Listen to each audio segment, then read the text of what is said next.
Oh, it's Monday. How'd that happen? You know, if you don't pay attention long enough, you just end up on Monday. Guys, I broke my OBS. I broke my OBS last night, the night before. I did something that you're not supposed to do. And you're doing something you're not supposed to do with my curtains. I deleted my microphone out of every scene, so I had to put my EQ back in. That was a fun time. It was fun and exciting. So with that said, drop down here. Whoa, why does this one keep doing that? Why does it do that? We're gonna be doing dungeons. We're gonna be AFKing ourselves some dungeons in the background. We had a really good Saturday. And by really good, I mean we went 15 and 15. So we weren't exactly rocking it on Saturday for Skirmishes PvP, but that's okay because we had a really good discussion during the show. So with that said, it is the Monday after the live stream, and there was a lot of stuff in that live stream. In fact, I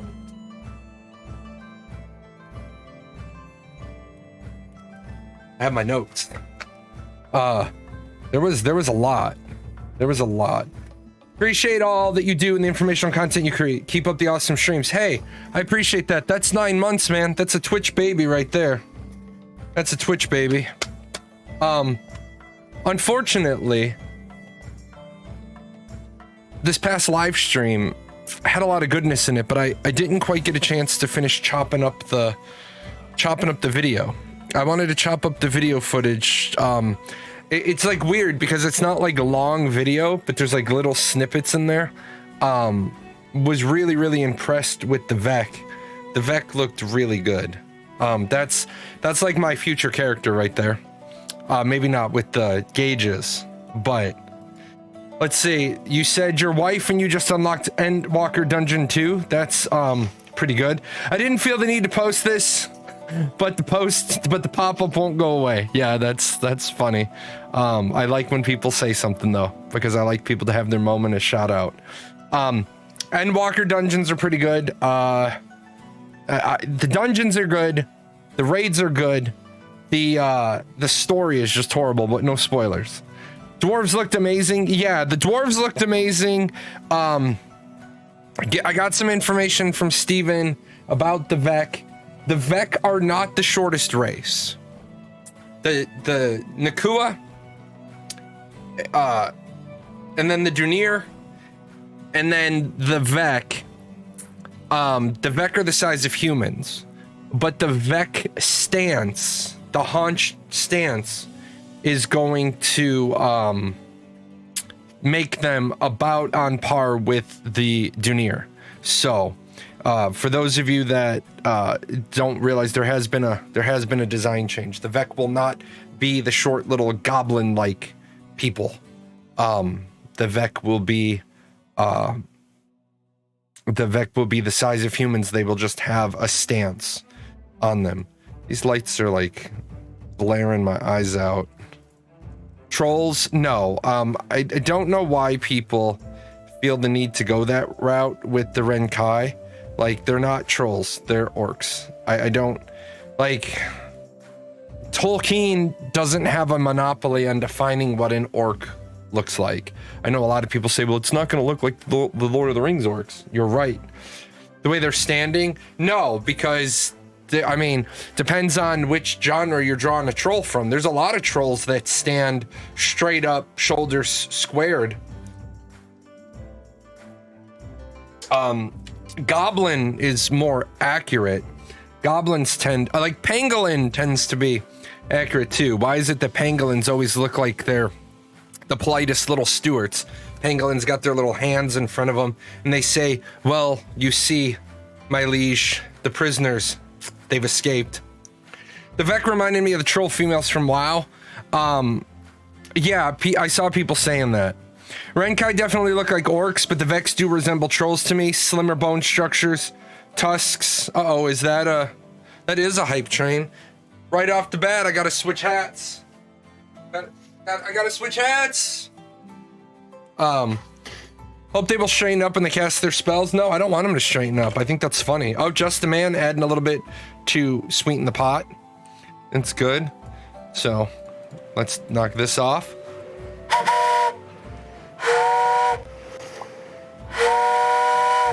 Uh-oh. Oh no, I'm getting drowned in bits. I got that one working right. That one wasn't working right before. I do have the new alerts in there as well. So the new alerts are functional. Let's pop over here. Let's see how this works. We're doing dungeons, get some people some necromancer scrolls. We'll be getting keys and we'll be, we'll be having a good time with this. I would love for Ashes of Creation, and I know this sounds really weird, right? I would love for Ashes of Creation. I would love for Steven to think about a game like Stream Raiders. Similar, benchmark the idea. Could you imagine something similar to Stream Raiders that you could be playing while you're playing Ashes of Creation? Oh, I think it'd be brilliant. I think it'd be absolutely brilliant. Apparently I'm doing all the hard work, 10 kills. That's me doing the heavy lifting. It's what the boss should do. Lead from the front. 12 kills. That's right. Oh, finish both quests at one time. Cool. Let's go back and do those. Boom. Collect that. Finish that and finish you. Cool. Good stuff. I know people are still confused. They're like, Jay's in the lower corner. What's going on? Why is Jay in the lower corner? It's because Jay wants to be. If they will be as tall as humans but so hunched over that they're faced with the dwarves, I can't imagine the back problems. Yeah, right. That's pretty much how it's gonna be. Armored units gain 25% more healing. That's what we want.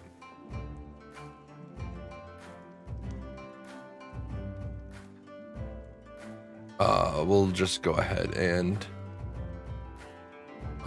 deal with that. Let him walk towards me. Okay. But no, I think that's going to be a very important feature of Ashes of Creation. The level of details on the races. I think that is a huge piece. I think giving each race an identity, like a cultural identity, is important. It's one thing to say their architecture is going to be like Mesoamerican or like medieval European or Middle Eastern. That's one good step. But the other thing is giving the eight races, right? Giving the 8 races an identity is also going to be important. Because if the Kalar and the Valoon look the same, then you're just basically dealing with min-maxing. You're basically saying which one gives me better stats. Oh, I'll take that one. I still think that there is going to be some amount of there's going to be some amount of the ones on the left line up with the ones on the left, the ones on the right line up with the ones on the right. So I tend to think that the Kalar, the Empyrean, the Renkai, and the Dunir are going to be your tanks, your fighters, your rogues, your rangers. And I think the Valoon, the Pyre, the Vek, and the Nakua will be your mages, your clerics, your summoners, and your bards. I just feel that. I just feel that's coming. Oh, you know what I don't have? Let me grab this as well. I was like looking at my screens and I was like, something's missing out of the lower left-hand screen.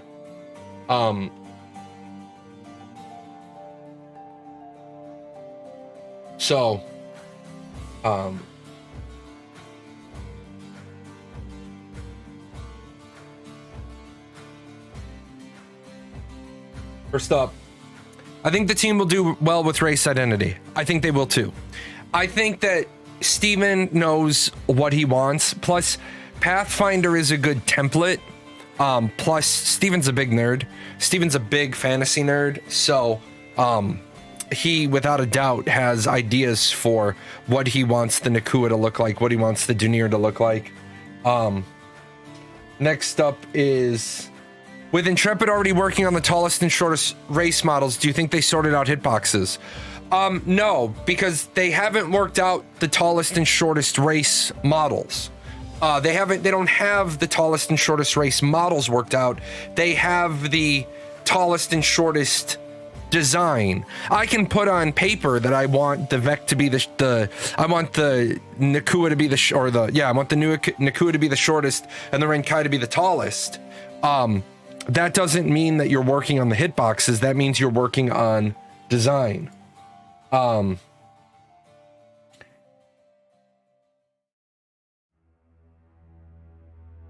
Let's see. EQ used to have a gem game. It was a matching game, but it was spell icons. Getting matches could get you a buff, and getting them wrong could give you a debuff. It was just something to pass the time on boats, selling stuff and meditating.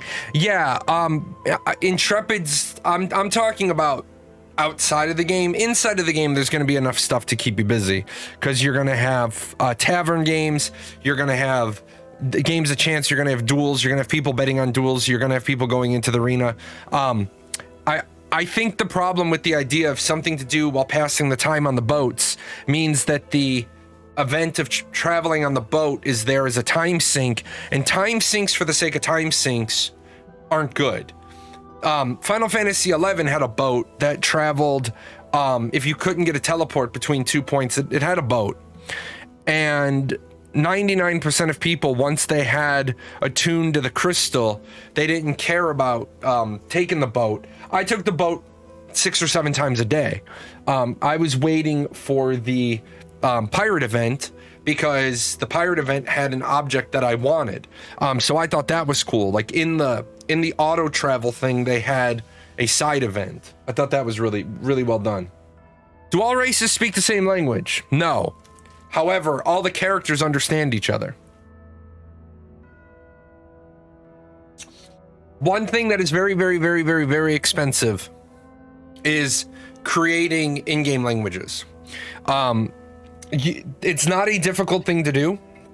It's not a difficult thing to do, because linguists go through the practice of creating fake languages all the time. It's like an academic exercise that they do while in school, if you're a linguist, not if you're a major in a second language, but if your career and your college progression is being a multi-language speaker, you basically create your own language while you're working through it. And are you gonna make a subject verb object language, or are you gonna make a subject object verb language?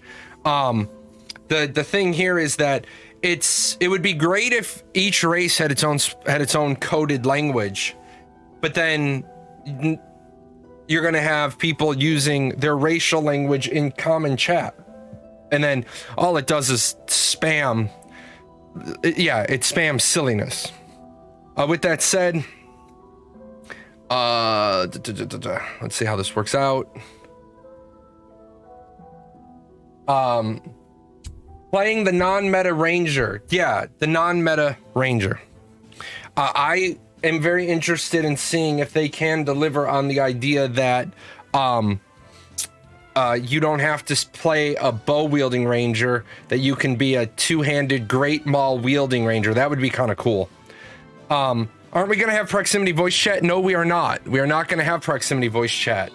Proximity voice chat is a big no. You are going to have in-game chat for raids, alliances, and taverns.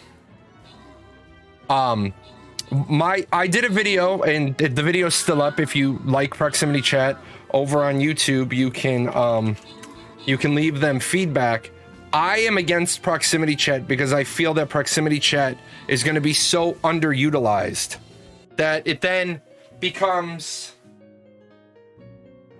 an underutilized feature, becomes an annoyance. And what I mean by that is, you guys know, like, sometimes you're waiting to queue for a dungeon or a raid, an old one, and then nobody ever queues for it. And then you get frustrated.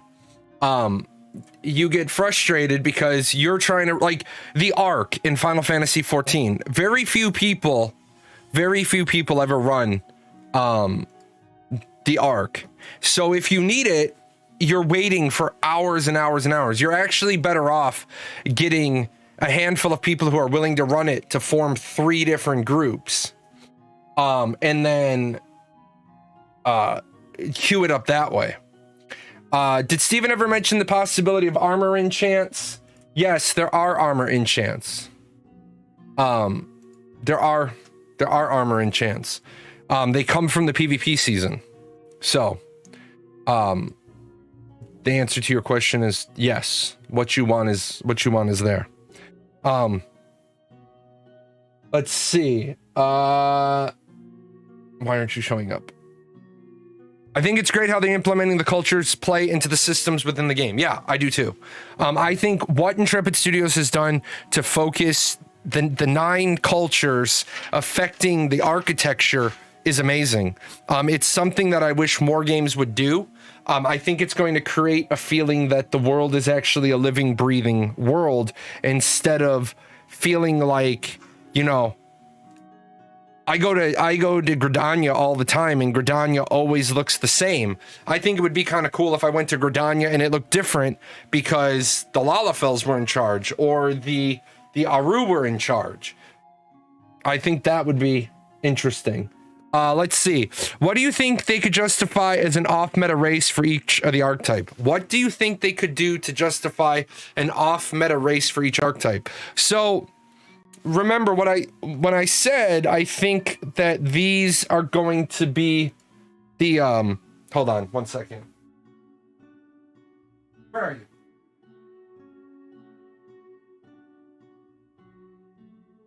you? Where I feel that the Kalar will probably be the red line and the Valoon will be the blue line. Remember, they're aiming to have as little meta as possible. So one of the things that happens in a lot of games is, well, why are the Kalar better tanks? Because the Kalar have more, the Kalar have more constitution or vitality or hit points or whatever the reason that makes them better at being the martial skills instead of the magical skills. Well, how do you balance that? Well, at endgame, a Kalar doesn't need to take any more hit points, so they fill in their weakness, whereas a Valoon doesn't need to, say, take mana because they already have enough. They can focus on making their gear have constitution.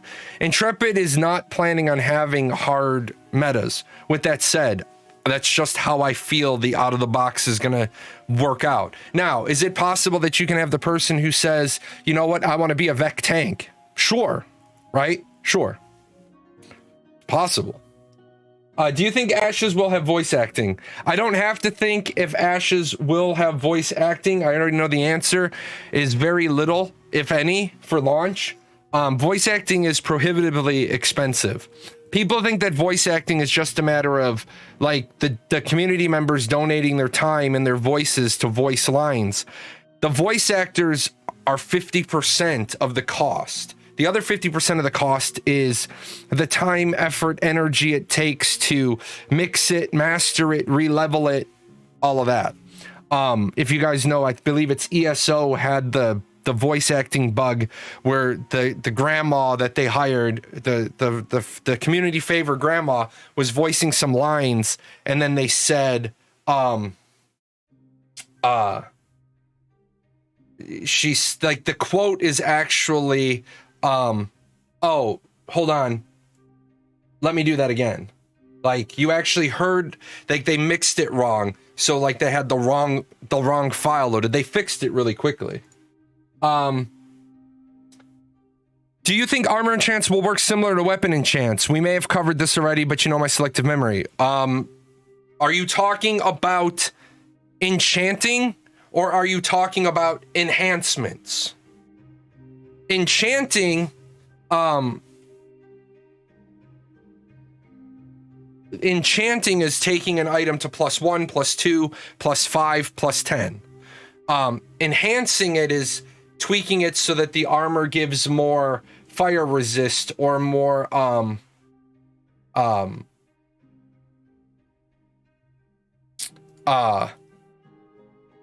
ice resist. So that's something that the difference between enchanting and enhancement. Let's see. Do you think Intrepid will implement a level booster? Looking at you, WoW. Personally, I hate that shit down to the core. No, they won't introduce a level booster. Because first of all, I'm gonna say, what does a level booster hurt you? It doesn't. A level booster doesn't hurt you in WoW, because WoW is not a PvP driven game. WoW is not a PvP driven game, it's a PvE driven game. So what does it matter? I appreciate that, giving out subs. What does it matter if there's a level booster in a PvE theme park? Oh, there we go. Look at one of the new ones. Look at all the sprockets. Look at all the sprockets. Gotta fix that. Gotta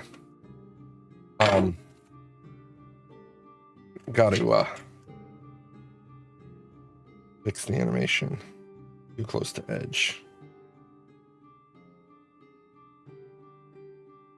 Work for your keep. Again, why?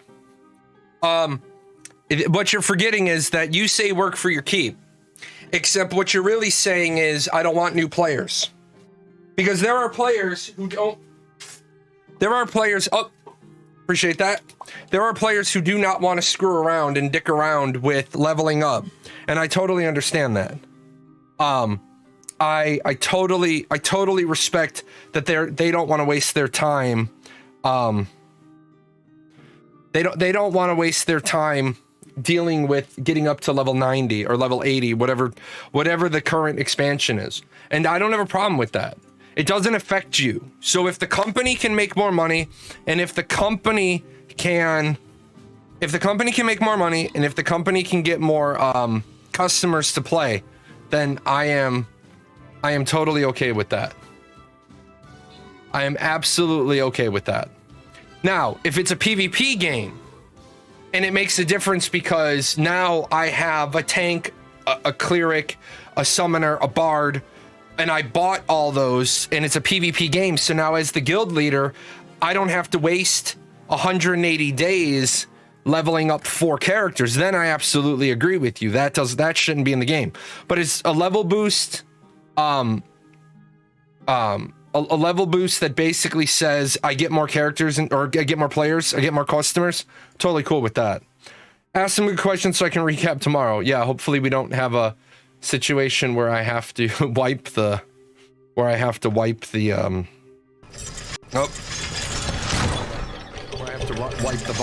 Yeah, but those are the people they want server pause unless they're on. No. Those are not related issues. It makes sense to not allow having level boosts in a game that's PvP driven, because then those are assets. Those are assets your guild has. If everybody in my guild spends enough money to buy 1 level boost, now we have twice as many assets that we can pick and choose from. Oh, we don't have enough healers? Well, if we don't have enough healers tonight, we can't go do the raid boss. We don't have enough healers. Oh, game with level boosts. We don't have enough healers. Okay, I'm going to need a couple of people to switch to their alts. Well, that changes the face of the game dramatically. What do you think about Steven saying Ash as a creation character creator will be one of the best in the genre? I'm glad that Steven said one of the best. I really do think that Steven needs to stop saying stuff like this. And I'm not trying to be a jerk, but I don't think Steven realizes how currently bad this is. What I mean by that is, you can say all day long that you're gonna be one of the best. He should say, like, I aspire. I hope that our fans will feel that our character creator is one of the best in the genre. I aim to be one of the best, but not it will be, because here's why that's a horrible setup for next month. You and I both know that it doesn't matter what they show next month, people are going to riot about it, because the average gamer, and we've said it on this show, not you guys, But the average gamer out there in like in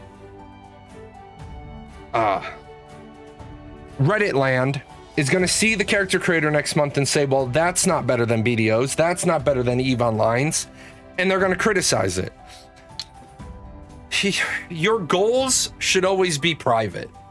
Your goals should always be private, and that's why public relations and marketing is so important.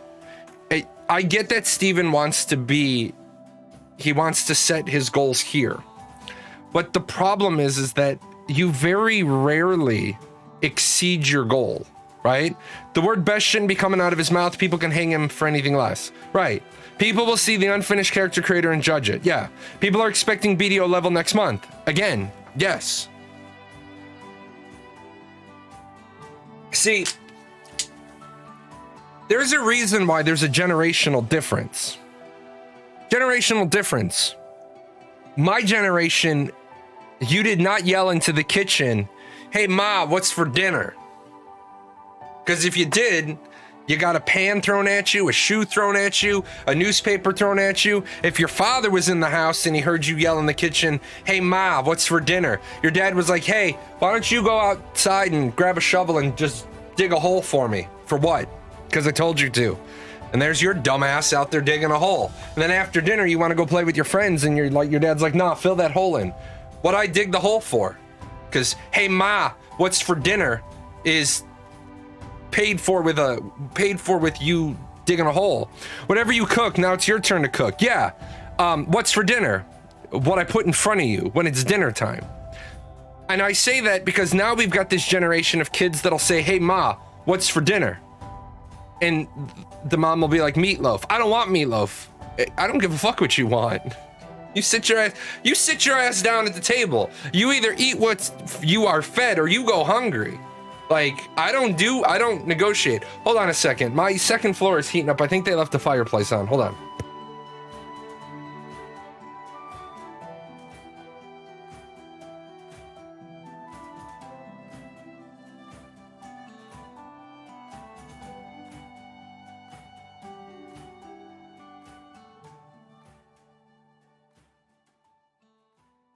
No, they actually didn't. My office is just...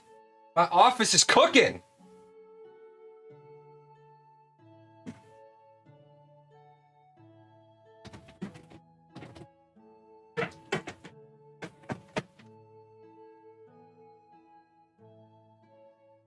Fucking 78 degrees up in this bitch. What is that? I'm not sitting here in 78 degrees. I have a 3090 space heater, man. Yelling at my mother got you a first class ticket to Smacktown. Compliments to my father. Yeah. No joke. Oh. It's moist. It's moist up in here. It's really moist. Will all Tolnar have the same stats or whatnot, depending on how Canine Reptilian? We don't know. We don't know if all the Tolnar will have the same stats, because Steven has said on a couple of occasions that the Tolnar have castes, and they're a caste system, so they will possibly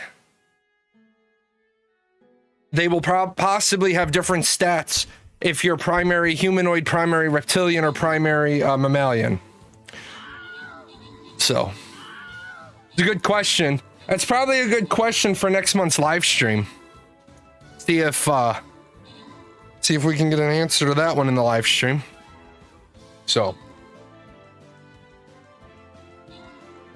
I'm so happy there's some people moved in a couple of doors down. And my daughter now has walkable friends you can walk over. We live in like a weird subdivision. There's just never been kids my daughter's age. So really happy for her. She's all excited. And my kid, you guys, I'm so proud of my daughter. I'm proud of all of my daughters. I'm always proud of my children. But she said, I have 4 pages of homework and it's not due till Thursday. Well, the rule in my house is all of your homework gets done on the day it's assigned, unless you have just too much homework to make that happen. And the reason why is because you never know what other homework you're going to get added on. So you get homework on Monday, you do the homework on Monday, because if you wait until Wednesday, then you might have 2 other classes worth of homework on Wednesday. And now you're doing homework till 10 at night. I was so proud of my kid. Because she's 8. She said, we're due to get 5 to 7 inches of snow on Wednesday, and I'm not going to be able to go outside and play. I said, okay. I knew where she was going with it. She's like, so can I do my homework packet on Wednesday when I'm not going to be able to go out to play? I countered with, why don't we do 1 page of the homework packet before we go out? Because then I'm going to counter with, she's going to go out, she's going to play, she's going to come home. And I'm going to say, why don't you knock out 1 page after dinner? And that way you only have 2 pages left. Because if the snow doesn't come, like, do you actually need another 15 minutes of Roblox time? Although I just realized she probably doesn't have to do that tonight because I stream until 8 and we can't watch Star Wars episode 3 tonight. Just not enough time in the day. Not enough time in the day. So, the question is, what appeals to you personally to play Cleric? Okay, so let me say this. I don't really like being a healer. However, someone's got to be the damn healer, right? The guild needs a healer. The static needs a healer. You know what I find? I find that statics break up. Statics break up mostly because of the tank or the healer. Because at the end of the day, we all know this to be a universal truth.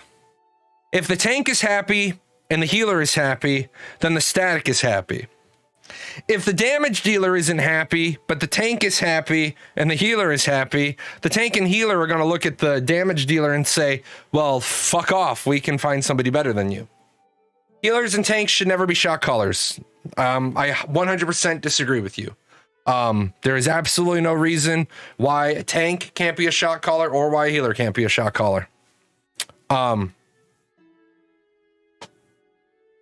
I shot called as Cleric and Archage. Tanks as initiators are great shot callers. How will the artisan system change around the corruption?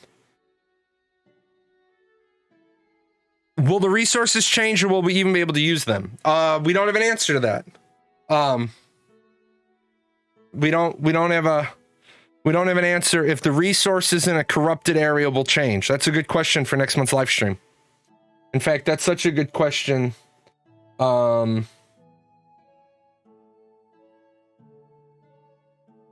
gonna copy this one to my Word document. That's a really good question. If I have an interview with Steven, Madden, your question just made the list. Your question just made the list. I like playing healer if I'm in a group with friends. Otherwise, I'm DPSing. I've dealt with some serious toxicity as a healer with randoms. Yeah, I just don't heal those people. Tanks have frontline info and healers have a wide view of the fight from their usual position. Yeah, I mean, it really all depends. I saw somebody say healers got to pay attention, so it's harder.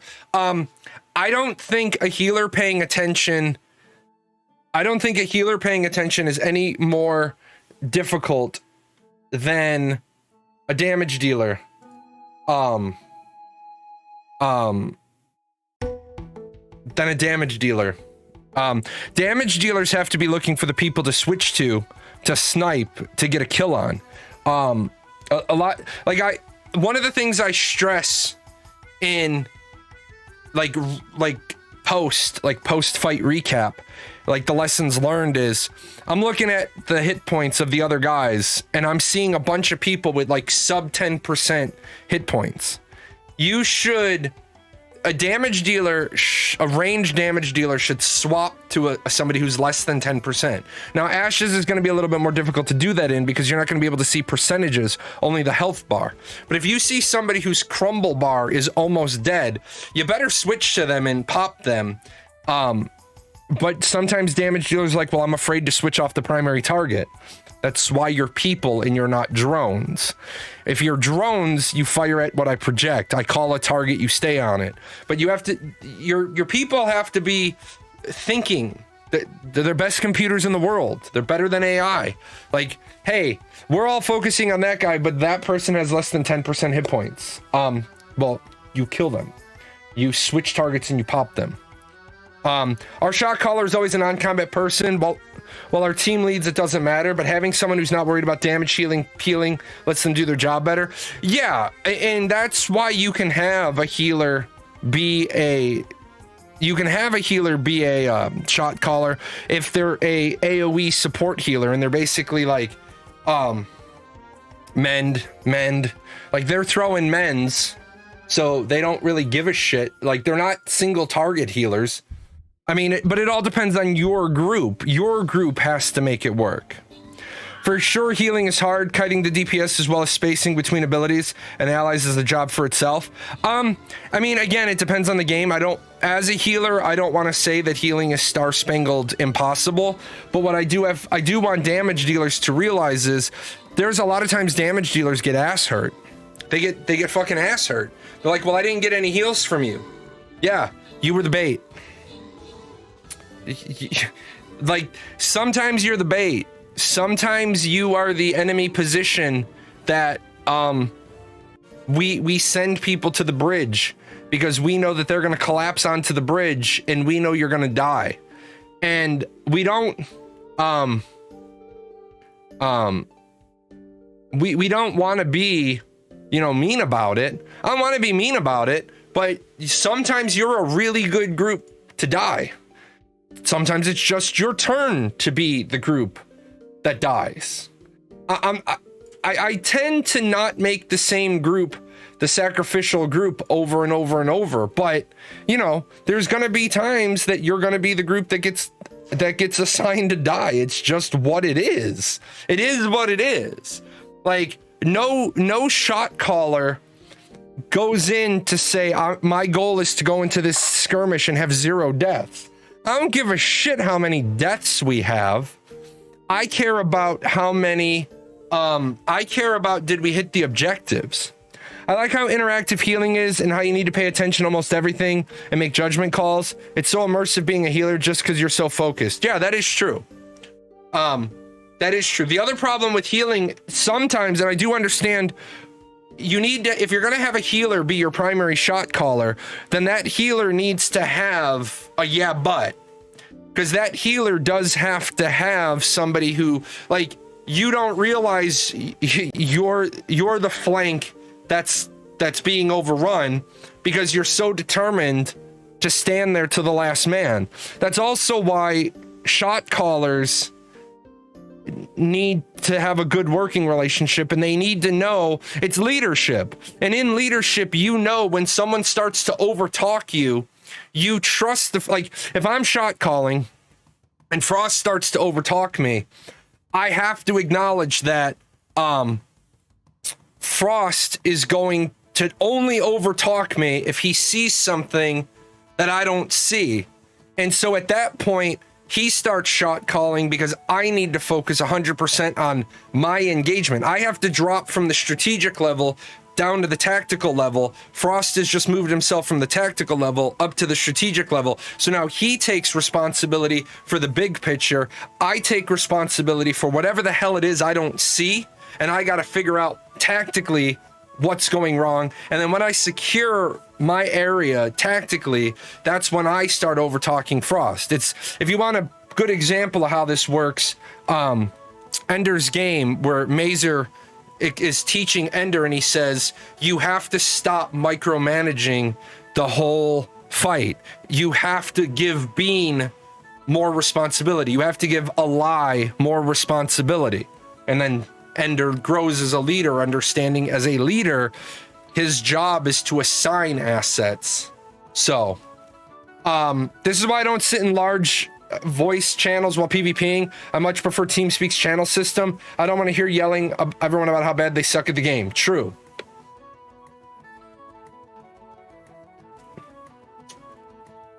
Do you think the Alpha 2 development will be rushed with unfinished systems and content like Alpha 1? First of all, if that is your opinion of Alpha 1, you have no idea what an Alpha is. If that is your opinion of Alpha 1, you have no idea what Alpha 1's objectives were. There is not a universal standard for what level of completion an Alpha 1 should be when the developers already told you there's going to be an Alpha 2.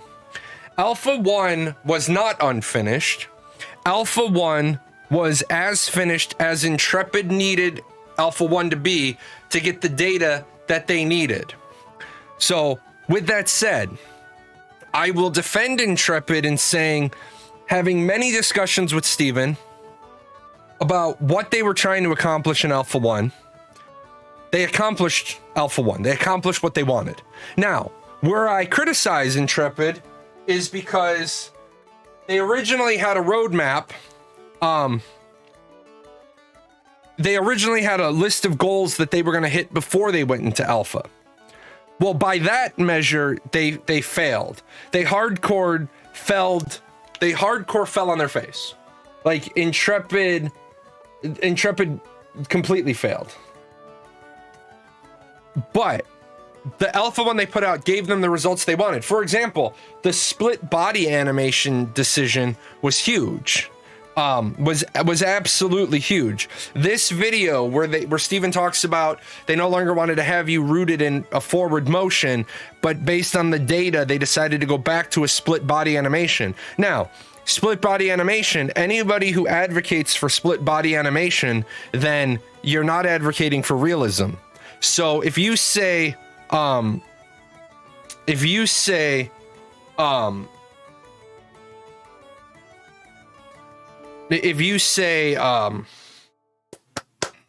I just lost my train of thought.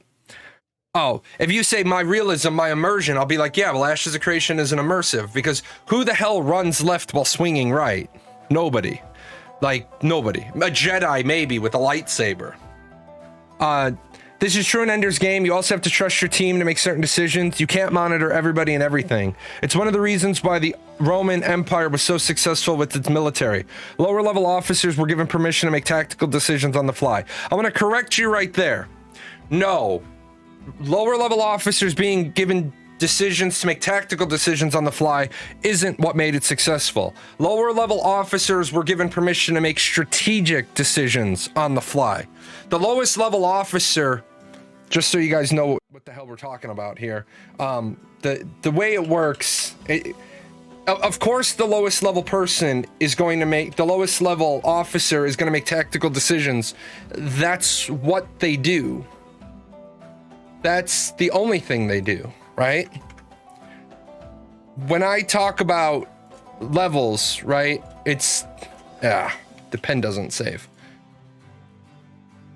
SOT, strategic, operational, tactical. The lowest level officer always makes tactical decisions. That's the only reason why they're there. The Roman Empire was successful because the lowest level officers were allowed to make strategic decisions. Now, sometimes did it bite him in the ass? Yeah, sometimes it bit him in the ass. Sometimes, you know, a good example of not allowing your lowest level people to make strategic decisions, it can be seen in the movie We Were Soldiers. The first people on the ground were supposed to secure the landing zone. And then you get the one idiot who takes his platoon and he starts chasing somebody, and then he ends up cut off. He's over the ridge, he's past the ridge, he's past where he's supposed to be, and ultimately, he nearly cost the entire, the loss of the entire battlefield. There is a reason why you don't always allow your lowest level people. Yeah, he wanted glory and killed but all but five of his soldiers. Yes, absolutely. There is a reason why sometimes you know what the objective is, and you know these are your primary objectives, and these are your secondary objectives, and these are your tertiary objectives.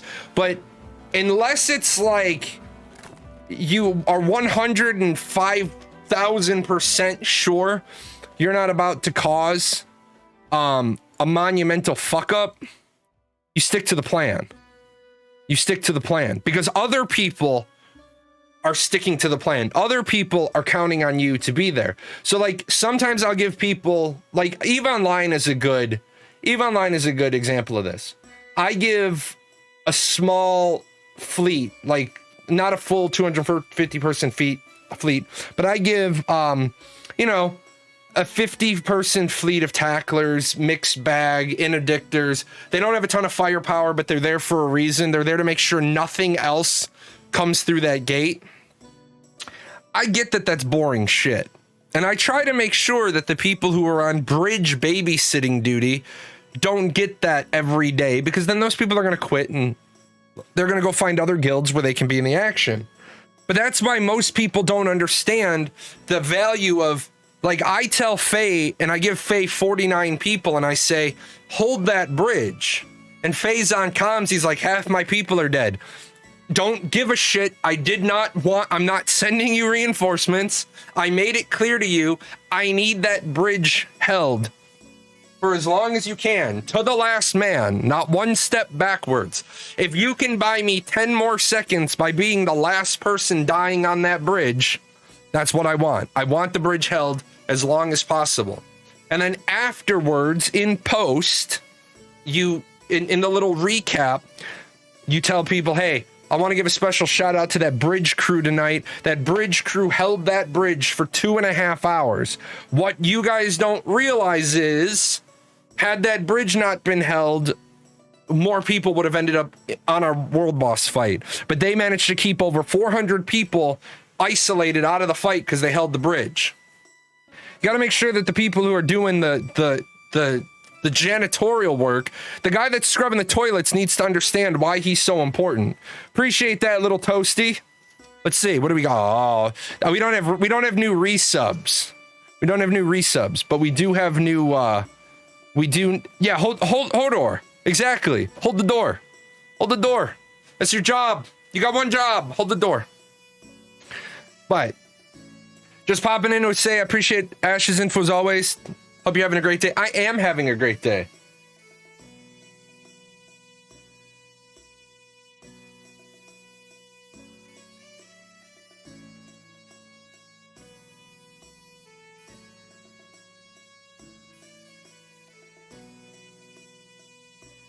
So, but no, I think just finish your latest AFC video. Yeah, I liked doing that video. Was curious here. I want to come on.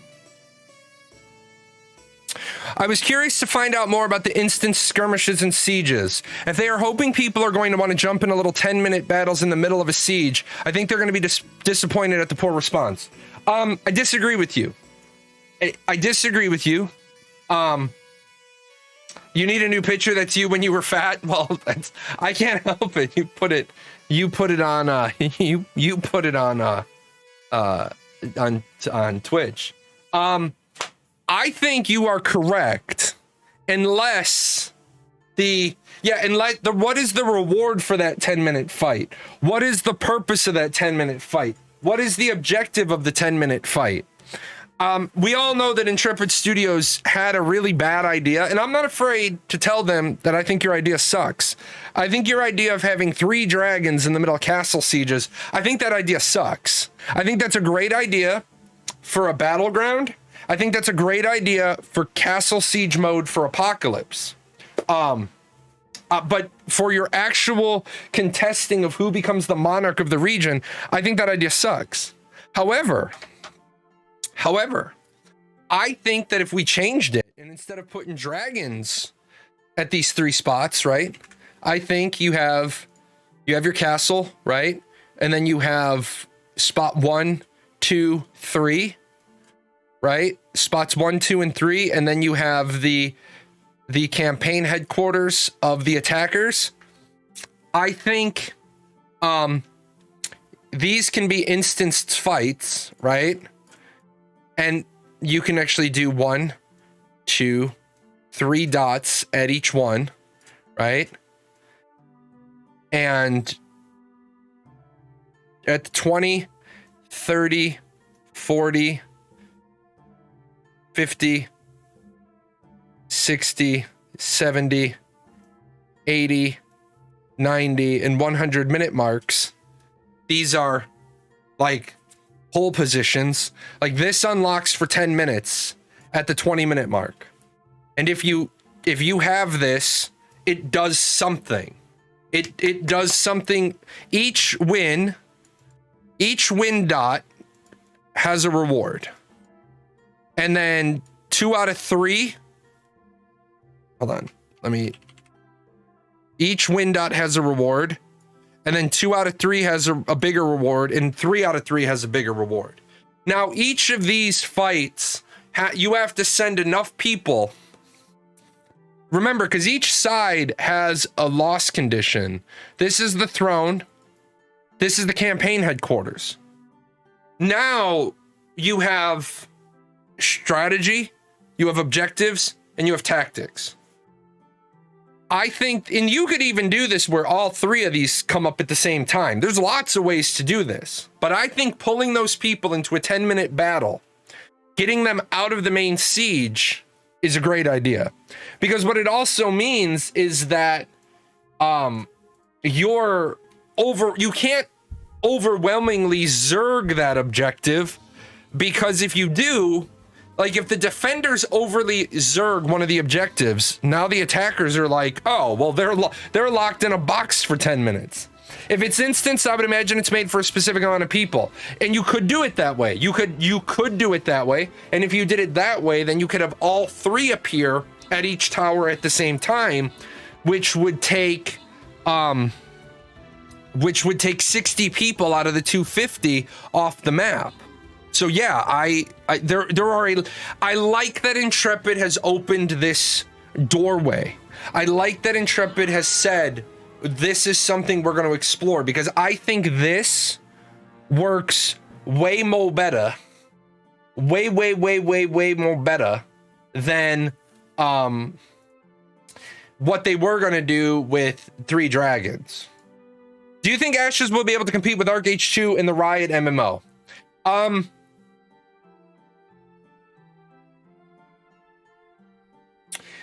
Ashes of Creation will be able to compete with the Riot MMO, because the Riot MMO is a completely different deal. The Riot MMO and Ashes are not direct competitors. So that's like, can Domino's compete with McDonald's? Well, yeah, because McDonald's doesn't sell pizza and Domino's doesn't sell burgers. So yeah, they can both fit into they can both be in that mini mall at the same time. You guys ever noticed how rare it is that McDonald's is in a mini mall, like a mini mall stretch with other fast food places? McDonald's generally negotiates where we're the only people available for, like, we just have our own little standalone place. Everybody else is like, maybe they get Wendy's, maybe they get Chick-fil-A. McDonald's is like, nah, we're going to go off over here. The Riot MMO has a very different audience. No. The Riot MMO has a very different monetization audience. They have a different customer base. Okay, they have a different customer base. When we start talking about we don't know anything about the Riot MMO. We don't. We're making the assumption that what they're going to be doing is they're going to be doing free to play with cosmetic only, because it fits in the line with all their other games. But what we're talking about, the target audience is that green box, that monetization box. That's really a small segment of the genre, and you're going to lose them as customers. Like, people were complaining about Mortal Online having a box price and a subscription, and people are like, they should just do it as a box price. But I remind people, if you don't have a monthly sub, then the company doesn't have reliable monthly income, which means the company's going to end up doing a cash shop. And what do we know automatically about a free-to-play game, or I'm sorry, a box price game with a cash shop? It's either going to be really, really good like Guild Wars 2, and it's going to have no pay to win in it, or it's going to have pay to win in it. Pay to whatever, pay to convenience, pay for this, pay for that. Mortal Online is justified because they know it's super niche. It is, absolutely. That was New World's plan. They just were never able to get the game off the ground to get the cash shop going full steam. Exactly. They weren't. Their plan was to have boosters and stuff in the cash shop. Well, you don't need boosters when your player acquisition funnel is bone dry, and your player retention funnel is you can only retain 1 out of every 12 players. You're not really going to go very far. But that's the problem with box price, no sub games. So there were people that are saying Ashes of Creation would be more successful if they got rid of the subscription. And I basically said, where's your video on that? And they got pissed. Well, I don't have a video on it. I said, well, I have a video on why the subscription model isn't enough. Gamers, unless you have a fucking degree in economics and you're a business major, or you own your own business, or you've done a lot of research into it, Riot traditionally is pay to win. That could always change. Riot is never pay to win. League of Legends is pay to win. Explain to me how League of Legends is pay to win. I thought, and maybe I'm wrong, I thought League of Legends only sold skins. I thought Valorant only sold skins. Where is Riot got any pay to win? Or Arcade Unchained, see, you already have your money. Yeah, exactly. Box price, remember guys, I've said to you, if a game only has a box price, I want you to realize what that is. They don't give a shit about retention. They give a shit about, all their efforts are going to be into acquisition. Oh, isn't pay to win. There you go, isn't. Gotcha. League has boosts, I guess, but not sure that counts. It doesn't. I mean, I know that League has a little bit of a difference than other MOBAs, because League, what you can unlock in the coin shop in a match is determined by what level your character is. I played one game of League. I got told to put my hands into a blender, and so I never played another game of League again. I probably should download League and play it. I heard that there's matches versus bots, just so I can understand it. So, no, I got you. I follow. I got you. We're good. Let's see. But yeah, so Ashes is going to be a monthly sub game. And truthfully, I want everyone to realize MMORPGs aren't video games. MMORPGs are online services. Ashes of Creation is no different than Netflix. It's no different than Hulu. It's no different than Amazon Video. It's no different than Disney Plus. While you have your subscription, you can access the service. If you let your subscription lapse, you no longer have access to the service. So, you know, people are like, well, no, it's a game. No, it's not. It's an online service. Do you need to pay the subscription? Yes, then it's an online service. Now, if it's free to play with a monthly sub, an optional monthly sub, then you all know what the optional monthly sub is going to be. It's going to be pay to win. It has to be pay to win. And then you got to realize that you are better off just sucking it up, Buttercup, and pay a monthly sub. And then look at the company that gives you the monthly sub and say, hey, if you're charging me a monthly sub, I don't care if you do a cosmetic cash shop, but you better not put any pay to win in this bitch, because I'm giving you a monthly sub. Anything with an MRC as a service. Yes. Monthly recurring charge.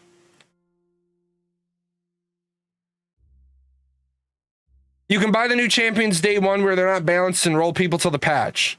But that's more bad dev. Yeah, that's more bad dev. I mean, because the truth is, if Heroes of the Storm ever gets a new hero, I can buy the next, even if they came out at 30,000 gold a piece, I could buy the next 4 heroes that come out in Heroes of the Storm. Now, I'm not expecting Heroes of the Storm to get any love or attention until the Microsoft transaction is finished. And I have a feeling that Microsoft is going to jump on Heroes of the Storm and going to say, what the fuck were you thinking? That was your moneymaker.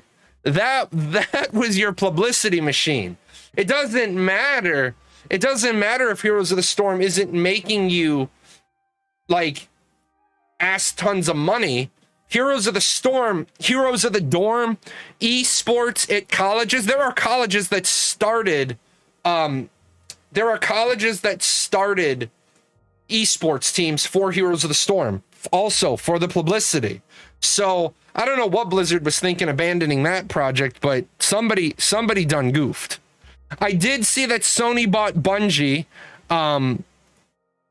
I did see that today. Lots of people getting bought. I know that a lot of people are worried about. I saw somebody yell about the whole monopoly. So, I mean, Blizzard tried to do esports with Overwatch, and that went very, very poorly. Yes, Overwatch isn't balanced enough to do esports with. So, do I think WoW will go mobile? And if so, do you think it's a good idea? So given the fact that this right here, right? This right here is more powerful than computers from 20 years ago. I don't think it's a bad idea for WoW to go mobile. However, I don't think WoW can be played mobile because I think there's too many buttons. I think there's too many hotbars. So, I think you could take it. I think you could make a version of WoW for mobile, but I don't think you could take WoW and port it to mobile. I think there's just too many buttons. Do I think Intrepid will sell if Microsoft makes a bid? No. At this point, not to criticize Intrepid, I don't think anybody would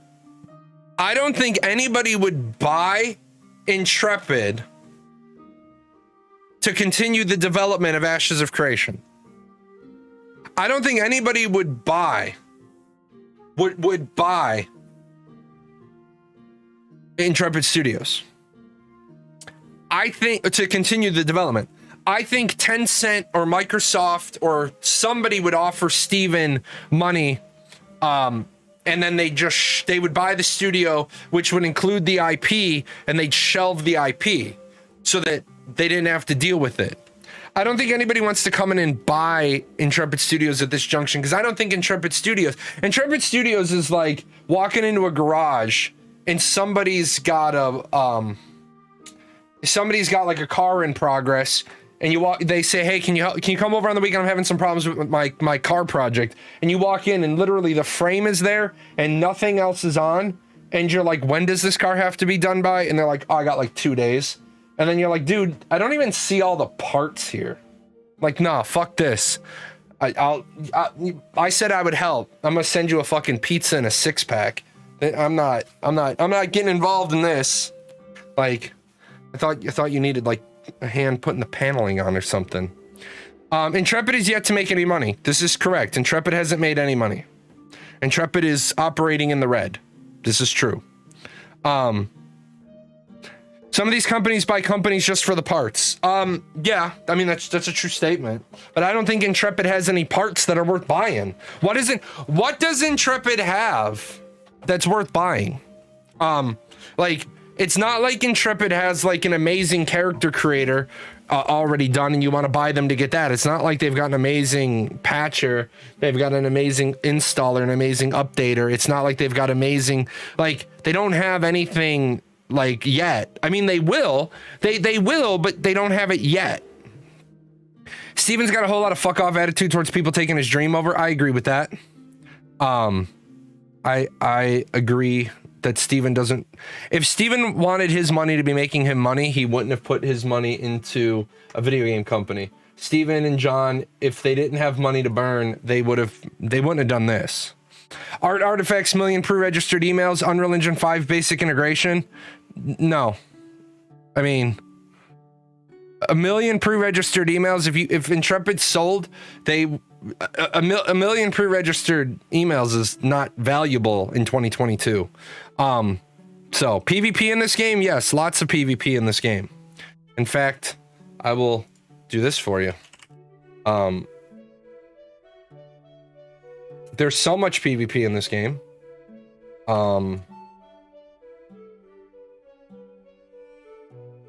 You want to go there, but just to let you see how much PvP there is. There is all these PvP themes, and that's all on the link that I gave you. Why is my cursor not there?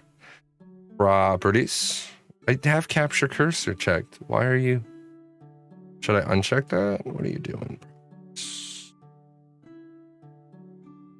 I don't know what you're doing. Oh, okay. So, but yeah, there's a ton of PvP in Ashes of Creation. When leveling in Alpha 1, you receive skill points. How many skill points did you receive when you leveled up? Completely fucking irrelevant. Don't just when leveling up in Alpha 1, I'm just gonna do this. Ready? This is how far I get into the question. Watch this. When leveling in Alpha 1, you receive skill points. How many skill points? Meh, flush it. Doesn't matter. Nothing that happened in Alpha 1 matters. So I don't even want to talk about it because we got points about 6 different ways because they were looking at different ways to do it. But Alpha 1 was not a content test. Alpha 1 was not a content test. So the points you got, the way you got them, how they were distributed, completely irrelevant. Steven has said that many times. Many times. They don't even know. They don't even know if they're going to keep the model. So because in Alpha 1, some of the time it was 1, 2, 3. Some of the time it wasn't. Some of the time it was different. They were trying out different matters. Yeah, it changed like 3 times a week. So that's not even sand on a beach. That's doing this and just making some notes in the air.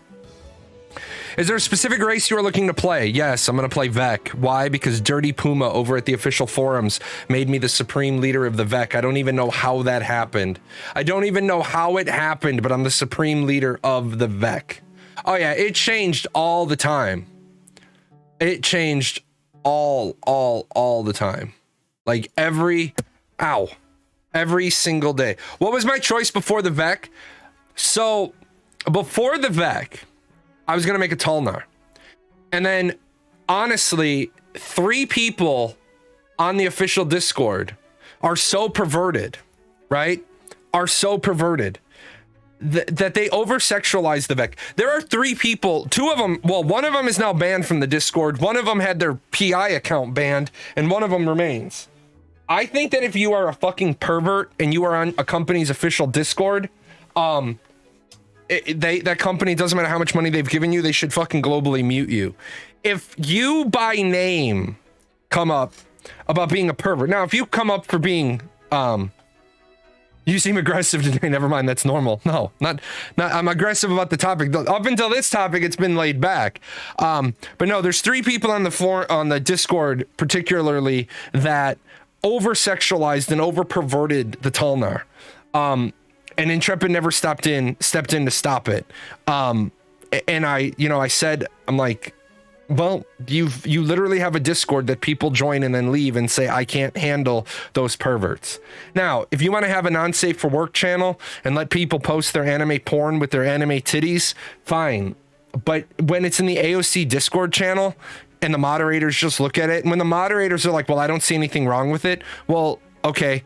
So I get a warning because I say I'm going to crank start somebody's head, but they don't have a crank on their head. So how is that even a warning? How is that even a threat? And then the other one was somebody asked me their opinion. They're like, what's your opinion of me? And I said, okay. The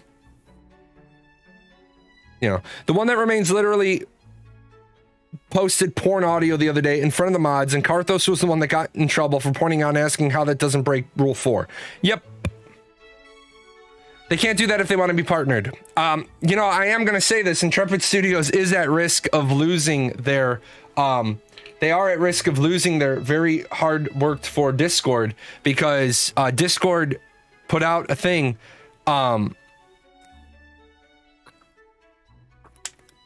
that said, you need to moderate your non-safe for work shit. I haven't joined the Discord because of everything you just mentioned. Do you think it's still worth joining at all? No. If you join my Discord has a news channel that links all of the important stuff from the official Discord. So when they make an announcement, my my Discord will ping you with that information. Repost. What are your hopes for the Paradox Gaming Network Guild when Ashes launches? My hopes are to be a mayor of a node that has a harbor. My guild wants me to be a monarch at least once. So those are like our two immediate goals. Take over a little corner of the world. So I figure you only need to be in the Ashes Discord for testing channels when they start up again. Yeah, that's true. If you're a tester, you would want to be over there. I'm gonna have to think my Vec turret from my Renkai. I'm also kill all the Tulnar wagon because of that crap. Yeah, I mean, you know how easy it is to get people to behave? This is how easy it is to get people to behave. You point out, you have the owner of the company make an announcement and says, hey, the behavior in the AOC channel is unacceptable. It needs to get cleaned up. Period. And then all of your moderators take enforcement to 9.9. Does it look like porn? Yep. There's your warning. So, oh, come on. I love the Tulnar. A lot of people love the Tulnar. The problem is that a group of people over-sexualize the Tulnar, and then all we get is the ERP justification. Like, they're literally, the fucking pervert on the Discord justifies his behavior by saying, who are you to tell other people what they can do? There was an unsafe for work clip. Yes, there was, Z, and your fellow moderators basically said there was nothing wrong with it. Karthos got in trouble or got chastised for bringing it up. I'm in there, so I'm used to being in there. Over the years, I talk in other Discords, though. Yeah, I only talk in, unless I get tagged in general discussion, I only talk in questions in AOC Discord. So I appreciate, oh, there's Sparky. Let's see. That would hurt Intrepid a lot if Discord says, sorry, your company can no longer use our services. Yes. Wasn't it Vacnar that played it off? Yeah, it was. It was one of the community managers that played it off, and then the moderators. Margaret and Vacnar also stated they check all matters and all actions taken were the correct ones, meaning no action was the correct action. Yeah, so. Yeah, it's apparently against the Discord rules under super secret unposted rule that you can't point out rule breaking, because what they did is they made it so if you have any issues, comments, or concerns, reach out to a moderator. You're not allowed to talk about the moderation in the channel. You have to reach out and talk to a moderator. Well, the thing is that eventually it's just going to get to the point. Yeah, isn't rule 9 no excessive Karthosing? Yeah. So, I mean, it's basically a matter of it's this. Intrepid will either clean it up or they're going to lose customers. They're going to lose customers who don't appreciate, filth. Because it's filth. Man, I get the whole no religion and no politics thing. I get it. I think it's because it was Tay and just audio the other side. If anyone else said it, they get a warning. Yeah, because can you not tell your PI members to shut the fuck up? But the problem is that the problem becomes how many customers see that. I'll tell you right now, there are many people who have come to my Discord and have told me I'm only on your Discord so that I can pull the Intrepid. They have one channel of mine on notification.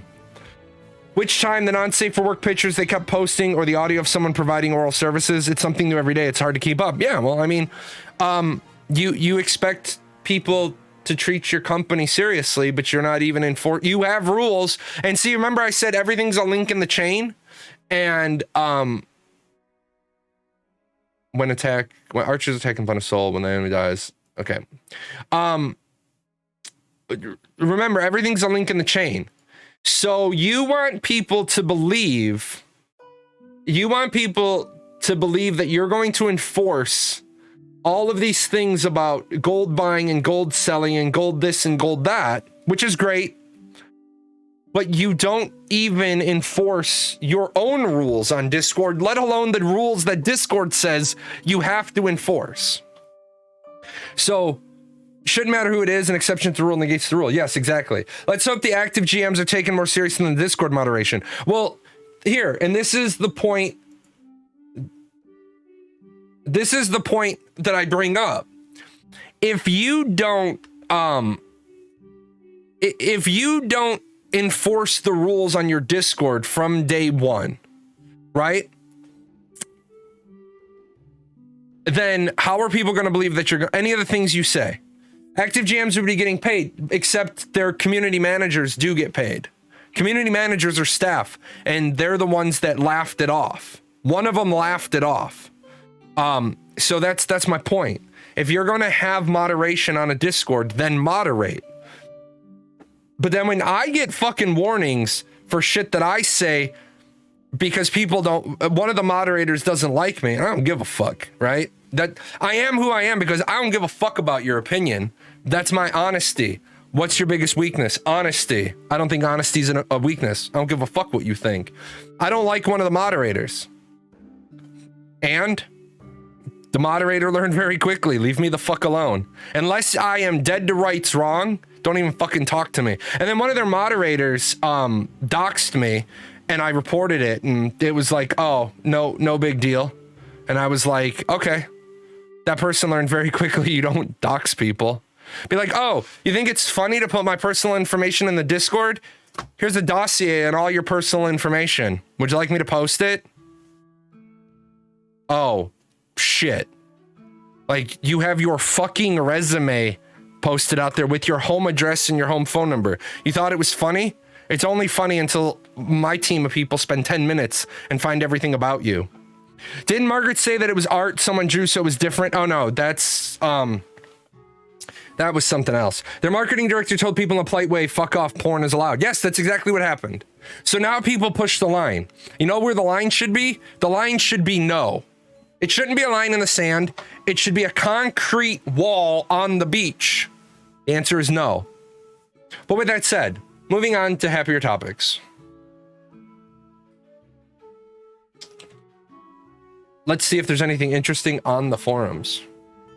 Also, I started my show early today, guys, because I'm single parenting it this week. Tamir's out and about doing all sorts of fun stuff with the other kid. So at night I have the little person, and so I started my show early in case. Oh, congratulations! Your wife's pregnant, baby number 3. It's good stuff. Later, Z. Let's see. I'm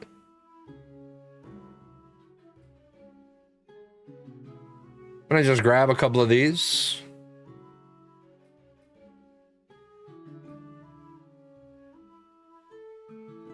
All right.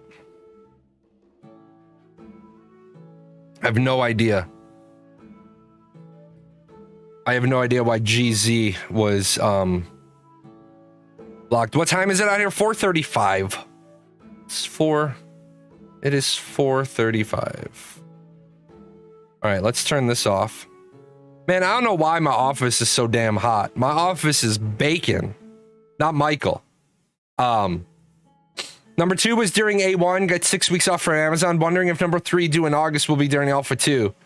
Baby duty during Alpha 2. One can wish. Yeah, one can wish.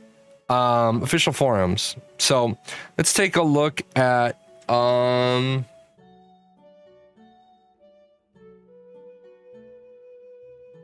I'm a player from one of those I'm a player from one of those countries which desperately needs harmonized region prices, but I have concern regarding the server locks.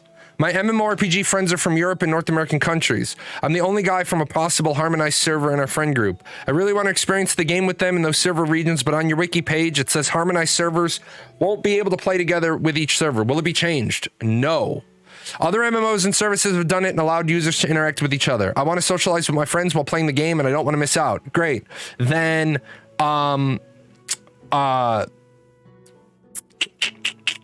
pay the $15 a month.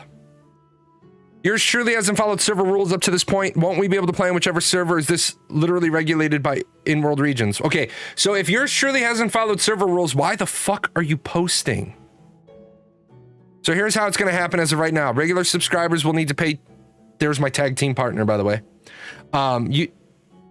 15 US, but there's no region locking. If you live in India, Brazil, Iceland, or anywhere else and you want to play in a server in the US, regardless of ping, you can. But not all countries are created economically equal. For those, the $15 is determined by Intrepid to be too much of a burden. They will offer harmonized pricing. Intrepid can adjust their pricing to lower in that region to say whatever. I don't think Steven gave an official reason as to why they decided to lock users paying harmonized prices to regional servers. Yes, they did. If you're not going to know the fucking reason, don't lock the thread. I don't know why this fucking guy locks so many threads. Like, you didn't even go and look for the answer. So why'd you lock the thread? Steven did give a reason. Steven did give a reason. The reason is, if you tell some people that are living in an area that they have to pay the full price, and you tell some people in the area that they can pay a modified price, what is everybody going to do? They're going to pay the modified price. If you can play on North America, but pay the Brazil price, then what's everybody in Brazil going to do? They're going to pay the Brazil price, but play in North America. What are a lot of people in North America going to do? They're going to go ahead and they're going to pay the Brazil price by VPNing. So the trick to all of this is, you make it so that everybody that's paying the same price can play on the same servers. And if they aren't paying the same price, then they can't play on the same servers. Yeah, VPN for the win. Well, the thing about it is, you would not only need to have a VPN, you would have to have a VPN, and you would have to set up a local bank. You'd have to be able to pay in the local currency. That's also not difficult, right? I know a lot of people were like, well, it's going to become a lot of big problem. It's not. Like, I have bank accounts set up so that I can like dump money to family members, easily. I have banks in various parts of the world at a bank so that they also have I'm on their account so that if they need money, I can just transfer the money.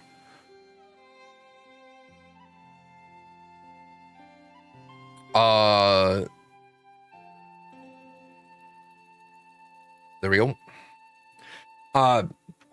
Did I get it right that people will be able to try the character creator next month? No, you did not get that right. People will not be able to try the character creator next month. People will see the character creator next month. They are not giving the character creator out next month. Honestly, I don't even think that they should be showing the character creator next month. I don't understand why Intrepid feels the need to keep showing stuff that's not ready. I think it's because Steven's a proud papa and he wants to show off like the baby pictures. So, I get it. Like, I get that people want to see stuff, but it's not ready to be seen. It's not ready to be seen. By the way, I just saw my view count clicked over. Oh, you just poked yourself in the eye, Goofy. I just saw the view count on my channel click over. Hold on. I was waiting. I was trying to snag it when it was 3333333, but a bunch of you came in and out. So thank you guys. The view count is now 333,000. So that's, I'm happy. I'm happy with that. At least they can get feedback before it's finished. You're right. But what feedback are you going to give on? Hold on. Let's grab this real quick, because I love the positivity here. I really do. At least they can get feedback before it's finished. What feedback can you give on a character creator before it's finished? Because if you've already said that your character creator is going to be on par with BDOs, then you already have the standard. You already know it is either, yeah, it looks like shit is going to be 90% of the feedback. Exactly. Does it look like BDOs? If yes, great. If no, you know, dong slider isn't long enough. You know, do we need a dong slider in games? Do we? We don't. We don't. We don't. We don't. Just like we don't need titty sliders in games. We don't need it. But I guess people want them. Freehold layout tool. Just trying to see if anyone thinks this would be a good idea. With the freedom of choice offered by Freeholds, I think it would be handy to have an in-browser, in-game tool that would use to plan a Freehold layout before ever building anything on our plot of land. I'm not sure how permanent the layouts will be, but for me personally, I'd like to see a top-down view of what I'm planning before actually implementing it. What do you all think? Sounds great. Sounds good. I would love that, but we know so little of the options available for Freeholds. Alpha 2 and betas will probably be when we learn what we can do. Let's also consider that ponds, streams, hills, rock formations, and other environmental items will likely impact our freeholds. No, they won't. They won't be regular pieces of property in North American tradition. No, they will. They will.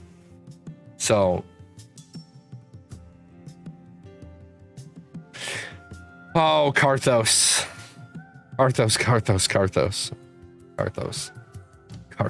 That's so true. Yeah, so right here,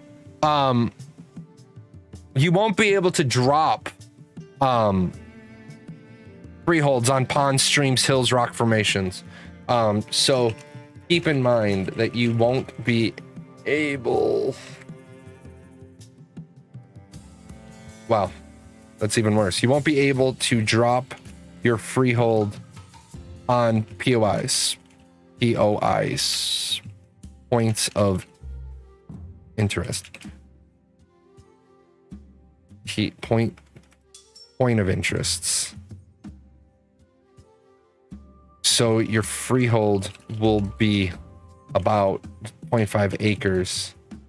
However, you won't be able to place it across a road, stream, anywhere a bridge needs to be, etc.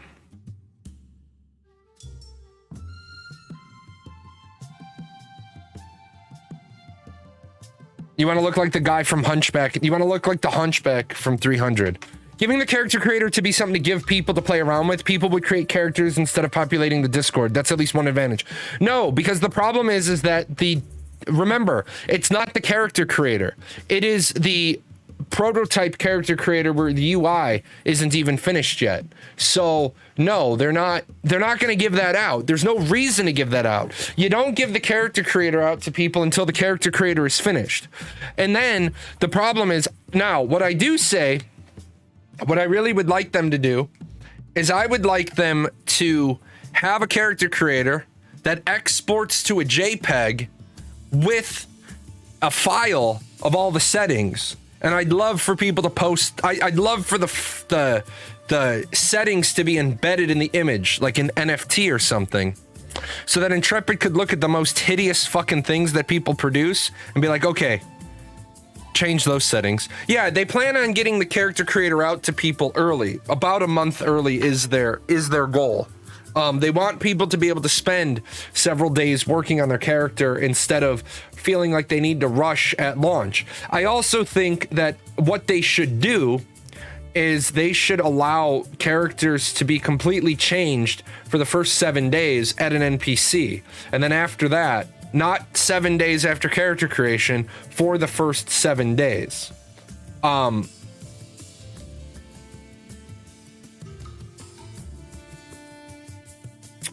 see your question and no, you can't. But you can QA the character creator. Find weird bounding box issues. They should have a QA contest to make the worst characters. Intrepid should want to know people can't make unexpected craziness. You can't actually do that. You can't, because you wouldn't be... You wouldn't be able to find out anything about the box issues because you wouldn't be loading the character, because you would need a game to load the character into. You would literally you would literally just be making a character creator. Now, if you're talking about clipping or anything, well, yeah, it's going to be a it's going to be a prototype, so there will be clipping because they won't have everything taken care of. Is that how healers supposed to work? Yes. I have the buff, the dungeon buff on that healers are supposed to all stand still and throw their heals. We're in dungeons, not campaign today. I hope they give the content creators access to it before the players. What content creators? They don't have a content creator program anymore. What are some procedures you recommend to weed out spies? So, let me tell you, that is one of the hardest things to ever do. Weeding out spies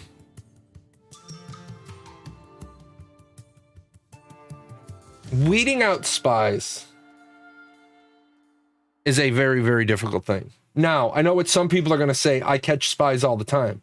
And I'm going to say, yeah, you catch the amateurs. You catch the amateurs. So what about catching actual people who excel at in-game espionage for MMOs? All right. Those are going to be those are going to be almost impossible to catch. People play the long game, believe it or not. Their main, your guild was selected for infiltration at launch, and that person's going to be with you for 6 months. That person's going to be with you for 6 months to a year. And then the betrayal comes. They're seated in with you for the long game. Get out of here. Leave the curtains alone. Bad cat. So, one of the things, ready? One of the things you can do to recommend, or one of the things I recommend weeding out spies is, truthfully, treat your rank and file like mushrooms. Feed them shit and keep them in the dark. What do the curtains do? My cat is clawing them. So, treat your rank and file like mushrooms. Feed them shit, keep them in the dark. Don't tell them what operation you're doing on what day. They don't need to know. And anybody who's like, well, I'd like to know what we're doing this week. Yeah, well, all you need to know is here is the guild roster for what consumables you're supposed to have.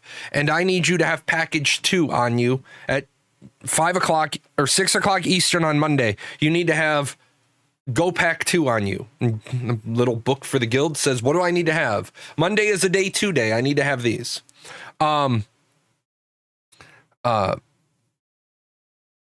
Eve had spies that was with them for 2 years and cleaned them out. Yeah, they did. Wouldn't the spies have to socialize a lot, make actual friends, and betray their friends? I always wonder how they could even work. Yeah, because the problem is that the majority of spies are really easy to figure out. When you put in from, like, first of all, if you wanna get rid of all the spies in your guild, anybody that doesn't show up to a campaign, anybody that doesn't show up to a event that's publicized, right? What you do is you watch their login and their log out time. If they were logged in just before a world boss attempt, and then they logged out, and then they logged back in after the world boss was resolved, you done dare got a spy. Number 2 is really easy to clear out spies. You have mandatory call to arms events. The mandatory call to arms events. People aren't there, you kick them. Why? Because what is the value, right? What is the value of having somebody in your guild if when you need them, they're on the other side of the map? When you told them, I need all hands on deck on Monday. Well, we're planning on, that's great, but I told you 3 days ago. Like, well, we got, again, I'm not telling you how to play the game. I'm not telling you how to have fun. I'm telling you that to be a member of this guild, you were told in advance that you were going to be needed on this day at this place, and you weren't there, and it's the 3rd time this has happened. You're just not a good guild member. Keeping track, like the people that you never know, you never hear from them, they never need anything, they never want anything. Those are warning signs. Person doesn't want to be in a static. Person logs in, then they don't need to be in your main guild. Hey, I appreciate the sub. Oh, look at that. Hats off to you. Yeah, person that shows up doesn't want to be a part of your guild, doesn't want to be involved. Why do you have them there? Like, why are they there?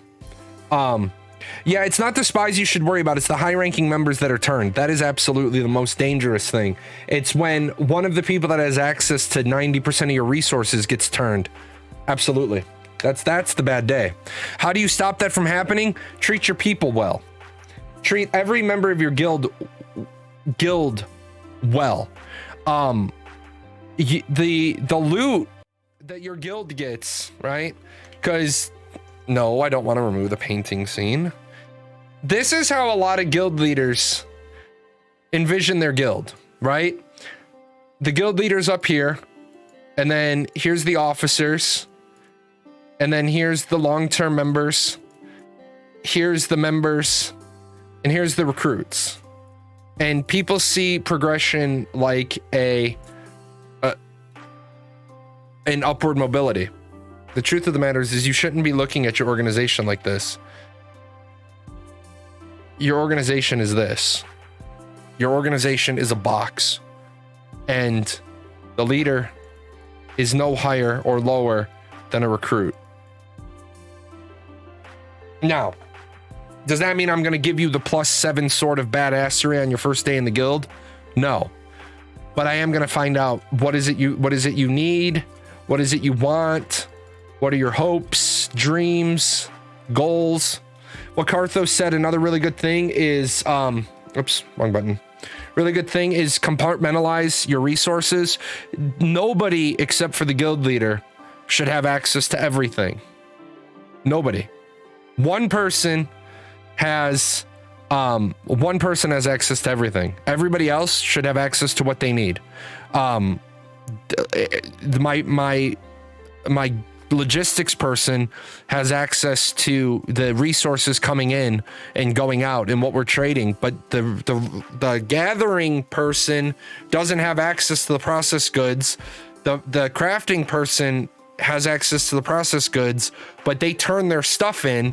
They can't draw finished goods out of the guild. It's just controls. It's like, does anybody at Amazon have the ability to walk out with $50,000 worth of stuff? No, there's guards there. Like your bag gets checked. I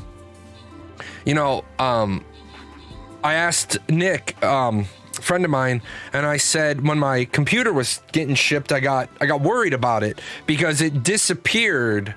My $7,000 PC got disappeared. Nobody knew where it was. UPS didn't know where it was. Origin didn't know where it was. Nobody knew where it was. So I said to my buddy who worked at UPS for a long time, I said, what's the likelihood that my PC got stolen? He's like, almost nothing, almost zero, because an Origin wood crate comes into the facility and it's automatically flagged as high value, high theft. So no, it's very unlikely. It was simply that the computer, the tracking number had gotten the update to the tracking number had gotten delayed, but UPS knew where it was for the whole time. So those are the important things to remember when you're running your guild. Run your guild like UPS. If the shit's valuable, you put it in a locked cage. I actually work for Amazon, and they have to be real sneaky to steal something. Yeah, people aren't going to be like walking out of Amazon with expensive shit. It's more likely something small is going to get stolen, not something big. You're not going to walk out with a PC under your arm. That's just not going to happen. So, but I hope that, if you want to talk more about when we know what tools we're going to have in Ashes, we can talk more about finding spies. It's hard to really say how are you going to deal with spies in Ashes until we know what tools we have. Tools are a big one, especially if you can see more than just the last login. If you can see like people's login, log out history, that's huge. That's absolutely huge. God, we're doing really good, guys. We're doing really, really, really good. I like it. Our best run is 11.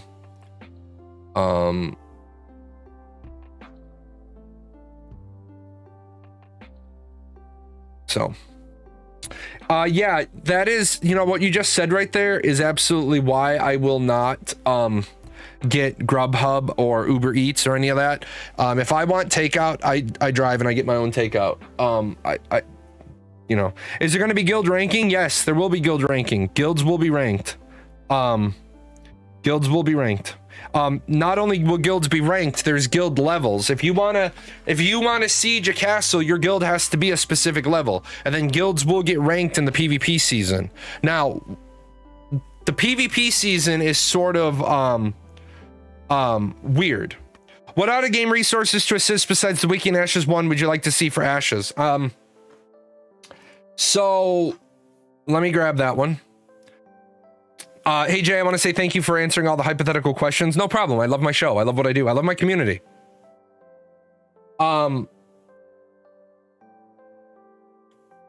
So what out-of-game resources to assist besides the Wiki and Ashes 101 would you like to see for Ashes? I would like to see a phone app that allows people to communicate in-game. That ties in the way people can execute things in game. A big one for me, from being from EVE Online, I want to be able to go to my guild, right? And I want to be able to do this. So contracts, iron ore, 1,000, right? Oh, hold on. And I want to be able to put, oh, I hit tab. It's never the right thing to do. Hold on. Yeah, if I hit tab, it messes the whole thing up. So contracts, iron ore times 1,000, 100 gold. And then I want to be able to do this. And then I want to put lumber times 1,000, 82 gold. We'll just do 82 for today. And then I want to be able to do this, and I want to put cotton times 1,000, and we're going to do 17 gold, and boom, boom. And I want to be able to, as a guild leader, I want to be able to put these contracts up for the day, or more specifically, I want one of my officers to be able to put that up for the day. And then 46 Nation, who's one of our gatherers, he rolls in a game and he looks at the board and he's like, all right, I cashed this one, this one, this one, and this one. Because he's got all the stuff in his warehouse and he says, okay, that's what the guild needs. And now he just pays for it in the guild fund, pays him. Automation of people being able to do stuff for the guild. That's a big one. I'd also like that to be visible to people on a phone app. So when you're like, what are you going to be able to do tonight? I don't know. I don't know what I'm going to do tonight in game. And then you're like, oh, are you going to do it again?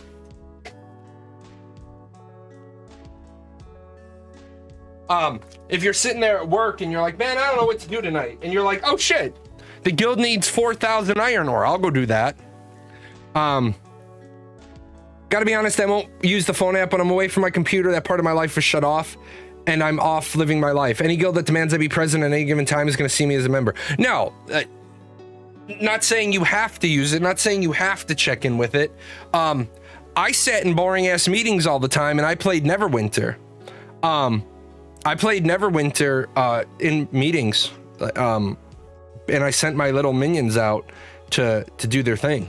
So, Escape from Tarkov has an amazing unofficial phone app that gives that EFT needs in game called Battle Buddy. Gives you detailed information on armor and its defense values, ammo, and its armor pen. Yeah, I mean, that wouldn't be bad, but the problem is, I think that would be misleading for people because of the way Ashes works. So what I mean by that is you're gonna have, right? You're gonna have this app, and we'll just call it Ashes. We'll just call it Ashes of Education, right? We'll just call it Ashes of Education. And you look up the armor while you're, on the bus on the way to school, and this is, plate. and you look this up and it has X stat, Y ability, or Y, let's not call it ability, X stat, Y trait, Z trait. And so you're like, okay, that's the piece of armor I want. But the thing is that you forget that social organizations will give dials that'll change those stats. So I don't think being able to look up the armor is going to work, because you're not going to have every single item in the database, because I make the item, it's going to have one set of stats. You make the item, it's going to have a different set of stats. Phone app for an in-game is great, but I know Steven not joke about the notification app that dings at people to log into the game. Think that's pretty shit. I will agree with you. If the phone app has a function that can ping people to tell them they need to log in a game, I will probably stop playing Ashes, simply for the fact that I 100% understand this is my game time. This is the I might game time, and this is the I'm with my family time, and I need to carry my phone for my personal situation. I have my phone on me all the time. If I don't have my phone and Tamir doesn't have her phone, one of us has to have the phone. So yeah, I think Mr. Streamer was saying an app that lets him monitor his guildmates on the phone would be convenient and good for him as a niche position. Not that it's going to be useful for everyone. Which streamer are you talking about? Because I never said an app that lets me monitor. We were talking about Spies. I never said the spy thing. Monitoring for Spies and the phone app, two different things. Like I said, if you have an app that people can basically say you need to log in, my officers would all know if that was an option in the game. My officers would all know you're not authorized. You are not to ever use that. If that was something I could turn off, I would turn that off. What Leverage said, pings to announce for siege decks, that's another thing they want the phone app to do. They want the phone app to let you know, like you might not want to log in today, but you get an app or you get a notification on the app that your node has been siege decked. So you're like, oh, my node has had a siege declared on it. So you were gonna go to the bar on Friday, and now you decided, I probably need to spend Friday getting ready for Saturday siege. Well, if you didn't have the phone app, you wouldn't have even known that a siege was scheduled, because you weren't planning to log in for 2 days. I can see the app's usage, that it would be a great tool, but damn, do I hate the idea of a built-in nagging system. Yeah, if they have that in, I would be angry. At least 24 notice on siege? No, the lowest amount of siege is 48 hours. A stage 3 node gets 2 days notice. A stage 6 node gets 5 days notice. So if you look at the little nodes by the sea, the small one would get 2 days, the middle one would get 3 days, the other one would 2 days, 3 days, 4 days. Yeah, 2 days, 3 days, and 4 days.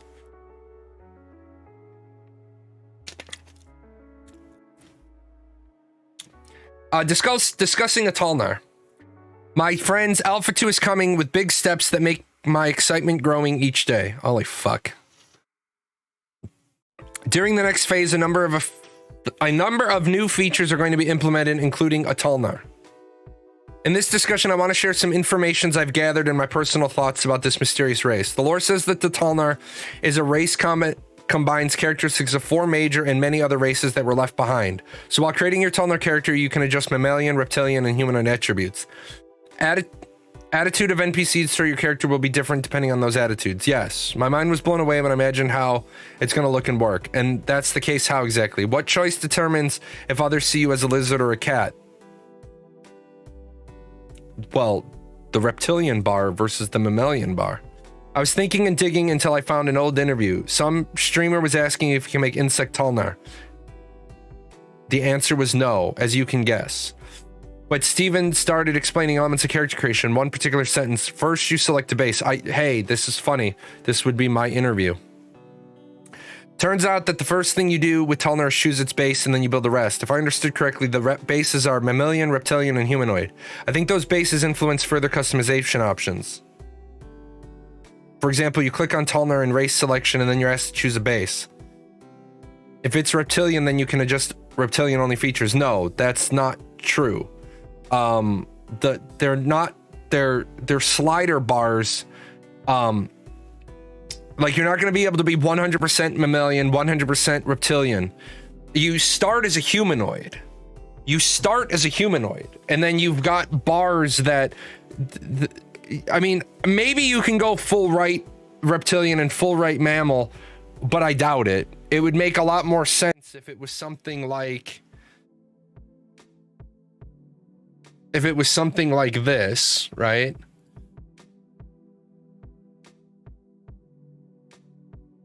So you have a slider bar this way, and then you have a dot here and a dot here.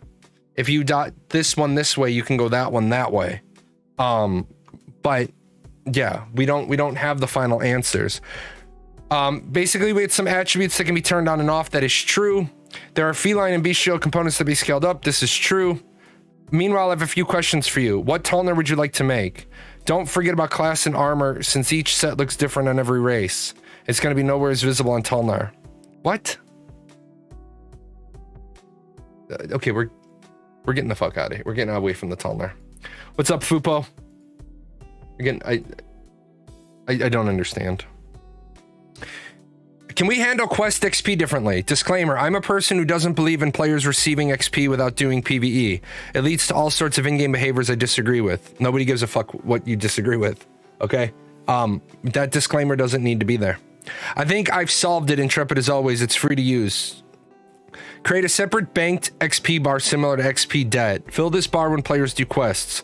When players PvE, grant some bonus banked XP per kill from the bar according to the XP they've received naturally. I kill a mob with 200 XP and I receive 200 XP plus a bonus 100 XP from my banked X. What the fuck? What? When I switch between the two scenes. Okay, hold on a second. Let me let me go over there. It shouldn't. It's the same. It's at 35. So, yeah, it's at 35 on both scenes. So, I don't know.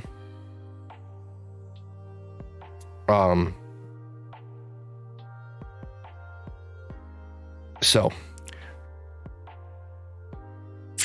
players are no longer penalized for spending time questing, as they also PvE at some point.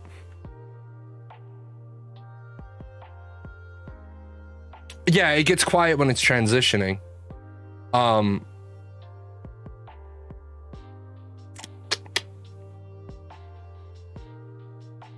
Yeah, it's because I'm transitioning. That's the problem. Players are no longer penalized for time spent questing as long as they also PvE at some point. What the fuck is PvE? Questing is PvE. Players are no longer penalized for not questing, and balancing quest XP is easier. No, it's not. Quest XP is easy to balance. This quest takes this amount of time. And so this amount of time means you get this much XP. Where is it hard to balance at all? I don't think it is. I'm very confused. Quest XP is PvE XP. Yeah. It is. Oh,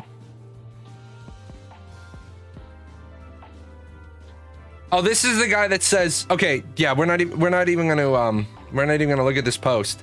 When Karthos said it, I did remember this guy's name. I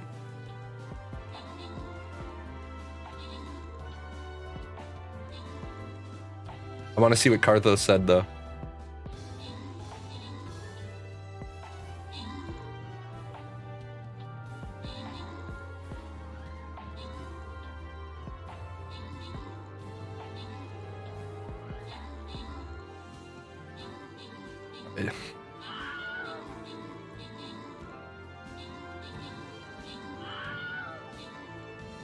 Oh my god, this thread just devolves so fast. We're gonna look at it. This is like a fucking train wreck. It's like a fucking train wreck. We are gonna look at it. Uh-oh. I don't think we're gonna win. Oh, they all died. None of those heals got there in time. Look at all those heals not getting there in time. Yeah, it was okay. We did good. You guys are all dead. You all got eaten. All the healers got eaten. Okay, I want to address this guy's stuff. So first of all, down here, he says, you can give feedback, but I'm really arrogant, so don't be surprised if I ignore it, whether it be praise or condemnation. So first of all, I want to point something out. If you were arrogant, if you were really arrogant, then you would care about praise. I'm going to switch over to campaign. If you were really arrogant, you would care about praise. You just wouldn't care about condemnation. Second of all, did the Talnar not get any cultural representation through the node system? Yes, they do. There are in fact Talnar architecture. We just don't know what it looks like.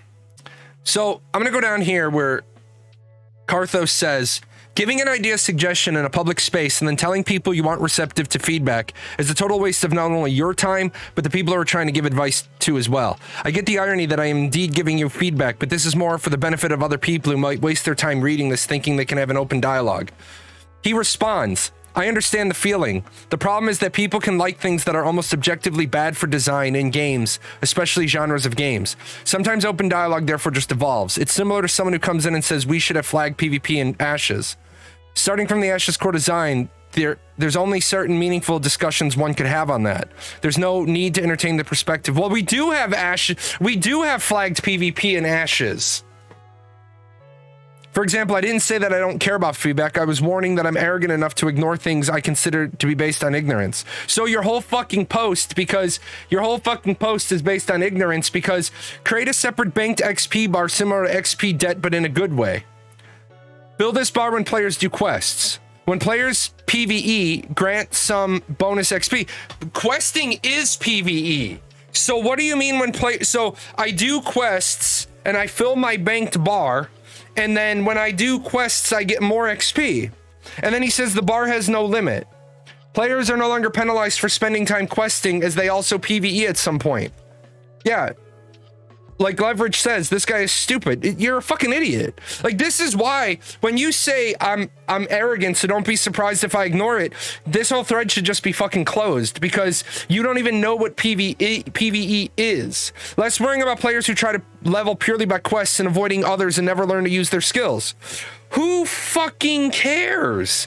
If that person wants to level 50 by grinding, they can. If that person wants to level to 50 by questing, they can, and who cares? This could also be applied as a way to actually give PvP players something. They could get some of their banked XP for winning fire fights where both combatants are purple, have banked XP, and are of a certain range. Here, ready? I'm just gonna sum this up. This motherfucker needs to stop. This motherfucker needs to stop posting on the forums because when you say, sorry, my native language is Erlang, you're just fucking dumb. Like, this is why game developers shouldn't listen to the majority of people, because the majority of people, they can't balance their own checkbook, let alone balance a game. Think max level XP penalty with banked XP recovering that XP debt would be faster. Think max level XP penalty with banked XP. Yeah, it would be. If you had banked XP, then you wouldn't have to worry so much about negative XP from corruption or negative XP from death. Do people still use checkbooks? I do. I just use a spreadsheet that's a checkbook. Last one, PvE, PvP. I'm playing RPGs since 2000. EverQuest was my first game and I started with, and I still enjoy that game. What I like most is raiding with a guild and fight boss mobs and achieve goals you can't do in group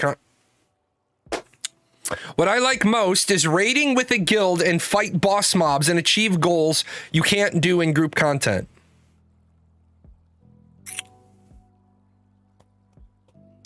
I'm confused again, because isn't dungeons and boss mobs with your guild group content?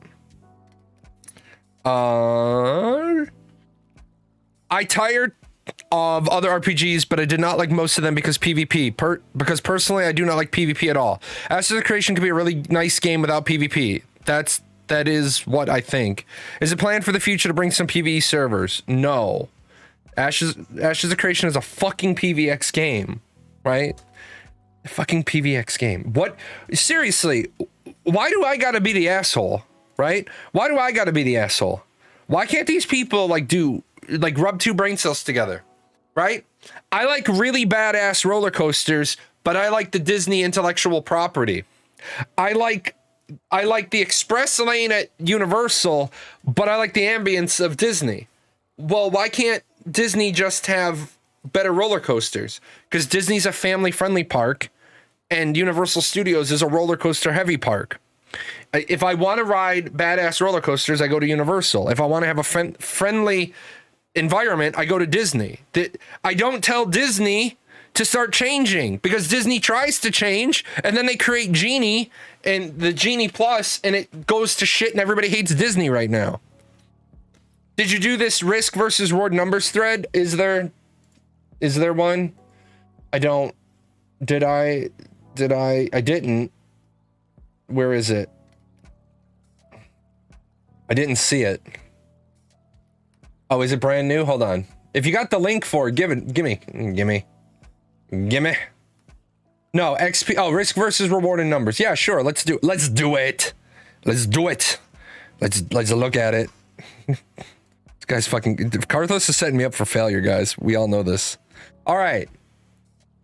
Risk versus reward in numbers. English is not my main language. Thank you for sharing. I will not make fun of the grammar because you posted at the beginning, English is not your main language. I wish for the devs to do a discussion or explain in detail numbers the risk versus reward view. For example, if the reward equals risk and have 50% of occurrence, at infinite iterations, the result will be the same as the beginning with no progress at all, resulting in frustration.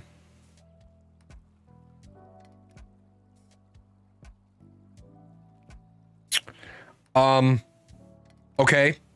So ultimately you're saying if the risk and the reward each can happen half the time, then you're never going to make... Yes, this is actually true. Okay. So if I'm playing a game with that, my movement is based on coin tosses. Every time I get heads, I get to move one space forward. And every time I get tails, I have to move one space back. The law of probability states that over a large sample set, I should never move. Because every heads moves me forward one space, every tails moves me back one space. So yes, I'm with you. If the reward risk equals 0 with 100% of occurrence, then that becomes the meta and produces inflation of the enjoyment of the player. Oh, look at that. Oh, Timmy! Timmy's back from the dead. Tim is back. We got a new Timmy. We got a new Timmy egg. Hope you guys saw that. Okay. If the reward to risk equals 0 with 100% occurrence, then that becomes the meta and produces inflation of the enjoyment of the player. Okay, so if the reward to risk is 0, well, no, that's false.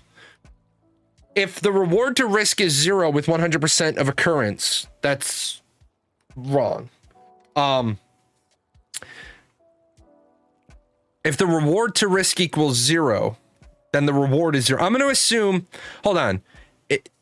If the reward is greater than, okay, if the reward is greater than the risk and the risk equals 0 with 100% occurring, okay, I gotcha. So if the reward equals risk and each one is a 50-50, then you'll never make any progress. If the reward is greater than the risk and the risk equals 0 with 100% occurrence, that becomes the meta. Well, yes, that becomes the meta. My purpose of this is to polish the decision making for the devs and the understanding of the perspective and enjoyment and fulfillment of the player. Graphs would be awesome too.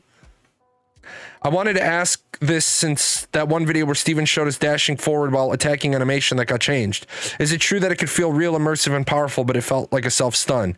This case is a higher risk than other abilities, and I was wondering how much, and how much is the margin if it could be quantified, and for other points. Well, first of all, let me stop you right here, and let me bust out the Bible. Okay, let me bust out the Bible. Risk versus reward. Data-driven decisions. I know my copy looks brand new. My copy is brand new. I've used this book my whole CPI life. This is second edition, and I got the second edition book because my first book was falling apart, and this has some updated shit in it. Let me say that you cannot quantify enjoyment. Quantify is a subjective. You cannot quantify enjoyment. It's not possible. It is not possible to quantify enjoyment. If you could quantify enjoyment, then amusement parks wouldn't suck in so many features that they do. Because my enjoyment and your enjoyment and my wife's enjoyment and your wife's enjoyment and my kid's enjoyment and your kid's enjoyment are all different.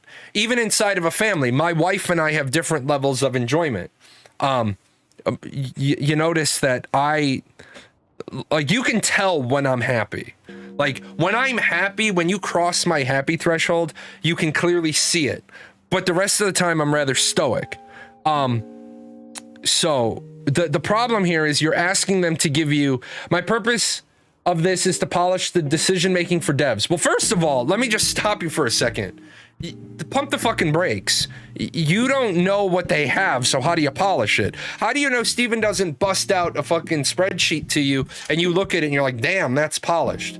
Let me say that. Second of all, what you're asking them for, you cannot quantify happiness.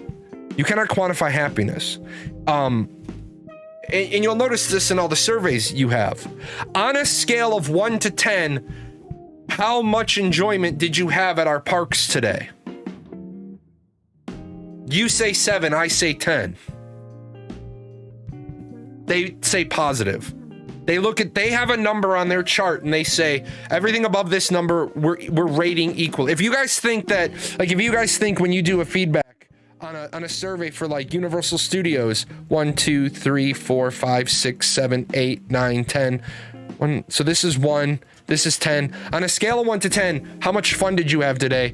They don't add up 1, 2, 3, 4, 5. They don't add up this 6, this 7, and this 9, right?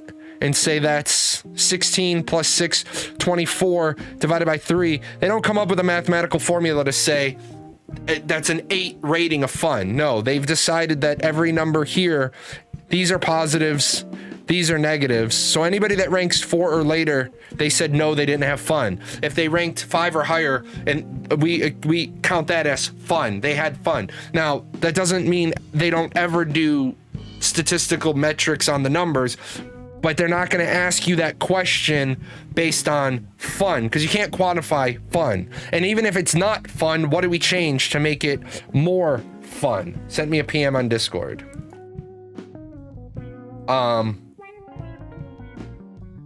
Yeah. The problem is you got to remember, I'm a Twitch partner, so I would love to have a soundboard, but I gotta own the source material. And those are things that I do want to spend a couple of $100 on, and get some voice actors and do some stuff like that for me, but it's not a high priority right now. But yeah, you're like the 3rd or 4th person that told me I need to have that.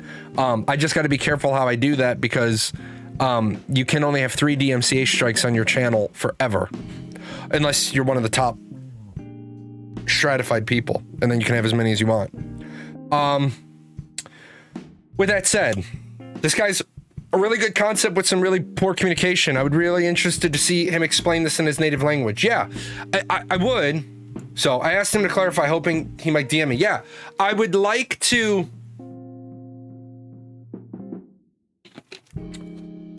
I would like to see where he wants to go with that, but again, he's basing it on, like, if reward equals risk, then it's going to be the same with no progress. My purpose is to polish the decision making and the understanding of the perspective and the enjoyment and fulfillment of the player. You don't chart and graph fulfillment of the player. In order to find out that our players enjoying our game, there's a lot of metrics you can use. How many people log in every day? How many concurrent logins do they have? How many hours a day do they spend playing? It's like, you guys all know the on-running joke. The person who has 2,000 hours on a Steam game, who votes it down, like, their Steam review is, I don't think this game is worth playing. And they have 2,000 hours. You're like, really? Charting enjoyment of the player. Step 1, what side of the bed did I wake up on? No, step 2, how many coffees did I have this morning? Yeah, exactly. Like, charting the excitement of Jay on his game. Jay, why did you strat our game at a 1 today? Oh, you know, I don't know. Is everything okay? No, I went to the doctor. I got a pain injection in my neck today. Oh, you think the fact that I got a fucking giant ass needle passed into my spinal like area today might have a reason why your stupid ass survey popped up and I gave you a 1? Yeah, I would think that there's I think there was a high probability that 1-to-1 ratio of me getting a needle in my neck accounted for hold on, my kid's here.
Alrighty, sorry about that. Oh wait, hold on a second.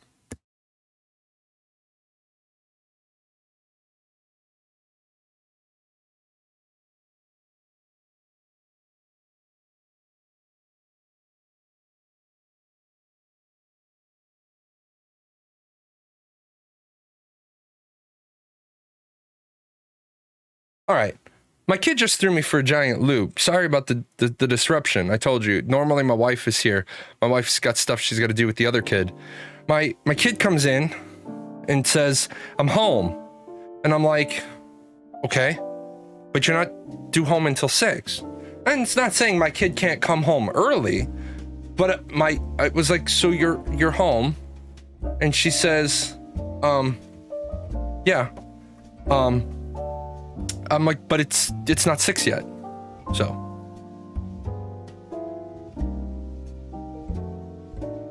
You leaving? Well, let's sort out. Okay, so she threw me off. So I apologize for that. Normally I come in, I stream, I don't have any parenting responsibilities. So, why are there so few mobs around? Yeah, this is just a demo. This isn't.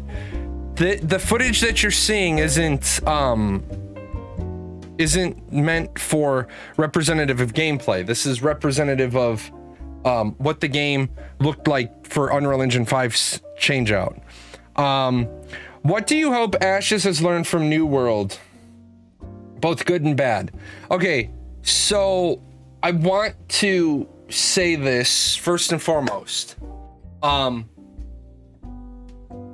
There is nothing good to learn from New World.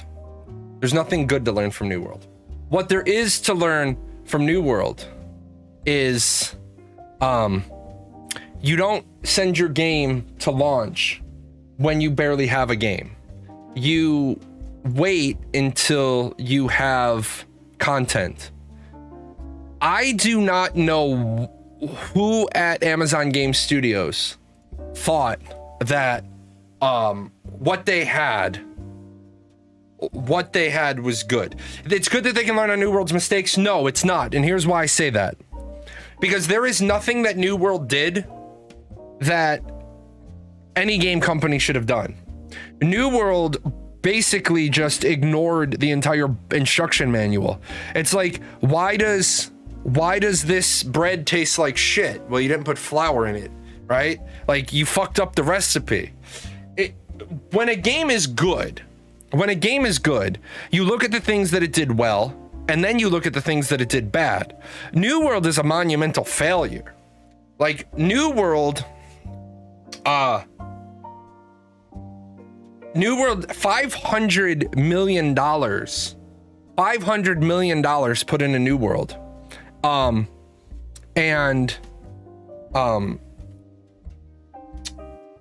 They didn't break even. New World spent millions and still flopped. Yep. They probably listened to all the NDA White Knight alpha beta testers who thought it was the best thing ever. And here, can I say this? And I mean this with every ounce of sincerity. White Knights are so much worse for a community than the most toxic asshole. So what I mean by that is, I'm abrasive. I don't consider myself toxic, even though some people call me out and they call me toxic. I don't consider myself toxic. I consider myself abrasive. And the reason why I make the distinction is I'm going to tell you where your shit's broken. But then if you ask me, I'm not just going to say it's broken and I think it's broken. I'm going to tell you I think it's broken and here's how I think it's what's wrong with it. It's like this guy, right? This fucking guy. What the fuck is wrong with you? Can you ever just talk normally to people? This is me talking normally to people. How I talk on the show, unless you can tell I've gone way over the top for entertainment value. Every time I read something in here, you chime in. It's always with a toxic attitude that you justify as being direct, being honest, proper criticism. You do know you can do all those things without having to be a total asshole, right? Being right doesn't mean you have to be a dick about it. Well, first of all, thank you for acknowledging that I'm right. Second of all, I'm direct, I'm honest, and it's proper criticism. You do know you can do all those things without having to be a total asshole. No. Because the problem is you're trying to take one for one. I don't like the way you speak to me. Good, don't fucking listen. If you don't like the words that are coming out of my mouth, change the fucking channel. What is there on Twitch? 4 million streamers? Fucking change the channel. You don't like what I say in the Discord? Block me. But when you want to turn... The irony of this whole comment is delicious. Because the person says, what the fuck is wrong with you? Can't you ever talk normally to people? You know you can do all those things without having to be a total asshole. And oh, by the way, guys, just so we're clear, this is another one of those examples of moderation on the Discord where apparently that is a personal attack. I don't know how that can be chalked up to be anything other than a personal attack. And it wasn't stricken from the Discord. So when the moderators are like, I don't understand why you rag on us all the time. I'm like, could do your fucking job. You mean the Reddit thread? Do you have Reddit moderators and that Reddit thread that devolved into a discussion about my life, my family, my professionalism and all these things, and not a goddamn moderator stopped in there and shut that down. And then people wonder why I say Intrepid is... I'm surprised Reddit allows Intrepid to keep their moderation of their own Reddit, because usually a company can't have their own Reddit. Cartho says Jahlon is like half as toxic as I am and he gets called out way more than I do. It's not fair. He works so hard. Yeah, I'm not toxic. I'm abrasive. And I will say I'm an abrasive asshole, because if you say something stupid, see, I'm of the belief that society sucks because there's so many stupid fucks running around and everybody is just more inclined to stare at their shoes than address anything else. You just noticed my artillery? Yeah, my artillery is down there in the bottom corner. There's a saying, you can either be right or popular. When you have the habit of being right, many people dislike you. Yeah, you are 100% true with that. I had a boss once kind of grab me by the collar, kind of yank me into an office, and he said, do you want to be a colonel one day? And I said, I do. I'd like to be a colonel one day. He's like, then you have to dial down the arrogance. And I said, why? He says, because one day you're going to be wrong. And I said, okay. He's like, there's nothing wrong with being arrogant until the first time you're wrong, and then it all falls apart. The only thing I took out of that lesson is not speak unless I'm sure I'm right. I didn't actually change being arrogant. I would rather have someone tell me to fuck off straight to my face than be nice and slimy. I just get this feeling in my neck and spine. Yeah, exactly. Because you're in the Air Force. Well, yeah, we're the smart branch. We're the branch that actually makes all the decisions. Because truthfully, if you're in one of the other branches, most likely we got you there. I love when people on the Discord are like, you just need to be right. Well, no shit. Why would I want to aspire to be wrong? I won't pipe up on something unless I know I'm right. Yeah, exactly. How'd my daughter's chemistry go? My daughter got it. I mean, she figured it out. Basically, I told my kid, get a C in chem. That's all I care about. Get a C so you get credit for the class. You're not going to grow up to be a fucking chemist, nor do I want you to be fucking stressing. My kid has horrible school anxiety. And I don't know why. It's not like I'm a Japanese parent who's like, you will get A's or I will kill you. C's get degrees. C's get degrees, but C's in college, you're already there. C's in high school, they can impede on your ability to get to college, but like I said, anybody that's been in this channel knows I share a little bit about my family. My daughter is half Mexican. She's getting into any college she wants because she's going to put C's don't get you into grad school. Yes, they do. You know what gets you into grad school? I'd like to come here for grad school. Really? Yeah. Here's my tuition payment. I heard the GRE is coming back now though. The GRE is required. Shit, man. Grad schools were fucking empty for so long. Fucking the grad schools were like, please, people, come. We're opening the doors. I also saw that I can get my law degree online. The only problem with that is I'd have to get my law degree online, pass the California bar, and then transfer back here.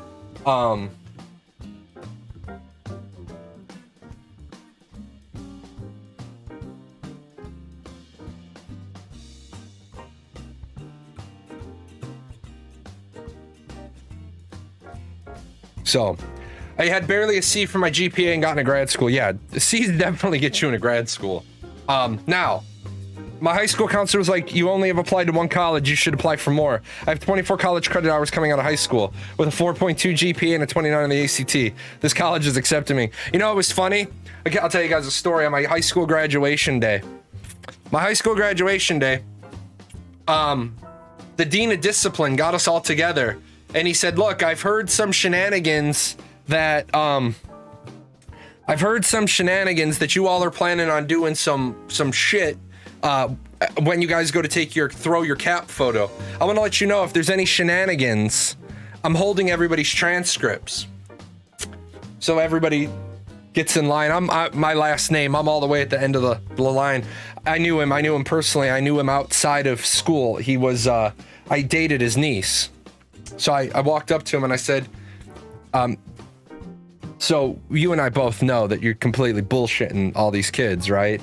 And he looks at me and he's like, well, what makes you say that? I said, I work in the registrar's office at the college I go to, and I've already filed my own transcripts.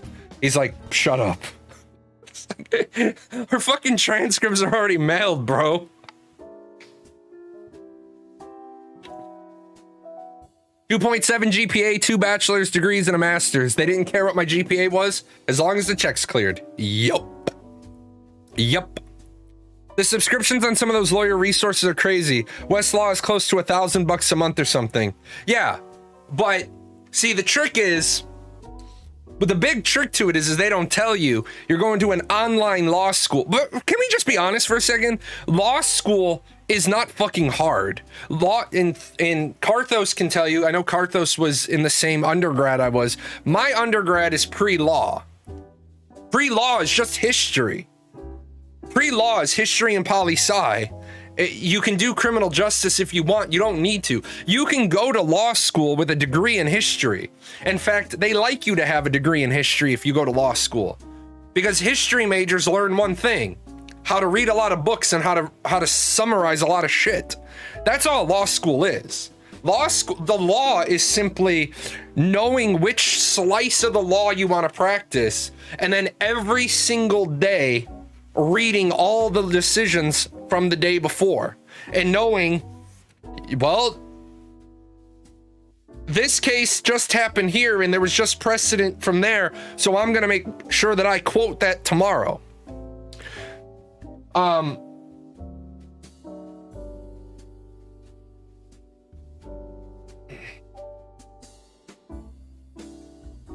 With more and more hackers in PC video games, I was wondering if Intrepid Studios talked about anti-cheat, or if they didn't. What is your thought on the subject? Yes, they did. So most of the time, video game companies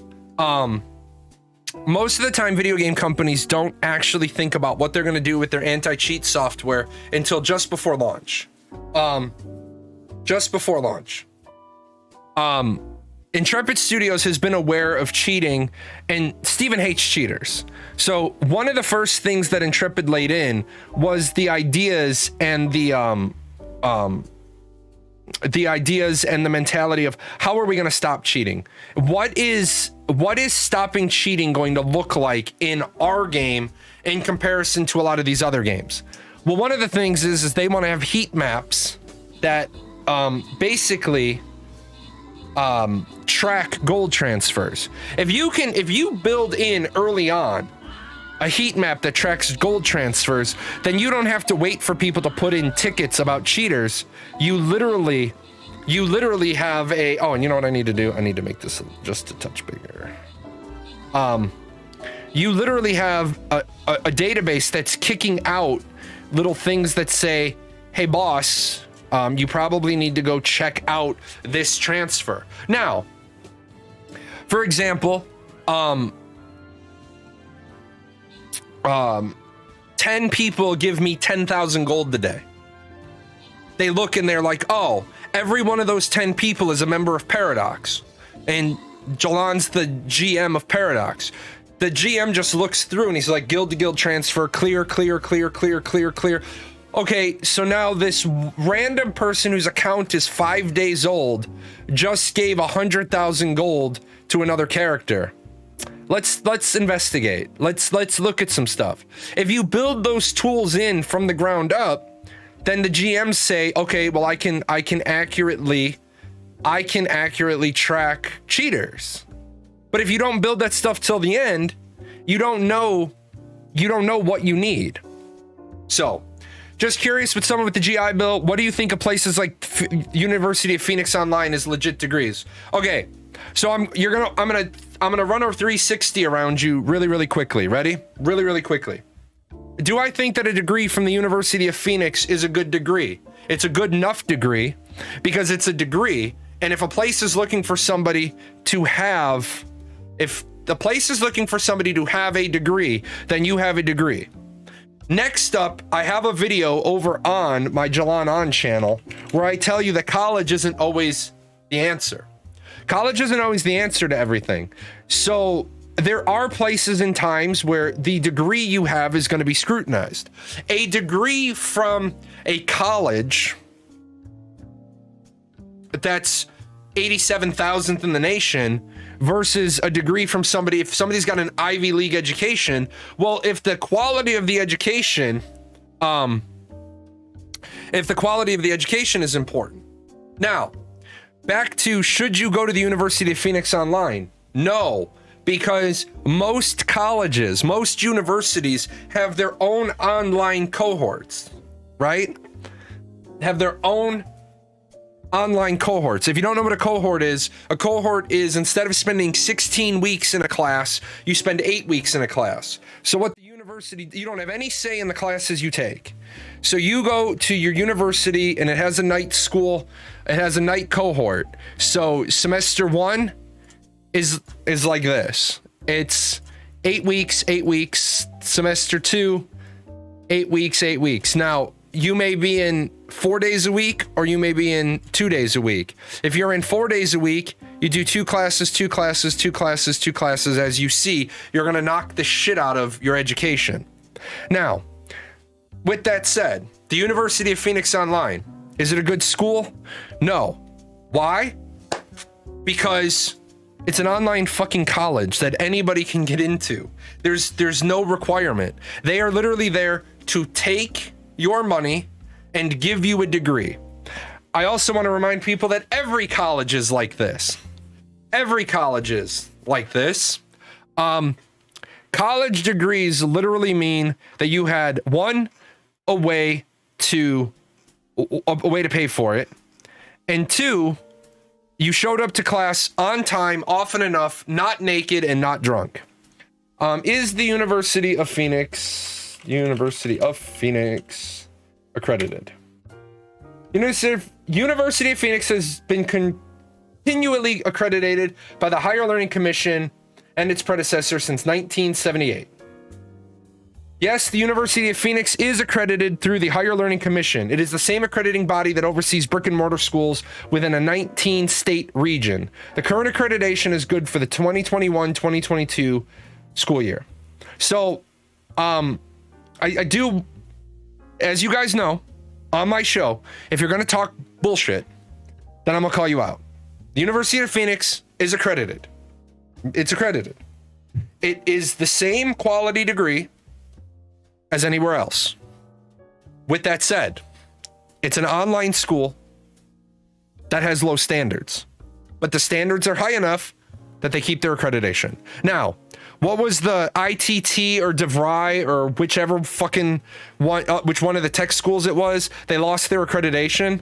So they had hundreds of thousands of people enrolled in their college, and they lost their accreditation, which literally meant if your university loses its accreditation while you're there, you don't have a college degree. You have a certificate of completion.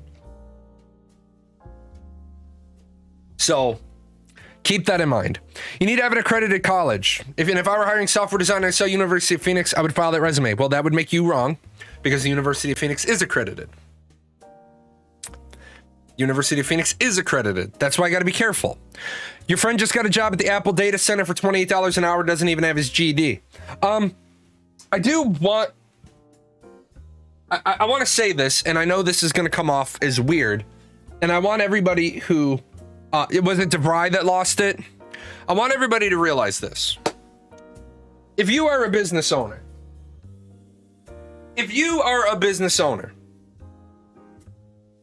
I want you to think about high school. I want you to think about your high school.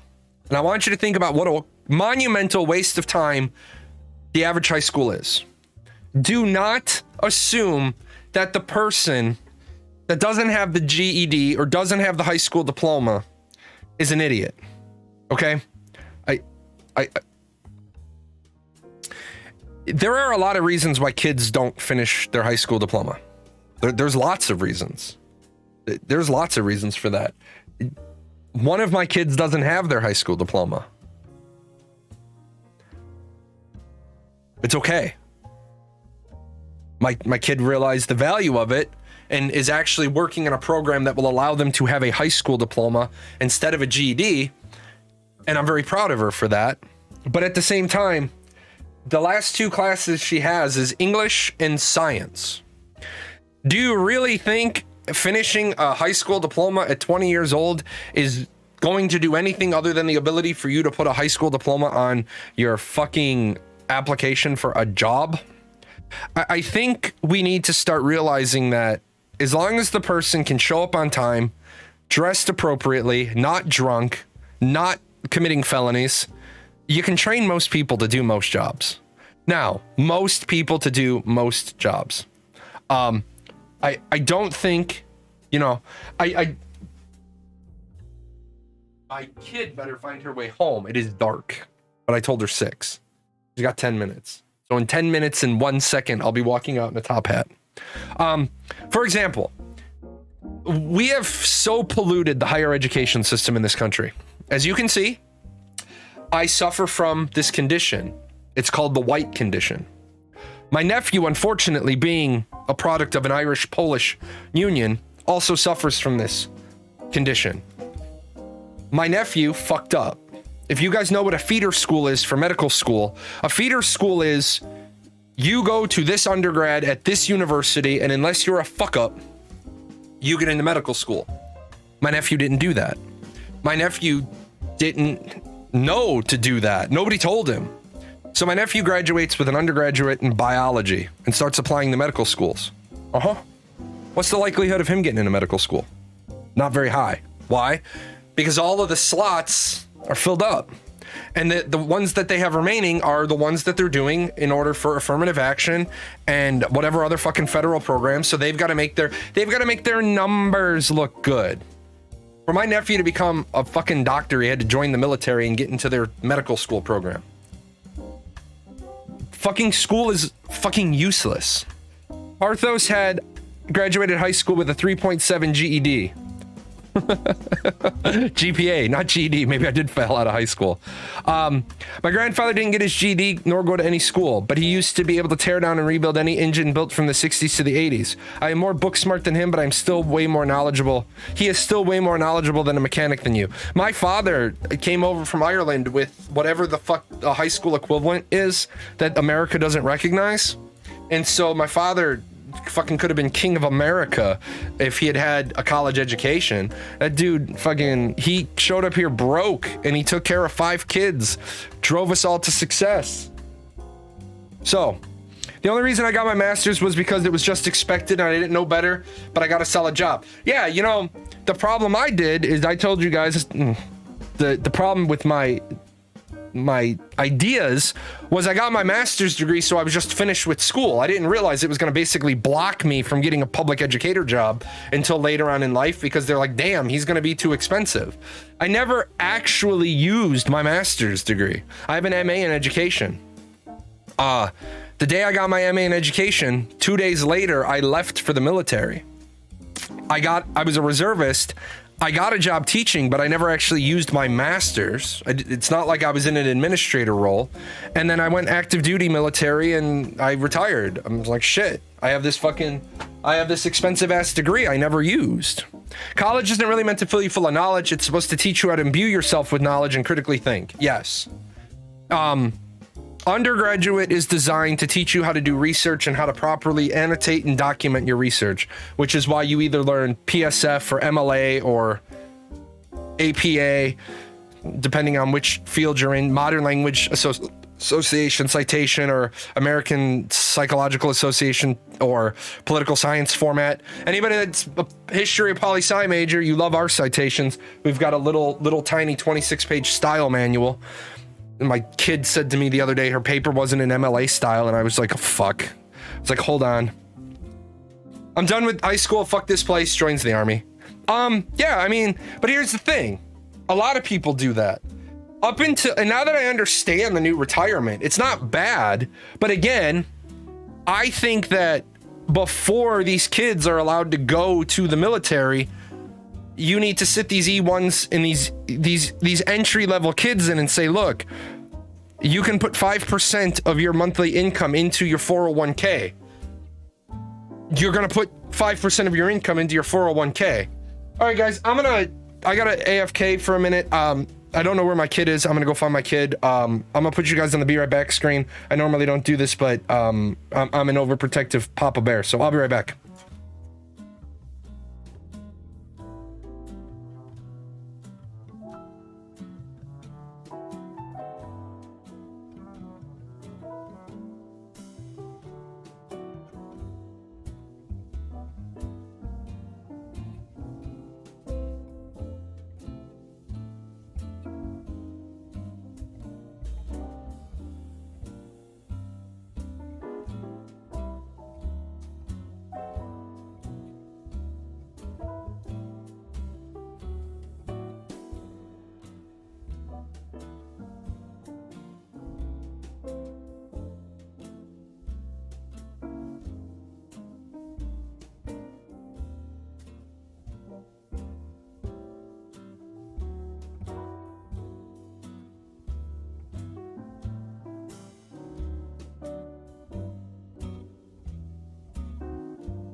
I got a little worried.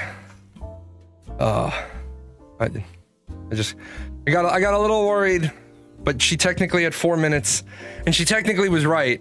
There was sunlight left. There was just a little bit of sunlight between the two houses, so she wasn't late. By the way, for the people that sent me, I got a couple of people that sent me messages about the Apple iTag thing that I said, like, I would iTag my kid. This is a messed up world we live in. So yes, I would absolutely iTag my kid's shoes, so that I can find my kid. If all of a sudden I'm sitting here and I got a dot and my kid's supposed to be within 4 houses, and that dot starts moving away from my house at a rapid rate of speed, I'm gonna call 911 and I'm gonna say, hey, my kid was just fucking grabbed. My kid is about to, you know, I don't know what car my kid is in, but my kid is on this intersection. I'm going at a very high rate of speed. I'm gonna get behind the car that has my kid in it. You know, this is a messed up world, man. You gotta be, man, you can't even like blink. Your kids will just be gone. I saw parents ripping the soles out of shoes, putting in an air tag, re-gluing the sole back in. Yep. I mean, and the thing is somebody said to me the other day, well, if you don't trust your kid shouldn't be leaving the house. I trust my kid. I trust my kids. Most of them. Hi. I know, the door opened so many times you didn't get to go out. Here, we'll open the window. There you go. But it's the rest of the world. It's the rest of the world that I don't trust. It's the rest of the world I wouldn't trust around my kid.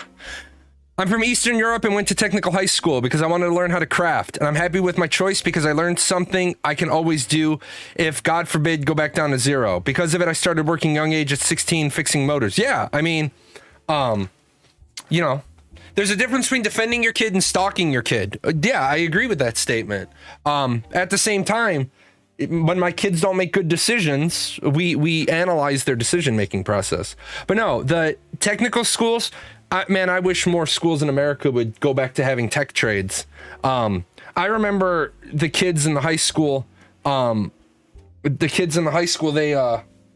their junior year, they left at noon to go down to the Union Hall. In senior year, they only had like 2 classes in the morning for the first semester. And then second semester, they were just gone. And then you ran into those kids over the summer and you'd be like, hey man, you coming with us? We're going to hang out. And they're like, no, dude, I'm a fucking junior. I'm a junior apprentice already. My second semester of senior year was my 17 weeks in the Union Hall. I'm a big boy. I have a real job. Be like, what do you mean you have a real job?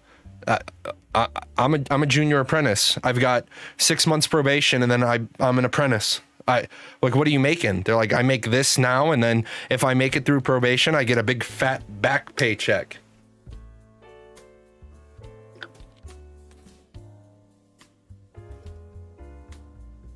My high school looked down on vocational tech, pushed the liberal arts colleges like crazy. All smart people go to liberal arts, all others go to Votech. Yeah, you know, and then I find that funny because now they have the poster of the brother and sister. I don't know if you guys, hold on.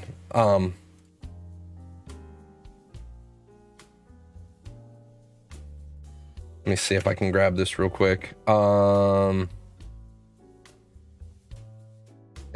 I don't have this one, but it's a brother and it's an educational poster. It's brother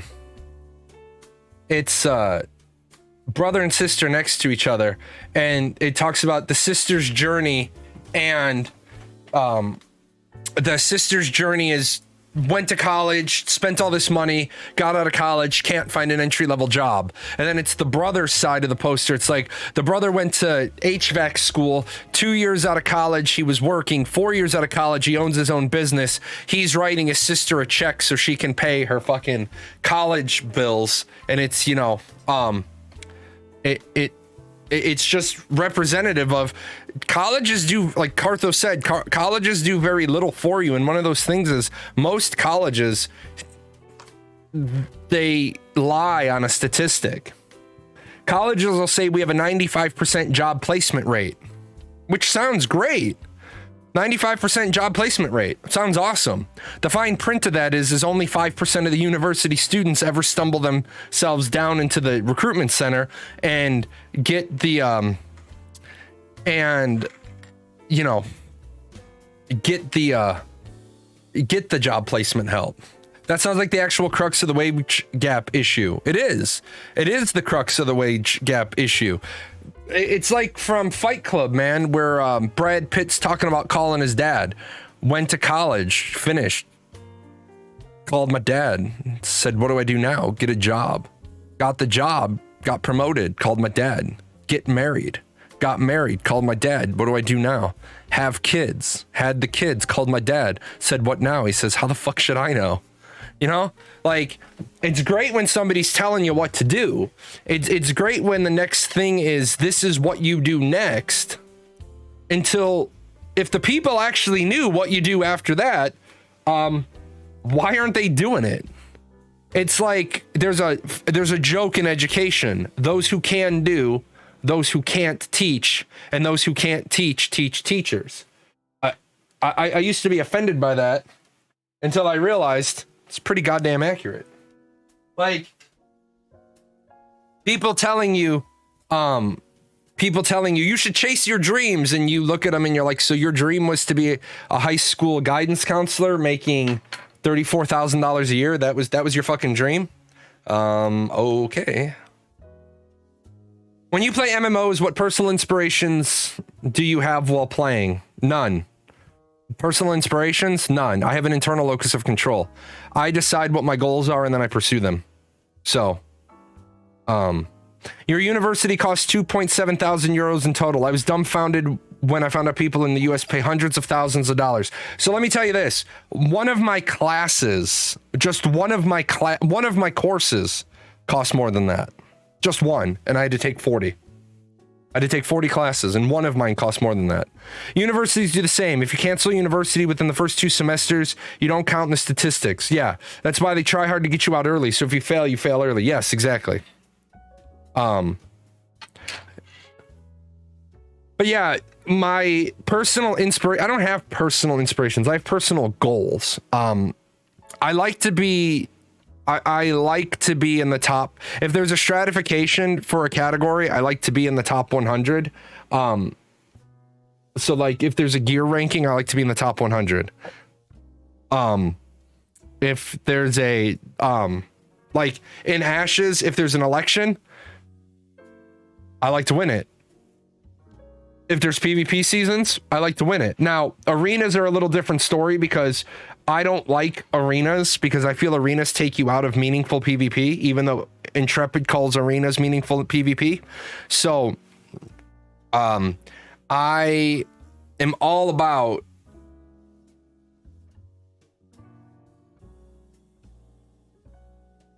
I am all about people who love arenas, but I am all about meaningful PvPs, fights over castles, fights over nodes, fights over caravans. If I want to play a MOBA, I'll play a MOBA. If I want to play an arena-based game, I'll play an arena-based game. I would think arena people would say it's meaningful. Yeah, but they'll say it's meaningful, but what's the meaningful objective there? So I guess it's objective-based.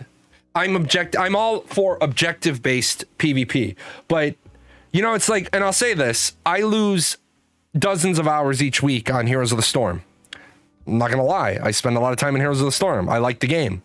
Like I have a 17-to-1 KD on one of my heroes. I really like the game.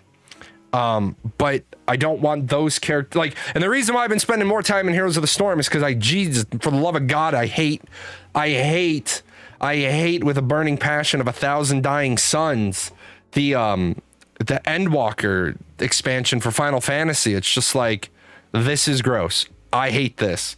So I've only been playing Final Fantasy like every other day. But you know, when I get to Ashes, will I do arenas if the arenas have a cool cosmetic I want? Sure, I'll do that. Will I do arenas if it helps provide PvP season points? Yes. I have a question about resource gathering.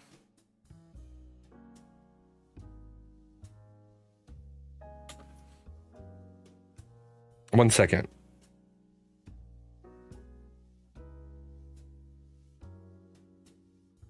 The problem with featured chat is sometimes it does this stupidity. I have a question about resource gathering and the risk versus reward theme. If you know, how are they going to handle it? If player A is mining a gold ore and another player wants to steal it, would player B be able to hit, not kill A? If A doesn't want to fight back, then B gets the ore. Or will there be a system in place where B would have to kill A in order to get the ore? So first of all, I want to correct you on something. One of them wouldn't be stealing from the other because stealing implies ownership. Stealing... I completely ignored you, Phelan, because it was way past the topic at hand. Stealing implies ownership. So if A is there mining the gold ore, either A mines it or A doesn't mine it. B can't steal the node because the node doesn't belong to A. Now, some people are going to say, but A got there first. And I'm going to say, but B got there second. So who the fuck cares? A has to make a decision. Now, is B going to be able to... Is A going to be able to continue to mine even though B is hitting them? I highly doubt it. I think if B is hitting them, then it's going to disrupt the mine. So, if A doesn't mind to fight back, then B gets the ore. Or will there be a system in place where B would have to kill A? Well, there would never be a system in place where B would have to kill A. A could keep trying to get it. And, so... A mines the node because they hired a mercenary to guard them. B dies. That's also going to be one of the things people are going to have to realize. If you're going out gathering, you might need to bring protection with you. And so when B flags up on you to kill A, then C jumps in and kills B. Special Forces missions are meaningful even though the majority of enlisted are not doing what they do. In that thought process, I would say 8-man arenas would be very beneficial to working out strategy warfare from the ground up. I would never fucking ever use that example again because I am not going to equate Special Forces missions to what the majority of enlisted are not doing what they do because that is so fucked up as like that is so fucked up as an even like don't ever try to fucking equate Special Forces to an equation like that. Because no, not at all. Not at all.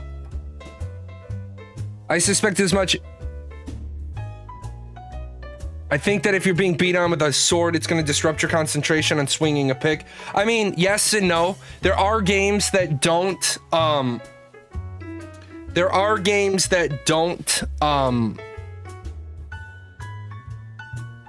interrupt on damage. It all depends on if Intrepid puts in interruption on damage or if you have to CC the person. Then again, I also tell you that I think the corruption system has some really big problems. So they're going to need to fix things like that. You can just keep swinging your pick. It'll force B to kill you or at least give up on the node. Yeah, I mean, that's the trick. Anyway, to go back to this, Special Forces missions are meaningful, even though the majority of the enlisted aren't doing them. Yeah, not the right framework. Yeah, we're just gonna let that one go. Well, Special Forces are more special than the enlisted. That's why that's a bad example. See, that's a bad example because the trick to that is Special Forces don't do bullshit routine combat. They do objective-based combat. So that's why you're trying to like.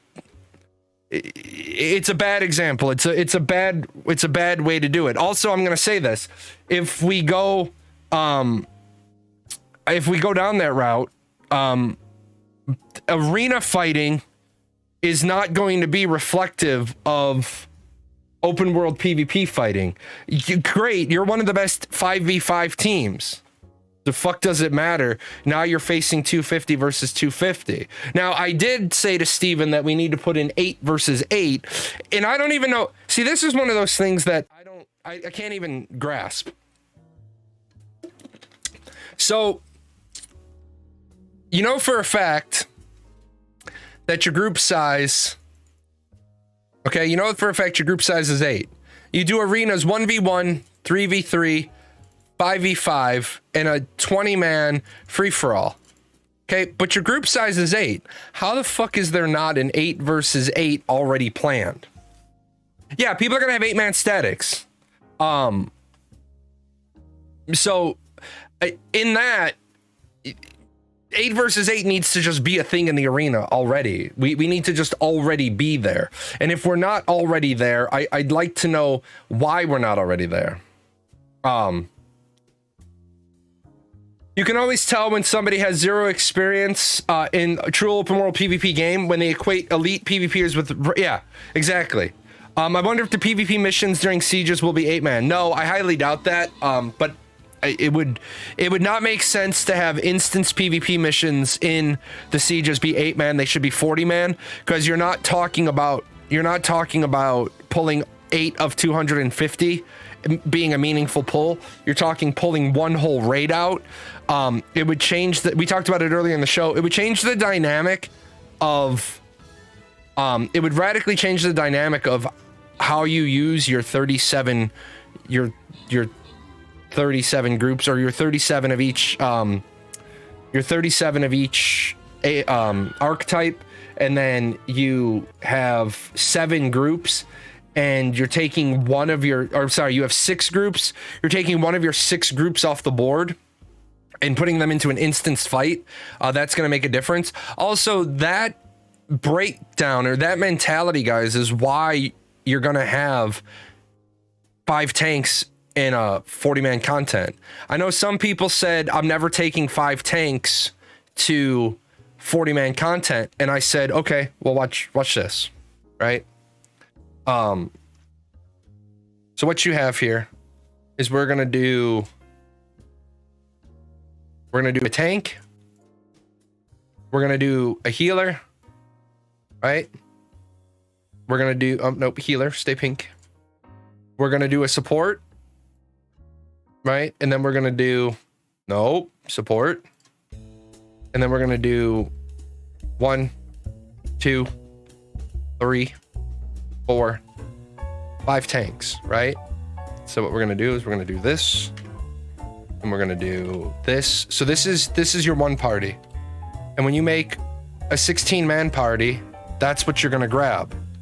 And then when you make a 40-man party, this is what you're gonna do. Now, what people have said to me is, I'm not gonna take 5 tanks.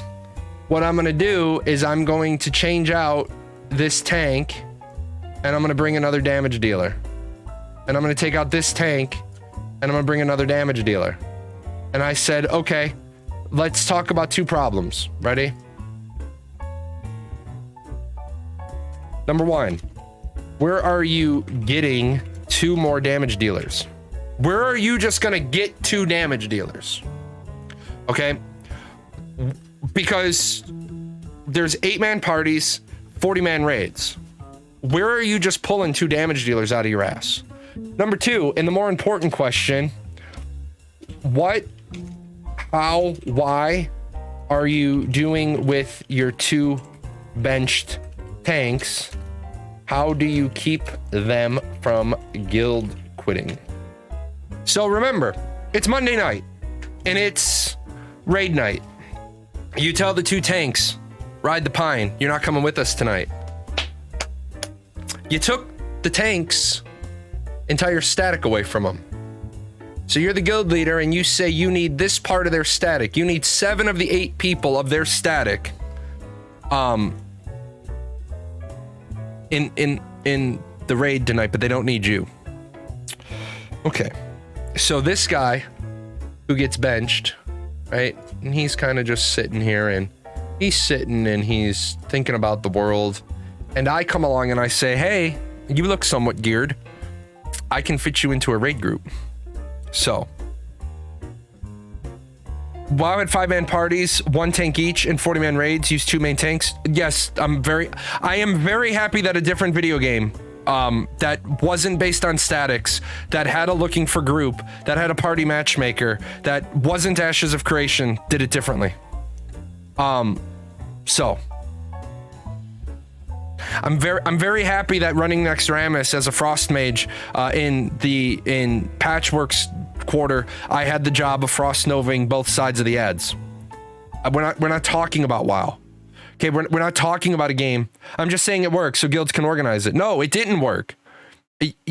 What you just said is in the pizza shop, in the pizza place, pre-making the pizza boxes is a smart move. So you should automatically pre-make the burger boxes in McDonald's. But they're not pizza boxes. They're different. It's a different game. WoW works because WoW has a looking for group.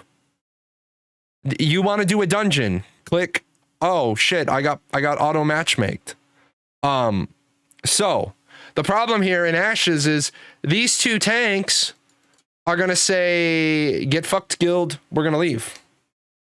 We're going to leave.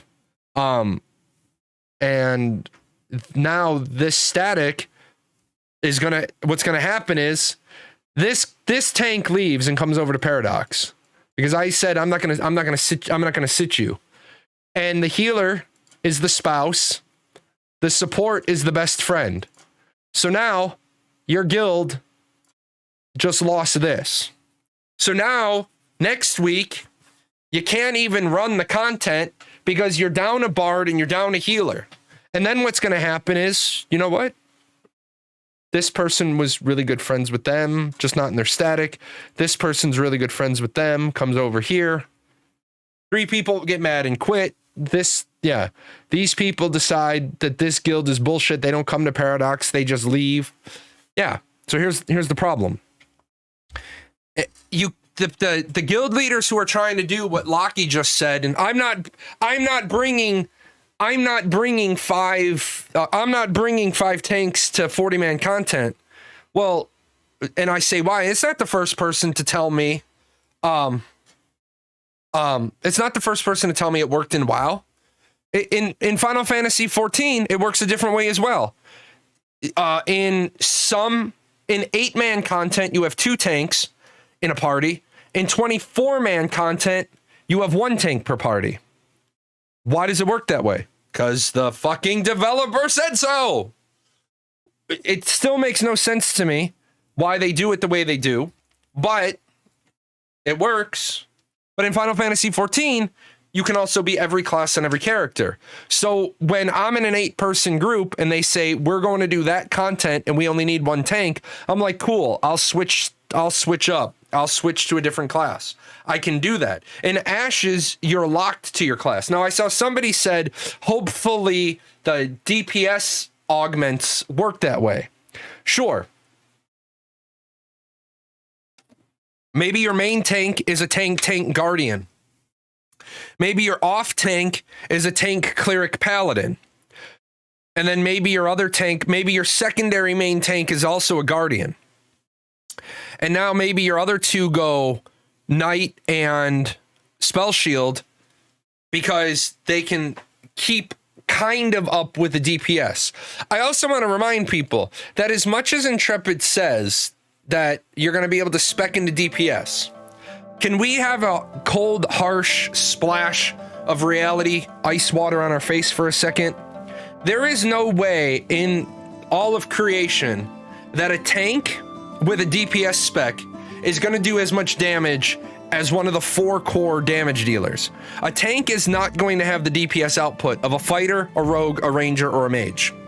Because if they did, if a tank could spec and have as much damage as a fighter, a rogue, a ranger, or a mage, why would your guild not just be tanks and clerics? Why would you not just have tanks and clerics? Why? Because then if the tank can have as much DPS as a damage dealer, then a cleric could have as much damage as a damage dealer. Yeah, no way a tank should do as much damage. Running 6 tanks and a cleric? No, I wouldn't even run 6 tanks and a cleric. Or 6 tanks, 1 cleric, 1 bard. I would run 3 tanks. I would run 3 tanks, 3 clerics, 2 bards. And get fucked. Because now you have 3 people that can throw heals, 2 bards, 3 tanks. So, I'm very excited about Lost Ark raiding because the fights there are completely without tanks and healers, and I've never played an MMO with that concept that looks interesting. Lost Ark is fucking hot garbage. You want to know why Lost Ark is hot garbage? Because there is no skill in Lost Ark. Every single ability is an AoE ability. All you're going to be doing in Lost Ark is throwing AoEs. It's that easy. Lost Ark is not an MMO, so you still won't. That is, well, Lost Ark is an MMO. Lost Ark is an MMO. Lost Ark is an isometric downward-looking MMORPG. You got to put the isometric downward-looking on it. So, Steven seemed to be interested in how stealth will, of course, be available to multiple classes, but there will be utility to disable it. Well, yeah, stealth is available to multiple classes because Rogue is an archetype, and all of the Rogue are 8 classes, but the raids are single bosses, so AoE doesn't matter there. I'm aware that you missed the point. All of your shit is AoE. There's no precision. Every ability you have will be AoE. It's literally, man, it's literally this. How do I hit that boss? You pick up a handful of fucking peanuts and you throw them. You're gonna hit the boss. You can't fucking miss. It's AoE. Like, it's Charlie Sheen in Hot Shots. Pick up a handful of bullets and throw them. I'll give it a try. It's free to play anyway. If it's good, I'll play it. If not, I stop. Yeah, I mean, playing Lost Ark, understanding that it's a free to play game, great, go play it. But make sure you have your expectations in the right lane. Some classes should be able to detect stealth better than others. Here, I'm going to tell you. Detecting stealth is going to be really easy. First of all, no, one class shouldn't be able to detect stealth better than others. But why? There's absolutely no reason for that. Number 2, there's your stealth. It's not stealth, it's a shroud. If you're watching close enough, you'll see people. That's how the stealth is planned to be. I think this is good, because I think stealth should be a utility that drops you out of combat. I think stealth should be a utility that gets rid of tab target lock on you. But this bullshit from so many years of so many games where stealth is immunity, invulnerability, unrevealability, that's all trash. As long as stealth hides the nameplate, it will be more than enough for me. Yeah. I also agree with that. I don't necessarily agree that stealth should have a dash of run speed, but I don't think stealth should be like it is in every other game, that when you're stealth, you're slowed. Do you think their version of stealth should be more effective in darker lit areas? Well, there's not a should there. There's not a should it be. It will be based on the ambient light. The problem is, PlanetSide 2 is literal invisible if you were more than a few meters away. No, it's not. If you're really good at PlanetSide 2, you can see the people from way more than a few meters away. People have, maybe it's just my vision, maybe I just got a fucked up head, but as soon as we had stealth and APOC, I mean, you can still see the people. Like, stealth is more effective when not moving, yeah. Because this is essentially PlanetSide 2's stealth system. Ironically, because the developers that talked about the stealth are from PlanetSide 2. Being slowed while you're stealth made sense because you're skulking. That's not always the case for stealthing. Yes, exactly. And then what Desert just said. So just turn the gamma to max to see it better. And that's the problem, right? That's the problem. Even if you, and we talked about this, even if you set a system file for the engine and prevent people from changing, like, because remember, when you hit escape in a game and it has settings in the menu for graphics, the engine itself may have way more categories. You can open up your local system file, right? You can open up your system file and you can make changes. For example, CryEngine 3 has a snow setting. It happened in ArcAge.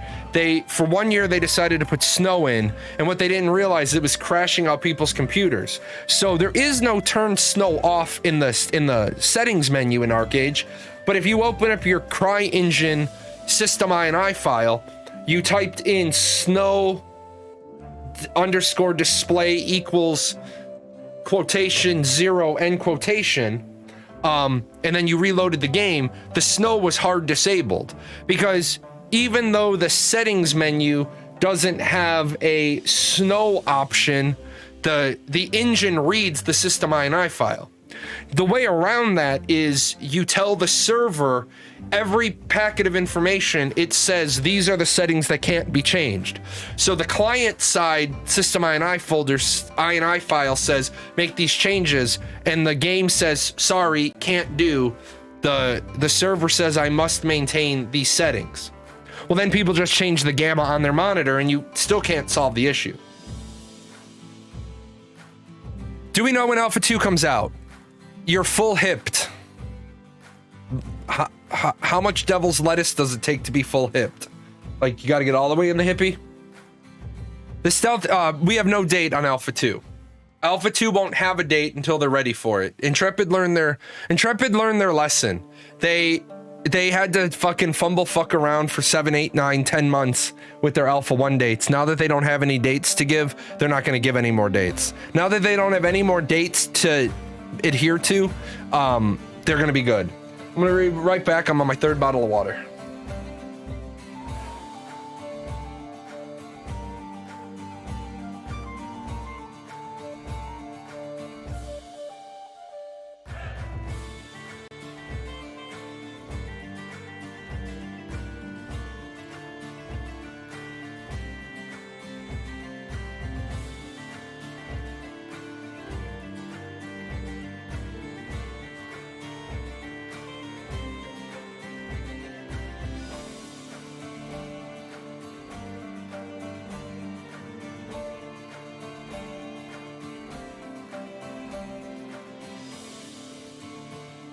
Thank the gamer gods that they aren't giving dates anymore. Yeah, they shouldn't give dates anymore. They should not give dates anymore.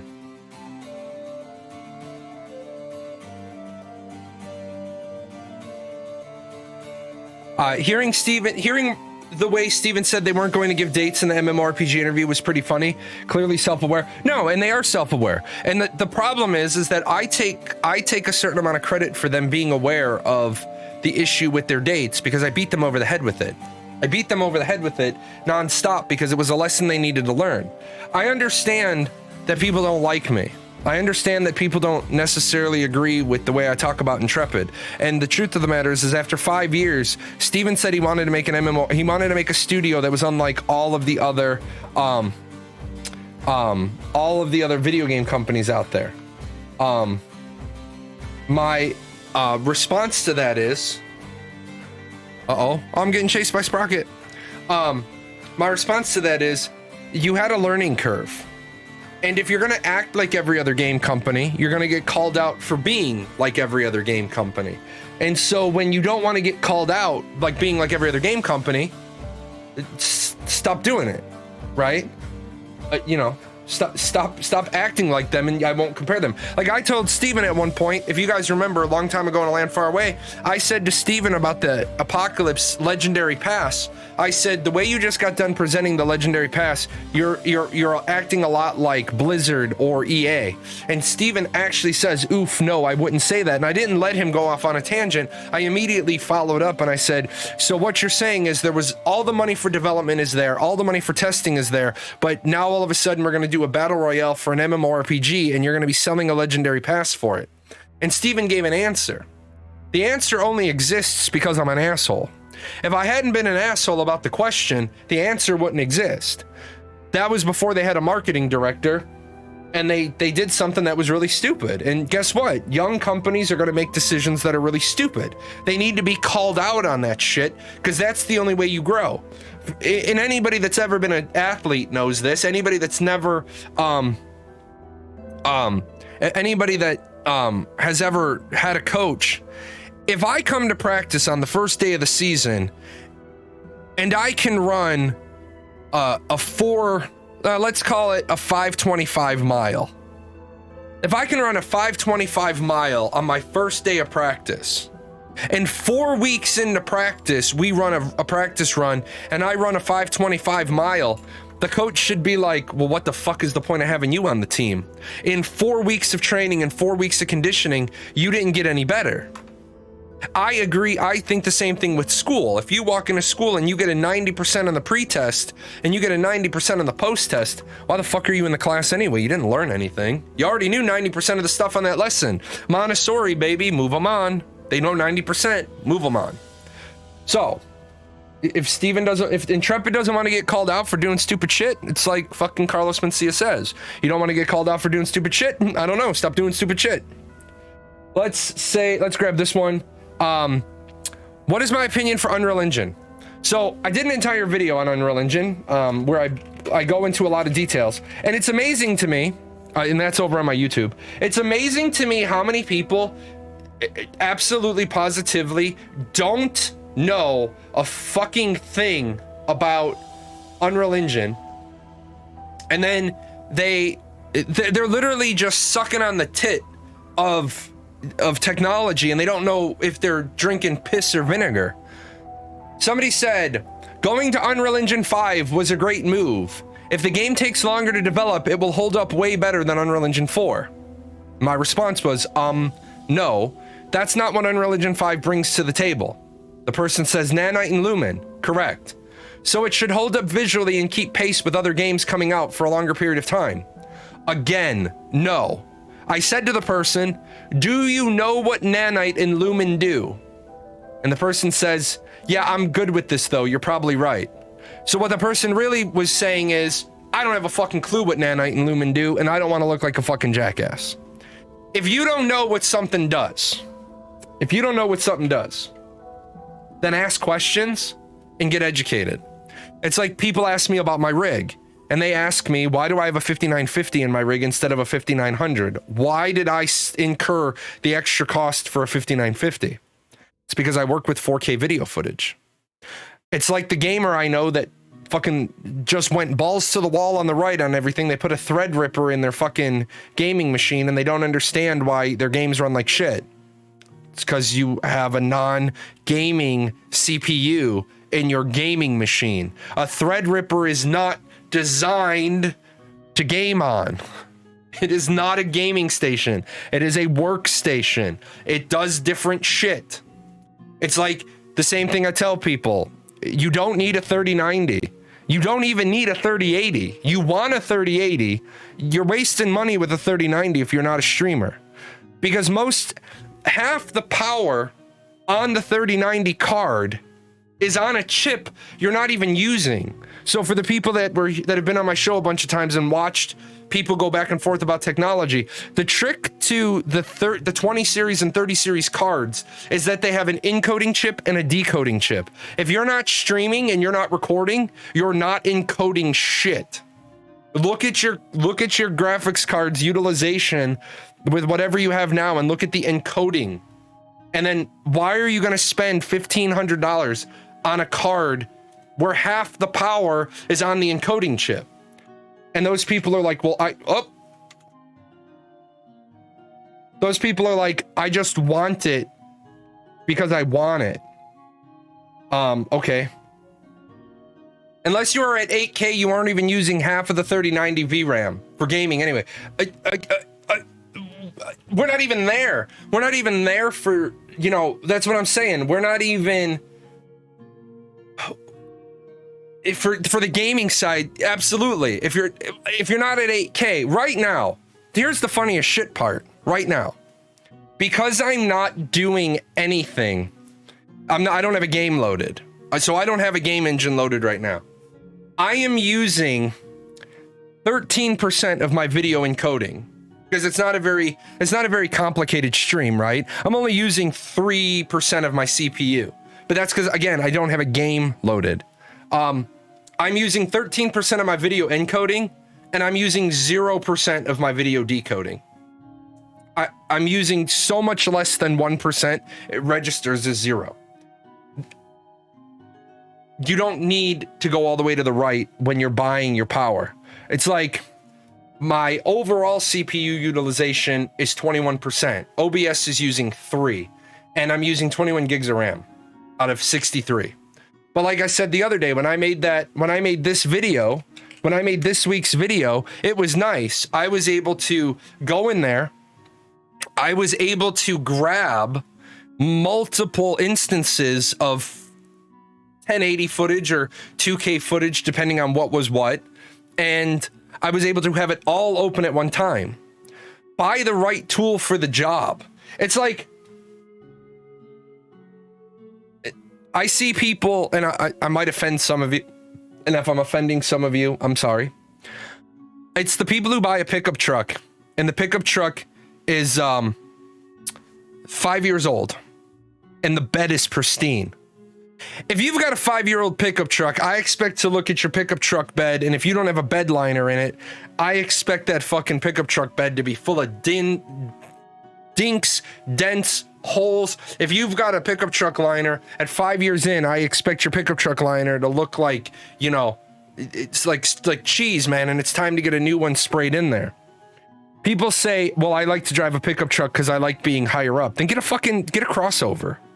Get a crossover. Get a vehicle that's actually useful. I just like driving a pickup truck, man. Girls dig the pickup truck. No, the fuck they don't. No, they don't. I don't know how many guys think that the girls dig the pickup truck.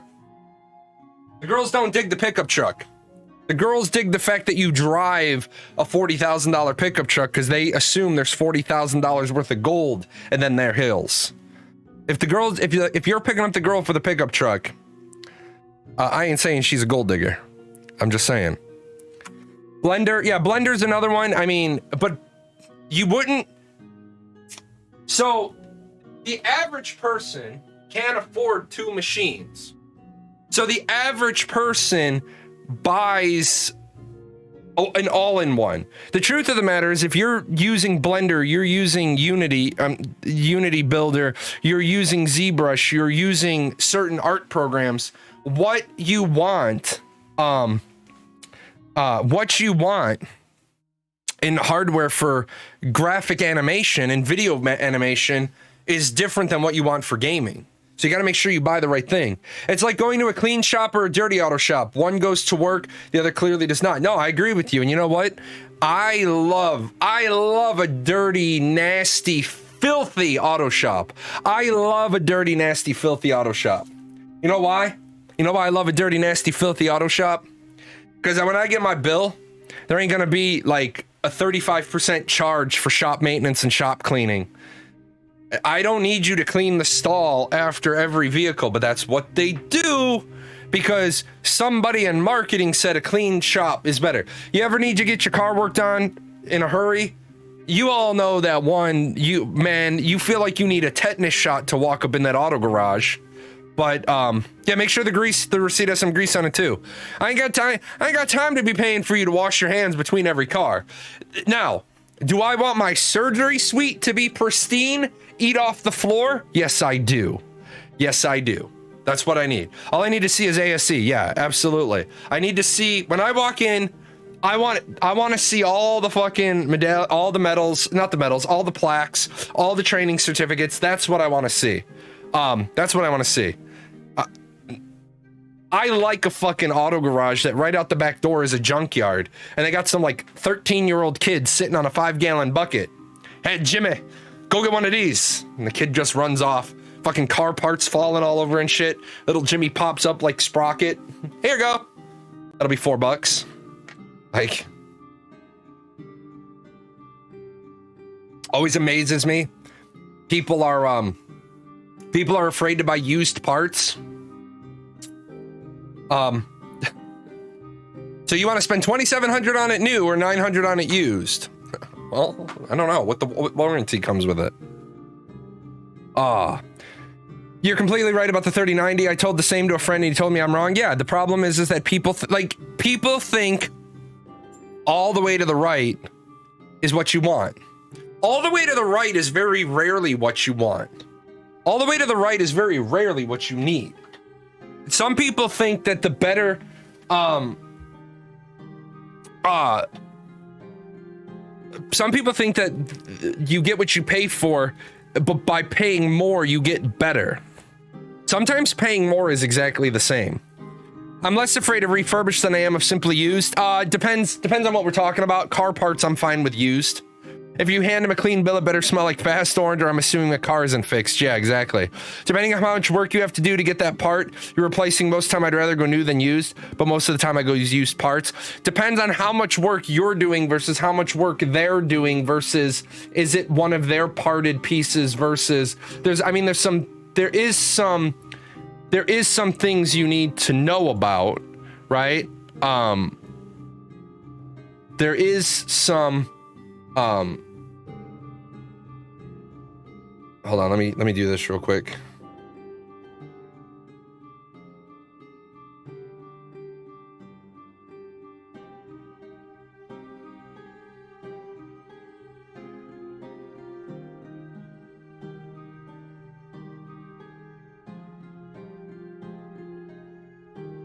Uh...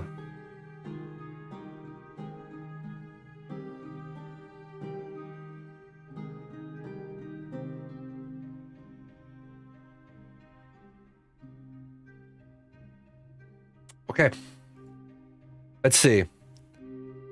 Versus the used part, which is in stock, and the new part, which isn't. Yeah, a lot of it, you know, if it's a complex part like a starter, I want the assurancy that the drop solenoid is. Yeah, exactly. It really depends on what part you're talking about. It also depends on how long is it going to take to get. Like, I don't want used tires. I only want used tires if I'm down in Florida on vacation and I blow a tire and I need a good enough tire to get me home. Because when I get home, what I'm going to do is I'm going to replace all 4, and then it always makes them all weird and like they look at you weird. I'm going to replace all 4 of my tires, but you're giving me the 3 usable ones back. Why? Because I have my own spares. I won't take a single tire either unless I'm far enough away and I won't be able to get my other 3 back. So like I said, if I have to replace 3 tires out of sequence, I take the 3 back and I throw them in my garage. And then if I get a flat and I need a spot tire, I have my own. Like fucking 3 tires with 20,000 miles of wear still on them. I'm not replacing them all at the same time. I'll replace them when I get home. A lot of people don't know to do that either. People are just like, oh, what's the... what are you indicating by PB? Like peanut butter? What's the peanut butter with the 3090? Pottery Barn? A problem? I mean, what are you going for there? I'm like, PB&J? Have they mentioned if there'll be any spot testing coming up anytime soon? No, there won't be any spot testing coming up anytime soon. And, there shouldn't be. They're not at a point where we need... We're not at a point where we need anything. What's the problem with the 3090? There's no problem with the 3090. The thing about the 3090 is, if you're a gamer and not a content creator, why are you buying it? Are you buying it because you think it's the best in the generation? Sure, it is. It is the best in the generation, but you don't need it. You don't need it unless you're going to use the other big chunk of the card. Like I said, if you're not a streamer and you're not a content creator and you're not recording anything, why did you buy a card that was $1,500, that $750 of the value of the card is on a chip you're never going to use? That's what I tried to explain to people. Make sure that what you're buying is ultimately what you need. Like, you don't need a 3090 if all you are is a gamer. Because people will say, well, I want, and I say, okay, well, what is it you want? What are you looking for? It's also the people that, like, they make me want to bash my face in. They spend $1,500 on a 3090 while they're playing at 1080p. And you're like, why didn't you get a 3080 and then use the leftover money to get a badass monitor that at least can do 1440? Like, I've shown you guys my setup. Like, that's my setup. I have 2 widescreens, and then I have 2 verticals. This one is a $900 monitor, because I like my video gaming. The one above it doesn't need to be as good. So at only 1080, you don't need a 30 series card at all. Yeah, I mean, but I don't want to tell people they can't. I don't want to tell people who are upgrading from a 10 series to a 30 series because it's all they can find, if they're going to get about a 3060 or a 3050. What's the low one now? 3050s are out. An X90 and a series of the work cards. You're spending money on features you'll never use. Yes, exactly. Even the 3080 is a work card. Even a 3080 is a work card. Now, if you absolutely feel, yeah, what about on a 30 series card at 1080, right? I mean, if you feel you need the Billy Badass card, get a 3080 and your wallet will still thank you, and you'll still have enough to, so.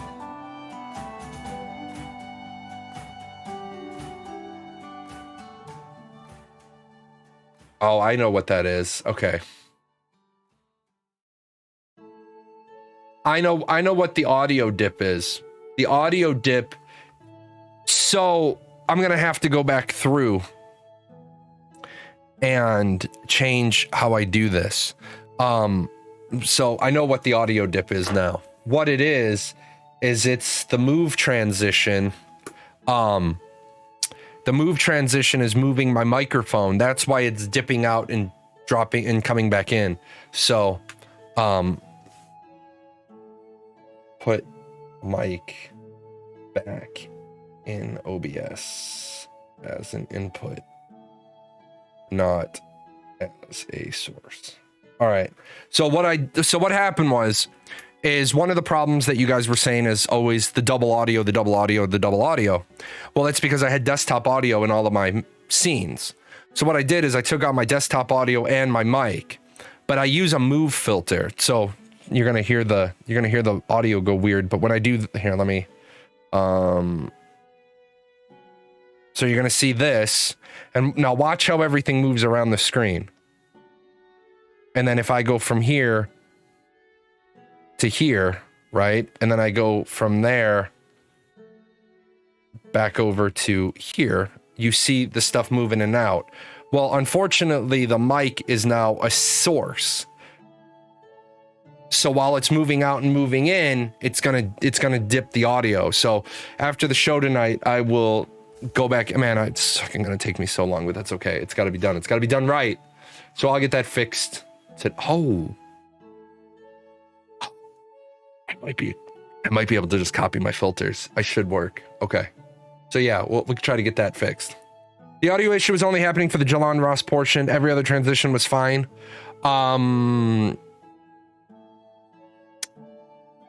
Tools. Transition table. From any to... Yeah, those are moved. It's easy enough. Easy enough to fix. I can just put the mic back in and use the mic standard. That won't be a big deal. I wonder if I can just set the mic in. You guys are so great to me. Put the mic in OBS. Try putting ESTs on raw mic. Are you making another video this week? No, I am not making another video this week. The week of the live stream, my video comes out. I have one on Tuesday and then one on Saturday. Unfortunately, right now, there is not a lot of content to be made for Ashes of Creation. So I don't want to make content just for the sake of making content. This weekend, however, there's probably going to be an extra show. There's probably going to be an extra show because Fractured. Friday's show might be Fractured, and then I might go into Fractured on Saturday and Sunday, because that's a game that we've talked about often. Any new game this week? No, there's nothing this week, but yeah. Yeah, there's Fractured. Am I testing Fractured? Yeah, I'm a content creator for Fractured. So, yep, Fractured was pretty good. We had a lot of fun with it. The problem was Fractured had a really bad game design loop. And luckily Prometheus, the owner of the company and the lead developer, realized they had a bad loop, and now they want to test some stuff. People having to wait 14 hours to remake their gear, that's just not a good game design loop. So I would like to watch some up-to-date gameplay for Fractured. Want to see it before I decide whether to spend money on it. Yeah, the sad part is when it comes to Fractured, I no longer have a discount code. We made quite a lot of money for the community with that. Also, I do want to catch you guys up to speed. My jazz composer finally responded to me, but then he didn't deliver. So I'm gonna give the jazz guy a couple of more days. Once we get to a month late, I'm just gonna shit can him. I don't like to fire people, especially people who've done work for me. And then I shit can them, so they're not going to get paid. But man, you can't be like, I understand you're like, I'm sorry, I got distracted, I have a lot of other things. I'm your client. I'm your client. You accepted the gig. You accepted the job.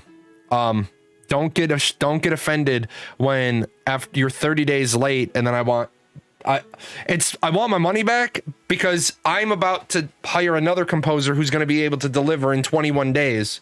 So,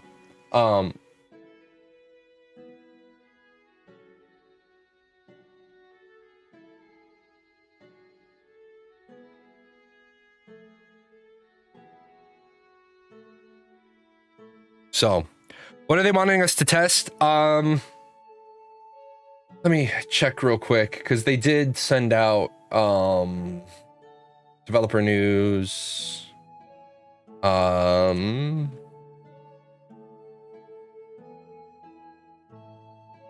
What needs testing? The fractured online backend received a major update which should improve performance in crowded areas.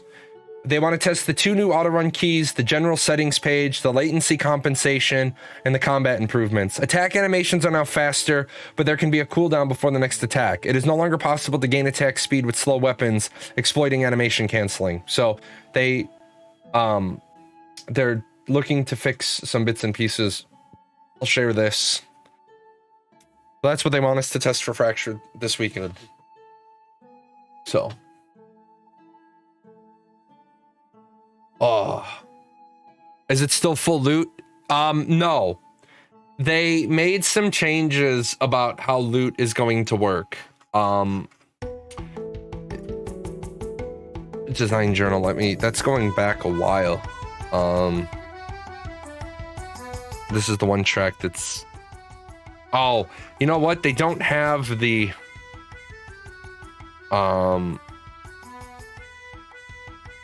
they don't have the old stuff on this new website. Community news, design journals, no, dev update, dev updates, roadmap, playtest review, loot, hold on. Yeah, I don't have it at my fingertips about, I don't have it at my fingertips about what they wanted to change about loot, but they do want to change. They do want to make some changes about loot. The big one being that they understand that full loot, as much full loot as they had, is just going to deter players, because, like I said, I log in today and I get killed, so I have to make new gear. Well, my smelters are full, or my leather baskets are full, or my whatever are full. It takes 16 hours. So today I log in and I die. So I go back to my town and I drop stuff in. Well, it's going to be 16 hours. Well, 16 hours could put me past my next playtime. So I'm not going to log in tomorrow at all. Or I might log in for 5 minutes to do some maintenance stuff. The point is, you never want to have it set up where people are disincentivized to play. So.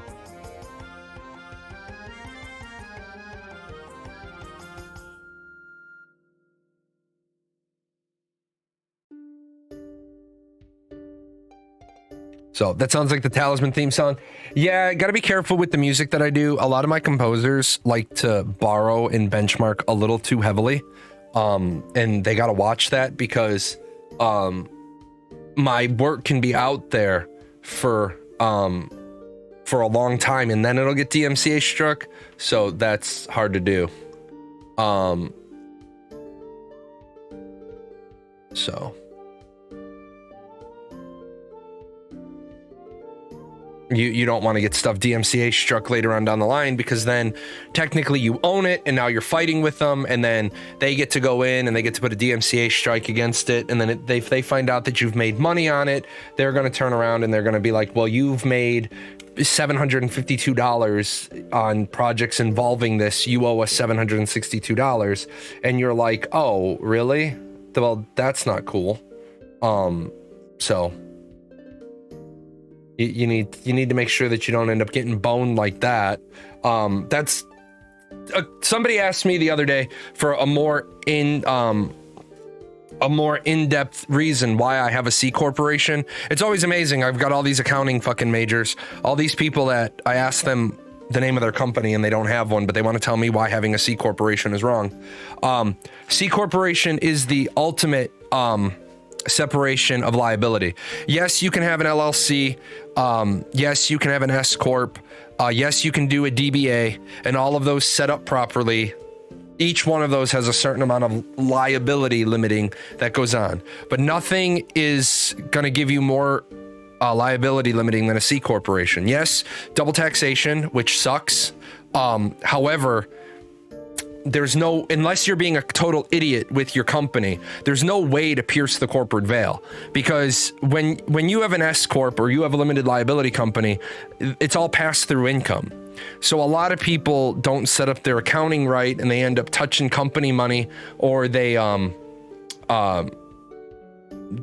up touching company money for their own stuff, or they're spending. Remember, you can pierce the corporate veil the other way as well. If I want to give the company $500, there's a couple of ways I can do that. I can give the company $500 in a loan, but I have to write up loan paperwork. Or I could buy $500 worth of,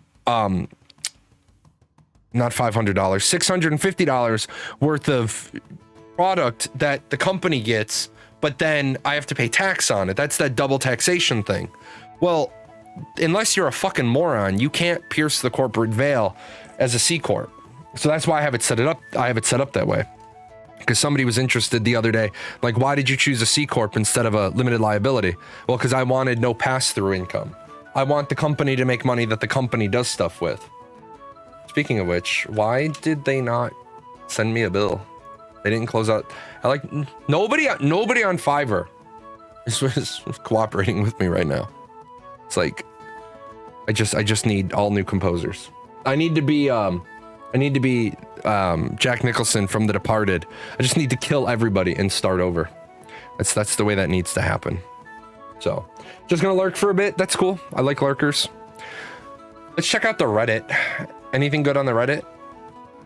There's usually not anything good on the Reddit. Reddit is usually a toxic shithole, but occasionally,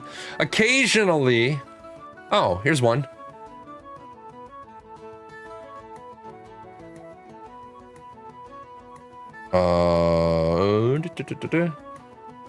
We'll go into that one.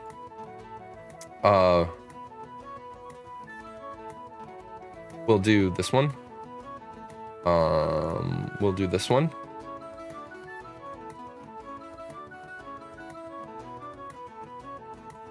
We'll do a couple. We've got. Oh my God! I have a thread on Reddit that hasn't been downvoted into oblivion. It only has 4 upvotes, but that's okay. Okay, let's jump over into the Reddit. Take a sneaky peek. Reddit's always good for a laugh. Open world bosses. Hello, I was wondering if they told us anything about world bosses and how will they be handled. I love world bosses in Guild Wars 2. Maybe not the difficulty since they are pretty easy. Where boss is really tough guy you can't zerg down and make a pinata from. Also, World of Warcraft has a nice feature in which world boss health scales depending on the players attacking it. Did they say anything how it would look like? So, first of all, Guild Wars 2, you most certainly can zerg down the world bosses and make a pinata from it. I'm not sure. I'm not sure why we, I'm not sure why somebody thinks that you can't zerg down Guild Wars 2 bosses. I am not aware of this mechanic they're talking about for World of Warcraft. Boss health scales depending on how many people are attacking it. World boss scaling hit points.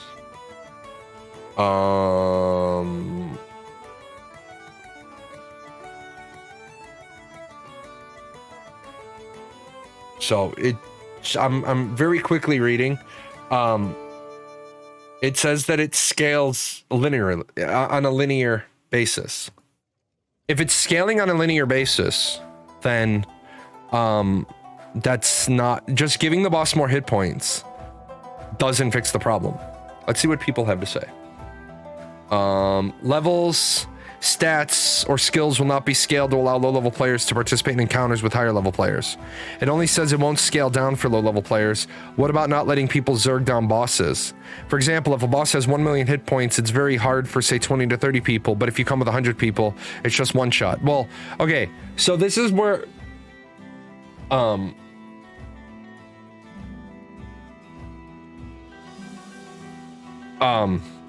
what I hate when people go to this whole, it's hard for 20 to 30 people, but if you come with 100 people, it's just a one shot. Well, no, because if it's hard for 20 to 30 people, then bringing triple the people wouldn't, it wouldn't, be a one shot. If you brought 1,000 people, it would be a one shot. Including hit points and damage dealt, depending on how many people. And yeah, but does it just scale on a linear progression, or does it actually scale appropriately? Because if the boss scales, so if a boss has 100,000 hit points if 10 people enter, and the boss has 300,000 hit points if 30 people enter, all you've done is taken the 10-person boss and triple it. You haven't done anything that makes it like unique. You've just said, okay, we have a world boss, we have a boss for 30 people that's 3 times the hit points as a boss for 10 people. But given that the way the DPS scales, that's not really making it any harder. I love how you say the boss health like there's any context to that number.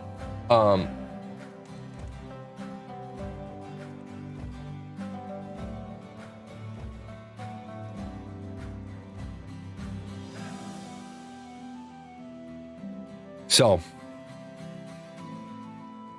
I'm also curious as to how they're going to handle this. In whatever, world bosses on Uldar continent were mostly soloable pushovers. On the other continent, you could have 500 players whacking away at the desert dragon and not kill it during an on-hour spawn. Would be interesting if the boss hit points was percentage based, and the more players in the area, the higher damage mitigation with the creature's defenses. So a 70% hit point boss might take 70% damage to kill with 10 people, or 700,000 with 100 people. That is not percentage based. That is not higher damage mitigation.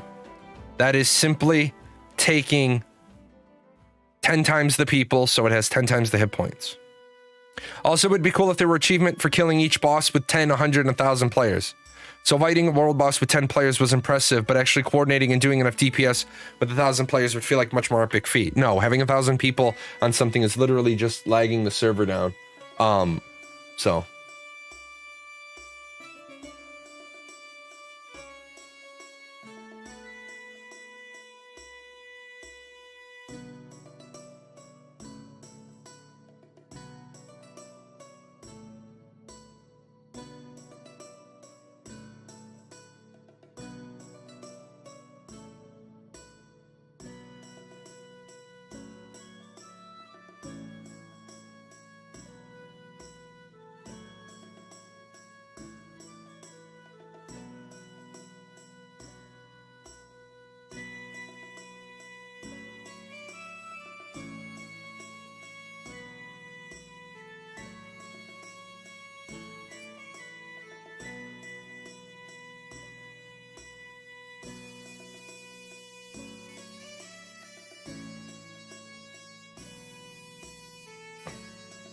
Getting 1K players to show up at the same time would be a feat. No, I don't think getting 1,000 people in one place at one time is hard to do, given the fact that in a lot of EVE fights, you're talking having 2,000 people versus 2,000 people. A lot of the smaller fights that only hit like the 4,000 mark over a bunch of systems. Getting 1,000 people in a single fleet isn't hard to do. 1,000 people isn't a lot. Now, 1,000 people out of 3,000 on a server is a little bit different than 1,000 people out of 10,000. So maybe. This is not confirmed, but Steven during a live stream said if more than what was meant to be for player-wise try to take a world boss, it would get buffs and stuff like that to make it a bad idea to go over, let's say, the 40-man limit. Well, this was not confirmed, but Steven during a live stream said. So if Steven said it, it's confirmed. So let's look at Not reading regularly. What does Ashes do against mass guilds, alliances dominating one or even more servers? So what I want to point out, first of all, is that these terms have meaning. So these terms have meaning. And I want people to realize that, okay, you have a gaming organization. That's the Paradox Gaming Network. This is an out-of-game designation. In-game, right, you have Guild, which is 300 players. You have Alliance, which is 1,200 players, right? Now, these are important because when somebody says, right now I'm playing Myth of Empires where Chinese mass guilds destroy server after server. Same in Atlas official some time ago. There's just 4 to 5 mass guild dominating 80% of all servers. All right. So,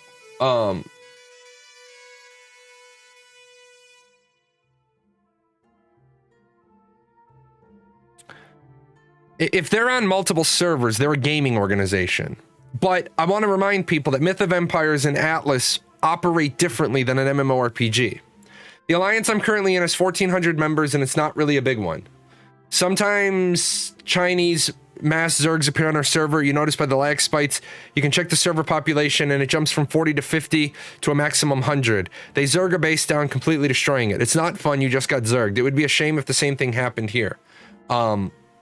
No one can Zerg your base since you don't have one, but I think it's part of the game. There's really nothing you can do about it. If someone is able to gather a massive army, they can do it. Well, you can siege and attack nodes. It's almost the same. This is incorrect. Let me quote this. This is incorrect. The 250 versus 250 is for castle sieges. Node sieges currently are uncapped. The cap will mean nothing to the players complaining about this. New World at a cap of 50. Everyone still blames it on a Zerg when a company starts doing well for themselves. Okay? The problem isn't that. A lot of things go wrong. The Ashes of Creation team definitely learned a lot of things not to do, not specific to Zerging, just in general. Tons of variables, but player population matters a lot. 250 seems really high to sustain for battles if they happen frequently. I guess that sucks if castle sieges. So, I believe there's a maximum territory size, so it's not possible to control the whole map. I can't remember exactly how much, but I think 1/5. The problem is that if a guild splits into several guilds who don't touch each other, they basically control the server. Okay, so that's back to this. That's back to that's not a guild. That's a gaming organization, and there's nothing you can do about that. You thought the nodes were capped? No, node sieges aren't capped. Steven has given the impression that he doesn't want to be put measures in as deterrents for players. He wants it to be very much be in the players' hands. For better or for worse. To give a scenario that is usually given, you have a large dominating guild, however, it's not large enough to contain all its members to a single node. Better yet, there will be non-guild members in that node. The potential parties with a vested interest in dethroning the top dog would be smaller guilds opposing larger guilds, and some of the members of that guild that perhaps are not getting a taste of the fruits that are available to the upper tiers of the dominant guild. There's, remember I said, take care of everybody in your guild. If you don't take care of everybody in your guild, then that is the shit that happens. The hope is that players will organize for the betterment of their own circumstances. In truth, we don't know how this will play out. Well, we do know how it plays out, but there's been other games. As long as there's no massive advantage to owning a node, that's where problems come into play. Okay, these people don't understand the game, so I don't want to sit here. I don't want to sit here and try to teach people. This is why all these people need to go to Ashes 101. Guilds don't own nodes. Individuals own nodes. That's an important thing. Action tab-based ranged attacks. Dear devs, dear Intrepid devs, I've got some thoughts on action versus tab. First off, there are some really difficult decisions buried in here. I empathize with you. No matter which way you go, I think you guys have shown an ability to be innovative yet restrained, and I'm excited to see what you put out. First of all, these thoughts are exclusively aimed at range style attacks, skills that do damage at range. As far as melee, AoE, healing, buff, I couldn't care less with the direction you take. Reticle, no reticle, action, tab, whatever, it feels pretty similar to me. Assumption about ranged attacks. Tab users of ranged skill almost always have an advantage over action users. True. It is largely impossible to balance tab and action versions of ranged skill. Effort towards this balance is waste of resources. True. If we agree with these assumptions, I think the best route forward is to have most ranged attack skills be action-based, with a number of tab-based attacks heavily limited. Stop. Why are you worried about balancing ranged versus ranged? You need to worry about balancing ranged versus everybody else. I'm used to tab target and I love optimization, optimizing the timing of my skills rather than worrying how fast I can hit a headshot. However, I've also played games where accurate aiming with mouse or controller was the difference between winning and losing. Happy for you. As someone who has a toe in both ponds, I think we should keep a few things in mind with the action tab discussion. Tab-based combat in MMOs is a product of technical limitation. No, the fuck it is not. Tab-based combat in MMOs is not a product of technical limitations. Tab-based combat in MMOs is a replication of tabletop gaming. When the earliest MMOs came out, it was not feasible to have players' aims at moving hitboxes. Really? Because Mario would like to call about you hitting a fucking Goomba with a shell. The technology has always been there. The best option was for arrows to automatically fly towards a target and for the dice roll to determine evasion and misses. This is not a biologically realistic depiction of combat. Holy fuck nuts, motherfucker! Neither is you swinging a sword in a video game. Most of you fucking players in a goddamn MMO couldn't hit a fucking house with an arrow on your first shot. And most of you would probably cut your own nuts off if you picked up a fucking sword. Holy fuck. Nonetheless, okay, by the way, guys, just so we're fucking clear about archers and fucking mass combat in the real world, just because I think this is where this person is going to, there is a reason why in the real world you have, ready? You have 2 rows of archers, right? You have 2 fucking rows of archers and they all send all these fucking arrows this way. Each row of people throws a fucking arrow in this direction. Okay? And the point of it is more arrows equals more hits. Okay? The reason why Edward the Longshanks says in Braveheart, use up the Irish. Arrows cost money. The dead cost nothing. Okay? There is a reason why you have rows and rows and rows and rows and rows and rows of archers, and they all throw arrows at the same time because you're trying to kill the fuckers that can't duck behind a shield. Okay? You're trying to catch the people that have no shield. Arrows are not an effective way. Fight in the shade, exactly. Why did no Spartans die in the fight in the shade scene? Because they all have a shield. What did happen on the beach of Troy when Achilles and his 50 Myrmidon land on the fucking beach? They formed up their little fucking their formation, and all the arrows are bouncing off of them. And then they've got 2 archers. Everybody else is holding the shield, but they got 2 guys with archers. They're returning fire 2 at a time.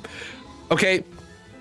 People need to realize that archery should be one of the most ineffective 1v1 methods.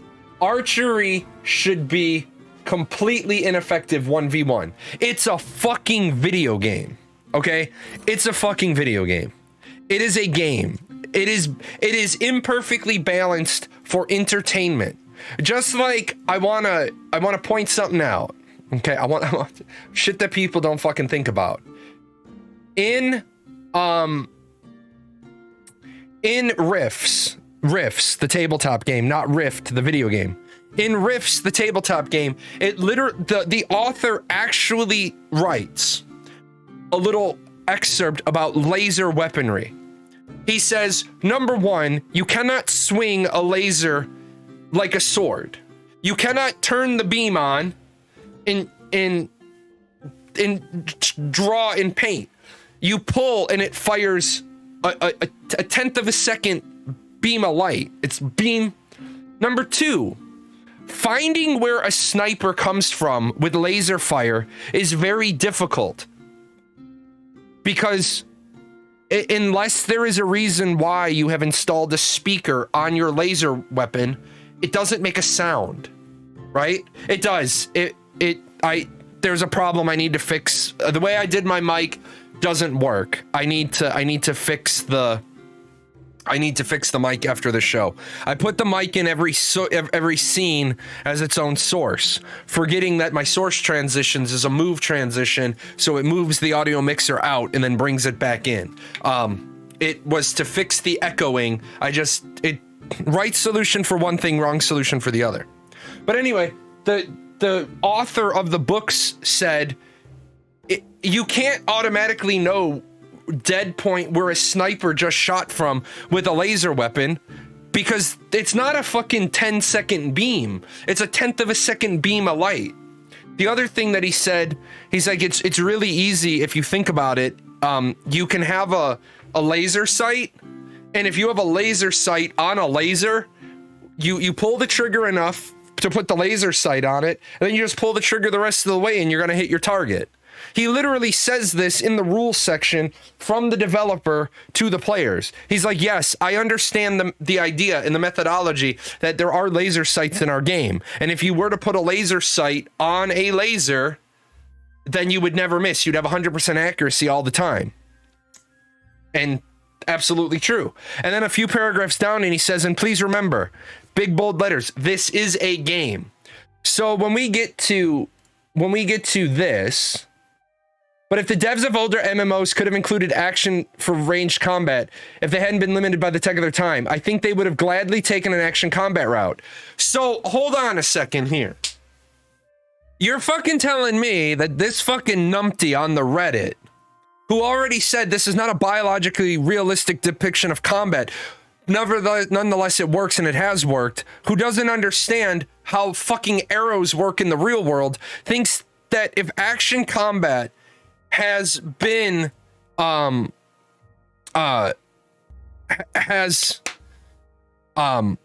with combat, they would have gone action. No, they wouldn't have. Do you believe that if action was the next evolution, nobody besides Pearl Abyss and BDO would have made the jump? Now, in 2022, many of us are accustomed to the tab target way of playing. We acquired gaming baggage. But in the way of the future, and it pains me to admit this, it's probably action-based range skills. No, dumb fuck. No, dumb fuck, it's not. Okay? This is your opinion with absolutely no fact behind it. If action was the way of the future, why is no company other than Elden Ring developing a pure action MMORPG? To not include action combat range attacks, why is this person apparently Paradox knows everything and he's never wrong. Also his opinion's always right. Fuck off. Hey, watch this. You know what's funny about this, you dumb fuck? My opinions on my show are the relevant ones, because I'm the fucking streamer. Elden Ring, not an MMO. Elden Ring is labeled as an MMO. Elden Ring is an upcoming action role-playing game developed, the game... Let me see. Oh, it is going to be primarily single player. So, there you go. Yeah. But anyway, to not include action combat range attacks. So here's the person's problem, right? The person is trying to fix a problem. Action tab-based ranged attacks, and they're trying to fight action. They're trying to fight ranged versus ranged, and they're forgetting that you're going to have to make this work. Rangers are going to have to fight against fighters, tanks, rogues, mages, summoners, clerics, bards, and other rangers. Apparently this was Nutball's post. Was it? Really? Well, that sucks. Because You know, if it was, then the person should have come in and realized that they're a fucking idiot and we could have helped them. But it is what it is. If you're talking, you're like, you think that you understand balance and you're talking about how you're going to compare action, you're going to compare ranged to ranged. Also considering that aren't mages ranged characters, but you're talking about, what are you talking about here? What are you talking about? You're talking about ranged attacks. And then you're saying, as far as melee, AoE, healing, buff types are concerned, I couldn't care less what direction you take. So you're telling me that you don't care about melee, AoE, healing, buff, or any type skills are concerned. Reticle, no reticle, action tab, camera, whatever. It feels pretty similar to me. My thought about ranged skills. So you have no idea what the fuck you're talking about. And now you're trying to say to not include action combat could give AOC a dated feeling, potentially alienate a younger player base, especially a player base who have never played MMOs. Prevent Intrepid from innovating in an open space. Not many MMOs have nailed action combat, but many have nailed tab target combat. Okay, can we be honest for a second? Intrepid Studios doesn't have the pedigree. They do not have the bench. They do not have the development chops to master hybrid combat. They don't. And if anybody at Intrepid hears me say this and you feel offended, I'm going to remind you, you're 5 years into development. You flip-flop twice on root forward animation. And nothing you've delivered has felt good action-wise. But everything you've developed has felt good tab-wise. Alpha Zero felt great. I played in Alpha Zero. Alpha Zero was great. The Battle Royale was great. I didn't have a problem with the Battle Royale. I didn't have a problem with the floaty. I didn't have a problem with the forward movement. It was good. Alpha 1 was not good. Alpha 1 did not give you the freedom of control that you've come to expect in an MMORPG. And the reason why it didn't is you were caught up in trying to make action good. Remember, we have talked about on this show so many times, if tab is good enough and you have 10 good systems in your game, people are going to say, man, I wish this game wasn't tab, but I'll play it. But if your action combat in your game isn't exquisite, it doesn't matter how good the other 10 systems are. People are going to be like, man, that's a shitty action combat game. I'm looking at you, Elyon. Elyon's action combat. Why couldn't the action combat in Elyon carry the game? Because Elyon didn't have the 10 good systems. Sure, the combat is great. But now you spent all your money making an action combat system. It doesn't work right. So, many thanks to the dev for their work and continued passion. It's great to... So, basically what we're saying is, give AOC a dated feeling. Okay? It gives AOC a dated feeling. But the target audience, the people who will only play Ashes if it's action combat only, is a tiny, tiny, teeny, tiny sliver. If action combat was mandatory to be a successful game, wouldn't there be more games in development that are action combat only?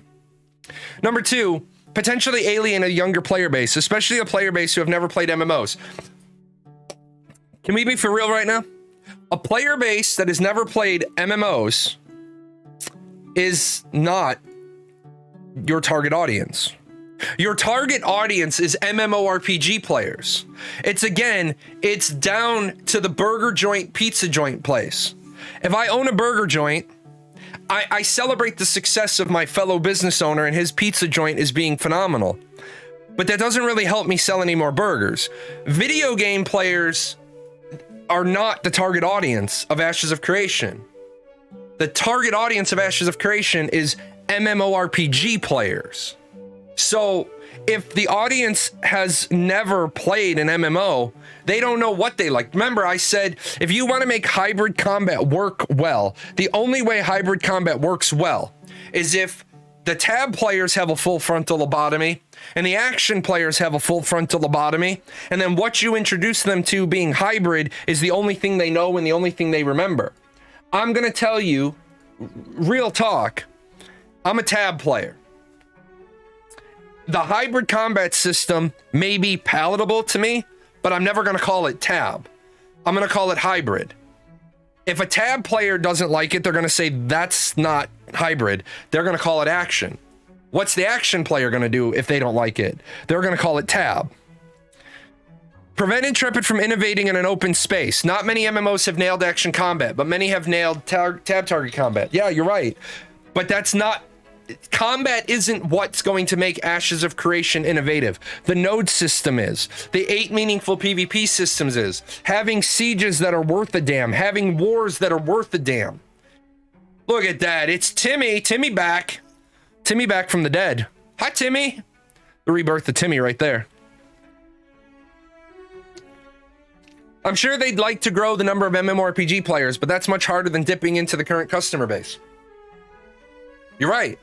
Combat can't be bad, but it won't make AOC. You're right. There is nothing.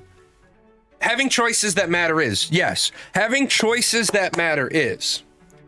But this post, when you're talking about, these thoughts are exclusively aimed at ranged attacks, skills that do damage at range. As far as melee, AoE, healing, buff, I couldn't care less what direction you take. Then, if Nutball was the poster, then Nutball's a fucking idiot.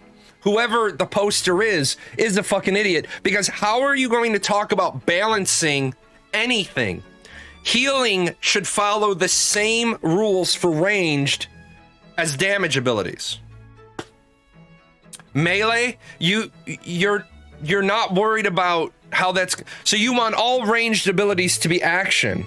But most of the time I don't hear that. Most of the time I hear the melee players want all the combat to be action. The moment you say, I don't want to look at... These are exclusively aimed at ranged attacks, skills that do damage at range. As far as melee, AoE, healing, buff, I couldn't care less what direction you take. So let me tell you how that works. That's like a surgeon walking in to surgery, opening up my abdomen and saying, all I care about is the clarity of the surgery site and the suction. I don't want to hear about heart rate or blood pressure. Fuck, I'm dead. Where's all this blood coming from? Just keep the site clean. His blood pressure's dropping. Nope, don't care about blood pressure. Just care about that I can see what I'm doing. You can't not care about everything. Balance must be balanced. And this is basically like a bad knockoff. This is like a bad knockoff of my post. So, I'm sure there's probably some derogatory comment. Oh, there's not. I'm surprised. Let's see. Is the game PvP system similar to Lineage 2? Yes. Yes, they are. I've always found tab to be more fun.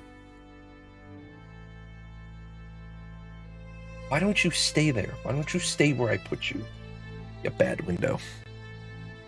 I've always found tab to be more fun.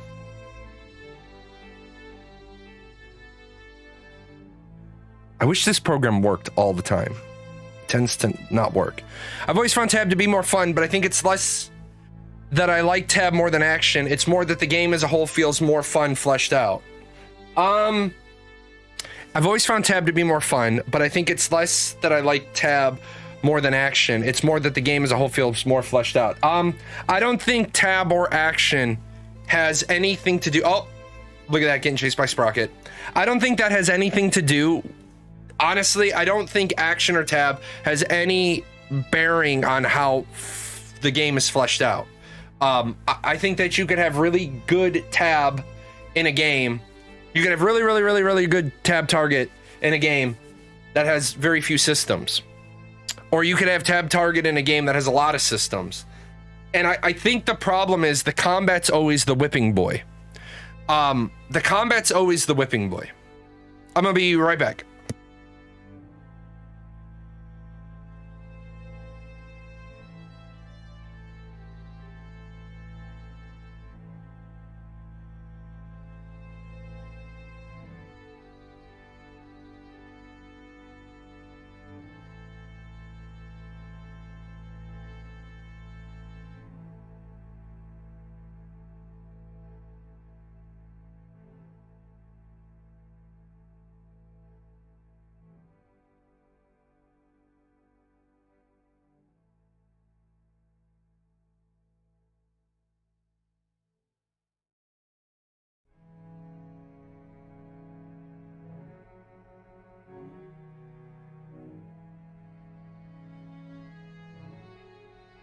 Alrighty.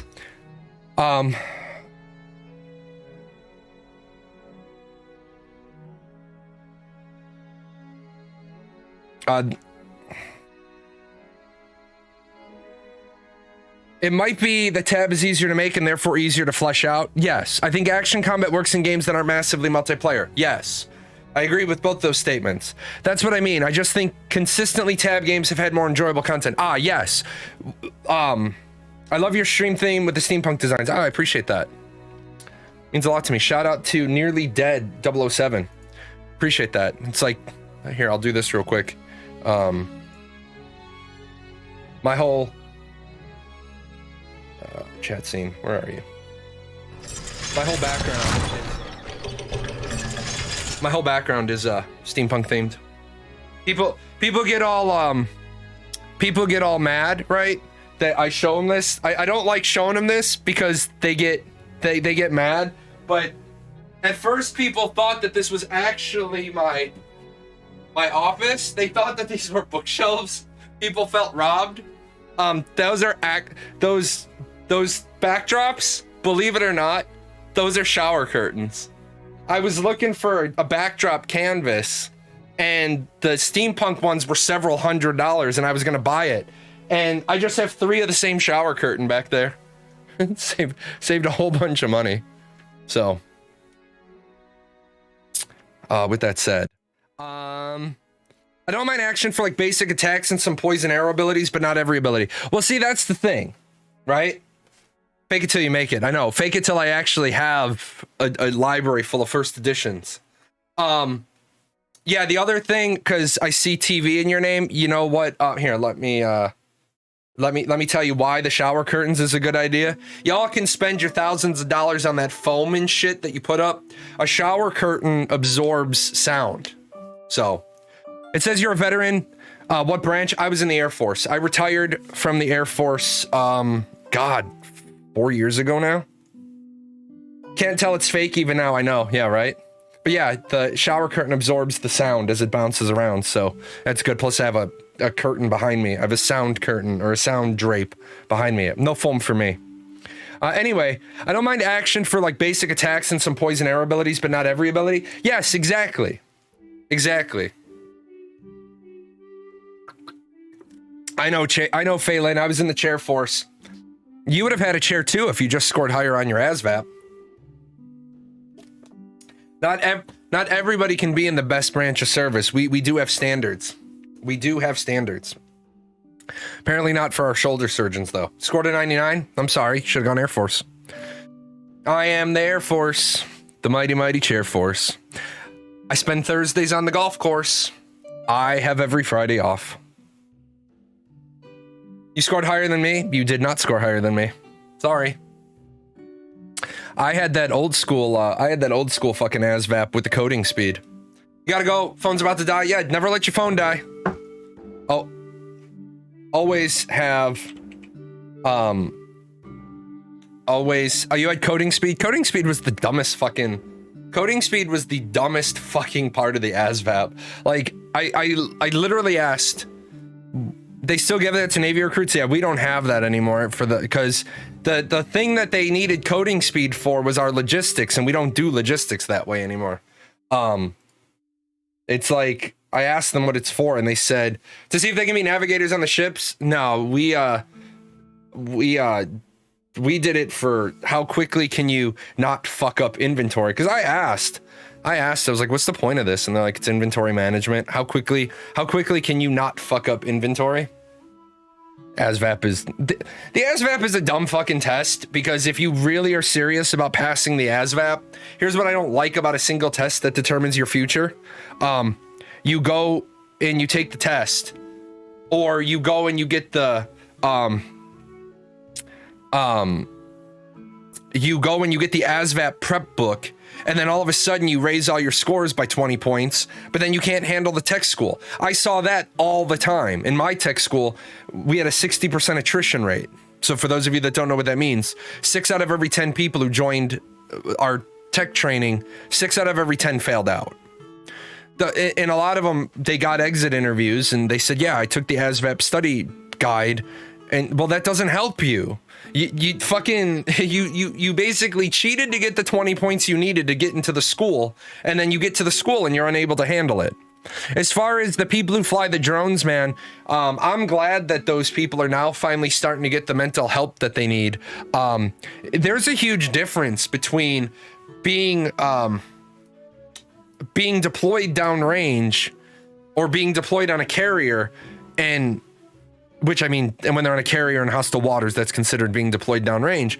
But there's a huge difference between being separated from your family and being at war, like you're at war, and then being out in Nevada at Creech and flying drones, and you get up in the morning, you go to work, you blow some people up, you see the confirmation of death from the drone's camera, and then you're supposed to go home that night and you're supposed to like mow your lawn and hug your kids. I had a friend was stationed out of Aviano when Operation Vigilant Protector kicked off, and they were doing bombing runs. They were doing active AOR, and he said he actually asked if he could separate from, he's like, you need to put me up in billeting, you need to put me at the alert center, you need to put me somewhere. And they said, why? He's like, I can't do this shit. And they said, they said, what do you mean? He's like, I'm literally getting up in the morning, sending my kids to school, getting in my jet, dropping ordnance on people, coming home, and I have no time to decompress. I have no time to, I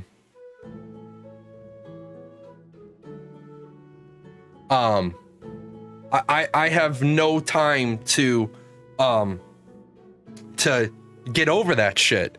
And so then they realized, yeah, these drone pilots, you've got a fucking 1001 camera. You literally see body parts blow off the people when they drop the fucking Hellfire fires in, and you literally see the fucking camel just got blown up. The fucking guy, half the guy's torso is fucking on the hood of the car. And these pilots, these drone operators, it's basically, oh, everyone's like, oh, it's just a video game. You got these people flipping the fuck out, man. It's the horrors of war, right? The horrors of war. And now you got these guys doing this shit and then going home to their kids. No, man, it's cool if you're only doing information gathering. When you start blowing people up, that's not good.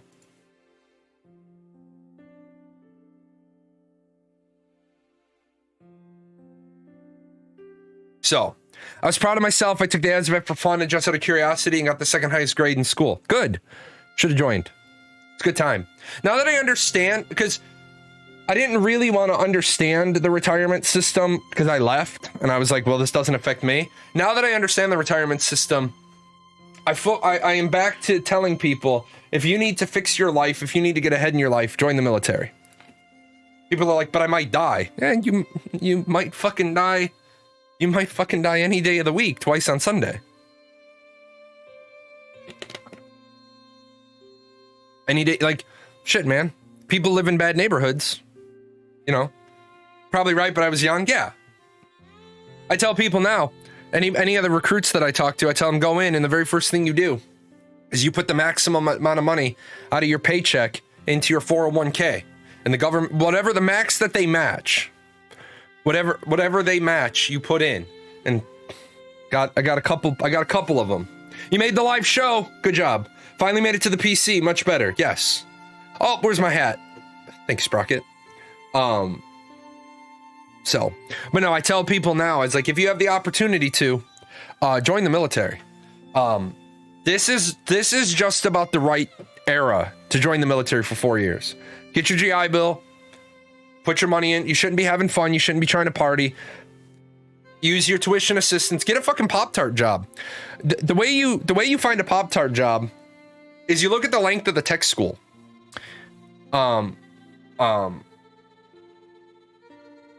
Length of the tech school is like 6 weeks, 9 weeks. Take that job. Your upgrade training will be done in 3 months. You go to school, TA. Well, I want to have fun. Well, then have fun. The people who are like, I want to get a degree and not be in debt for the rest of my life, join the military. Get a Pop-Tart job. You're literally whatever the fuck it... How long is Air Force basic training now? I don't even know how long basic training is. 8.5 weeks. So literally, right? 8.5 weeks at basic training, 6 to 9 weeks at your tech school. So within 20 weeks, 20 weeks, you could have a career. Now, you could full school for free, GI Bill, full medical, housing's gonna suck. I recommend signing up for 6 years. You go in as an E3. That's usually a little bit better. If you've got some college, if you're like in that 20-year range and you're like, fuck man, the economy sucks. Yeah. I mean, go in. You're not going to get a glorious job. Higher chance to die. Live in Chicago. Join the military.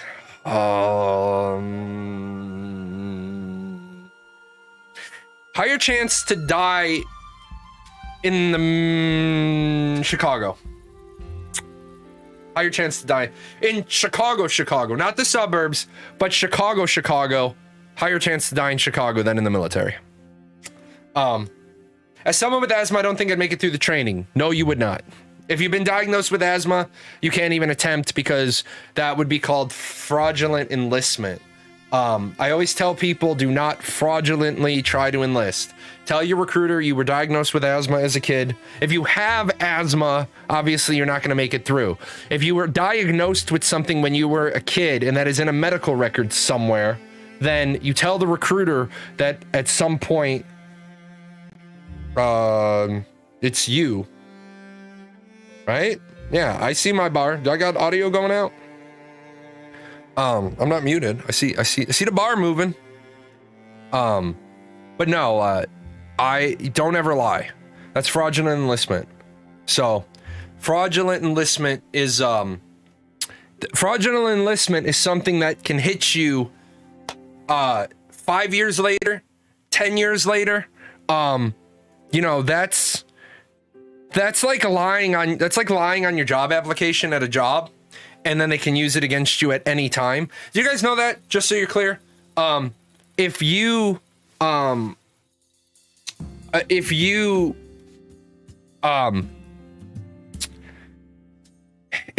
on a job application, you could be at the company for 10 years, and then they don't want to give you that promotion. Did you know a lot of times they'll let you stay at the company and your HR file has a little sticky note on it that they have, they have a little sticky note on your file that says can be terminated at will.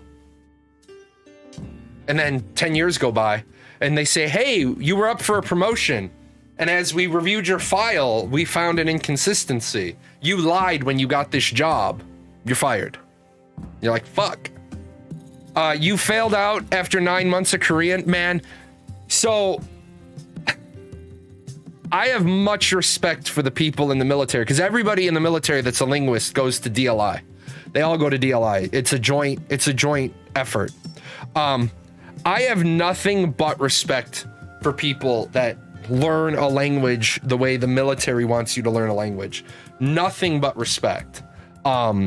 DLI, yeah, 90% washout rate, because they want to make sure that you learned the translations the way they want you to know them, and they ultimately want linguists to they want to teach you in a way that you can learn another one. You can learn like a related family language. So yeah, you got 17 college credit out. Yeah, people who graduate, they're like the BMETs. They have to take 5 classes and they get a degree. You literally, I think the shit did I have 86 credit hours for my AFSC with all my training. 86 credit hours. That's fucking insane. I mean, for me it was easy because I already had an MA. So I showed up and they were like, "What are you doing?" And I'm like, "I want my degree." And they're like, "Oh, okay." That's another nice thing about the Air Force. The Air Force, you can get a degree. If you are dedicated to it, you will have your undergraduate in your first term of service. Now, of course, that's going to, require a lot of work on your part. I know somebody went to DLI and learned Farsi, then went on and became an E6. She had a really, really hard time showing evidence of PTSD because she would SCI and she only put little snippets to put in her claim. Yeah, that's a fucked up thing as well. And I'm glad that there is efforts being made on that front. The people that do stuff that they can't talk about, and then they have a medical condition, and literally all they can say is, I have this condition and you need to believe me. And their medical record is literally like all blacked out. Like they'll ask you the question, well, where were you when this happened? And you're like, yeah, I was somewhere. And they're like, well, what do you mean you were somewhere? Oh, I was somewhere and I can't tell you. I had a guy laterally transfer in from a facility that had that I can't tell you designation, and I literally trying to write his EPR,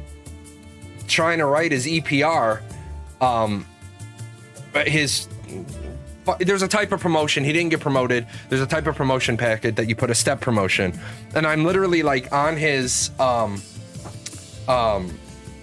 step promotion package, I literally wrote, I said, I can't fill out a 10 line on this guy because you have to see his personnel file. I said, this guy should be promoted.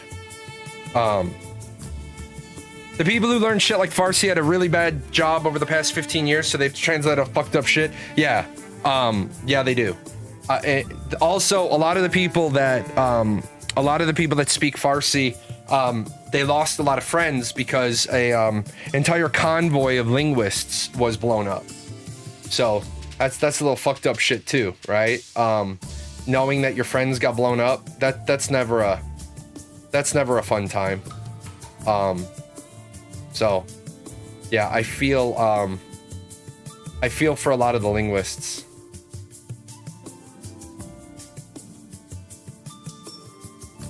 Am I not gonna get any? I got like no scrolls. I opened up all of my keys. I got like 20 scrolls maybe. I got a ton of event tokens, but that's not what I wanted. All right, we got meow, meow, meow. Do you want to be seen? Your brother doesn't like to be seen. Can I show you off? Can I show them the majestic kitty? May I have permission to pick up the majestic kitty? This is my boy. This is Sora. Originally, he wasn't mine. The white one named Cloud was mine. And then, because Tamir was playing Kingdom Hearts. Why? Why you gotta be like this? Look up here. Hey, what's that? Is that a camera? Hi, you're a good boy. Yeah, careful I don't get my nose hooked. Yeah, he will hook my nose. He has done that on the show. Can we get a hello? Can we get one hello? One hello? Meow? Meow. One meow? Can we get a meow? You're gonna give us a meow? No? But, so, funny story.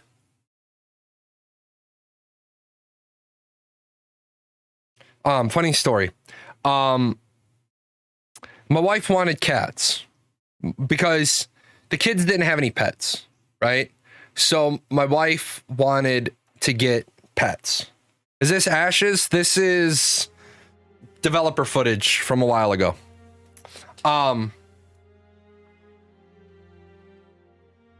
Prometheus put this in his post. Any exploit report posted publicly will be removed without warning. Yeah, don't post exploits. You always report exploits privately. So anyway, Tamir wanted the kids to have pets. Because all we had was dwarf hamsters. And so she wanted the kids to grow up with pets. And she wanted a dog. And I said, no dog. Because I don't like to have one dog, I like to have two dogs. And I didn't want to have two dogs. In fact, we couldn't afford two dogs. I'm not going to bullshit you. We were both lower enlisted military, and we didn't have money for dogs. So she said, can we get cats? And I said, sure, get cats. Well, my wife had just been introduced to Kingdom Hearts by playing my PlayStation. And so we got the 2 cats, and she's like, let's name them Cloud and Sora. I was like, really? Really? And then we got the next cat. And our TV show was NCIS. She named her cat Ziva. And I was like, wait a minute. You named my boys, and now you have a cat named her Ziva. Then we got another cat. Named her Abby. Like, what is going on here? Now I got 2 video game characters, and I have 2 NCIS characters. But it's so funny because whenever Ziva passed away. You guys know that this summer I was an emotional wreck. My kitty died. My wife's kitty died. The 3 cats haven't been the same since. But everyone was always like, oh, NCIS. Yeah, and then they'd say that. Where's Gibbs? We don't have a Gibbs. Anyways, you guys got a little bit of extra show tonight. I started early. Your mom lost her youngest cat on Monday, and 5 days later, the second one. Yeah, I was really, really scared about that. My cat's dying, and he's like part Satan. Sora, the cat I just showed you, he had really bad kidney stones. Really, really bad kidney stones. And they broke up the kidney stones. He takes medicine for him so he doesn't get more. But he's got sand in his bladder. So when he runs around and he gallops like a fucking idiot, he hasn't passed all the sand yet. And so he'll aggravate his urethra and his bladder, and then he pees blood. Well, man, I gotta hope the fucking cops never show up. There's like literally like pools of blood in the carpet. All the carpet in this house has to be ripped up and gotten rid of. Fucking he's pissed on my baseboards. That's why I said I could sell my house for a $60,000 profit, but I'd spend $20,000 just making the house sellable. Yeah, so he scratches the inside of his organs, and then he doesn't have the bladder control because he doesn't know that he just feels I gotta go pee right now. And so yeah, he's a bit of a pain in my ass. So yeah, that sucks a lot for him. I always pick him up and play with him a little bit when he's feeling like it, because I feel like he'll be around in a minute or 2 to follow me around instead of running and galloping. But the fucking idiot, man. I saw him the other day. He was jumping and climbing and running, and then when I looked away, he pissed on the floor, and I was like, really, bro? You're breaking the bro code. You're pissing on my floor. Don't piss on my floor. So,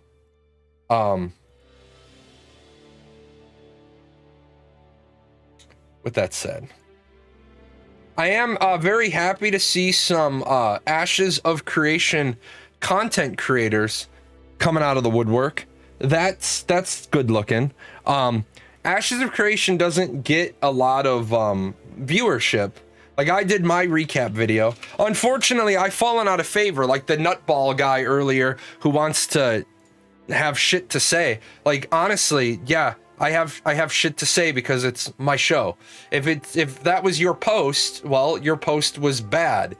Your post was really, really, really bad, and you need to fix it. I mean, I don't know why people get offended when a shitty idea is called a shitty idea. Like today, you guys told me my audio is bad. I told you why my audio is bad, and I told you I'll get it fixed for the next show. Now, if I don't get it fixed for the next show, I expect people to turn around and be like, hey, Jay, you said you were going to get your shit fixed for the next show. I expect people to call me out and be like, hey, Dick, you didn't fix your show.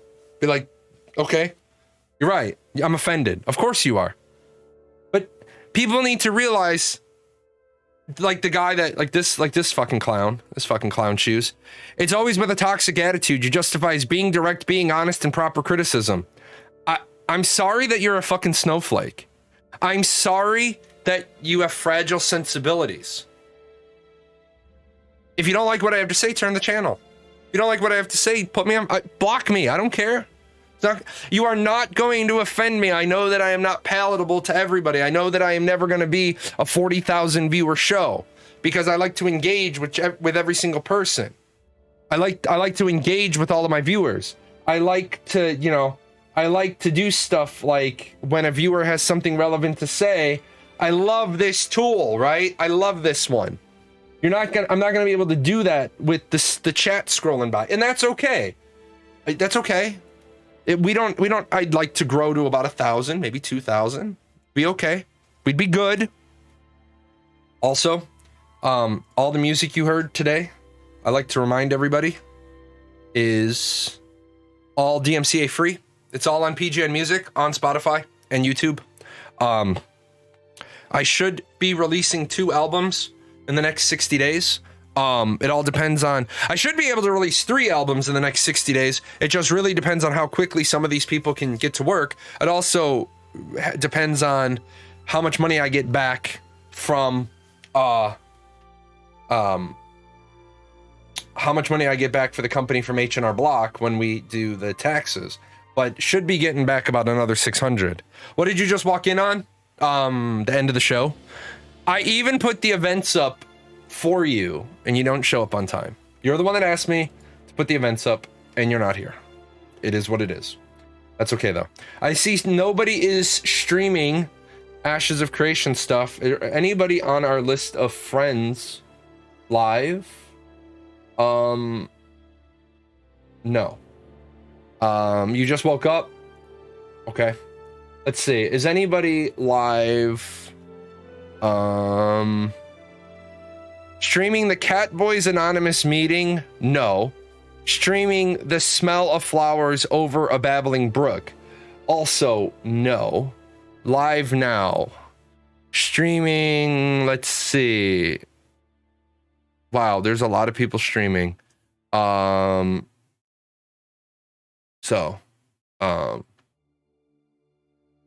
don't see any of the people that I'm looking for all of the people that I mentor or all the people that I help, but I don't see anybody. I don't see anybody I know. With that said, then I'm just gonna get out of here. I'll see you guys on Wednesday. I do want to let you guys know, Friday show might start late. I've got one of those real world. Yeah, I saw. I don't know that person. I don't like to raid people I don't know. Friday, I've got one of those real world things that wants to kick me in the face and, you know, mess with stuff. I am going to try to be here Friday. If I am here Friday, I'm probably going to do Fractured. So I will see you guys on Wednesday, but just know Friday might get jacked up. With that said, see you next time. I say, Sprocket, we've reached the end of another video. Time to thank the sponsors. Yes, that will do, that will do. Shall we pop off for a spot of tea?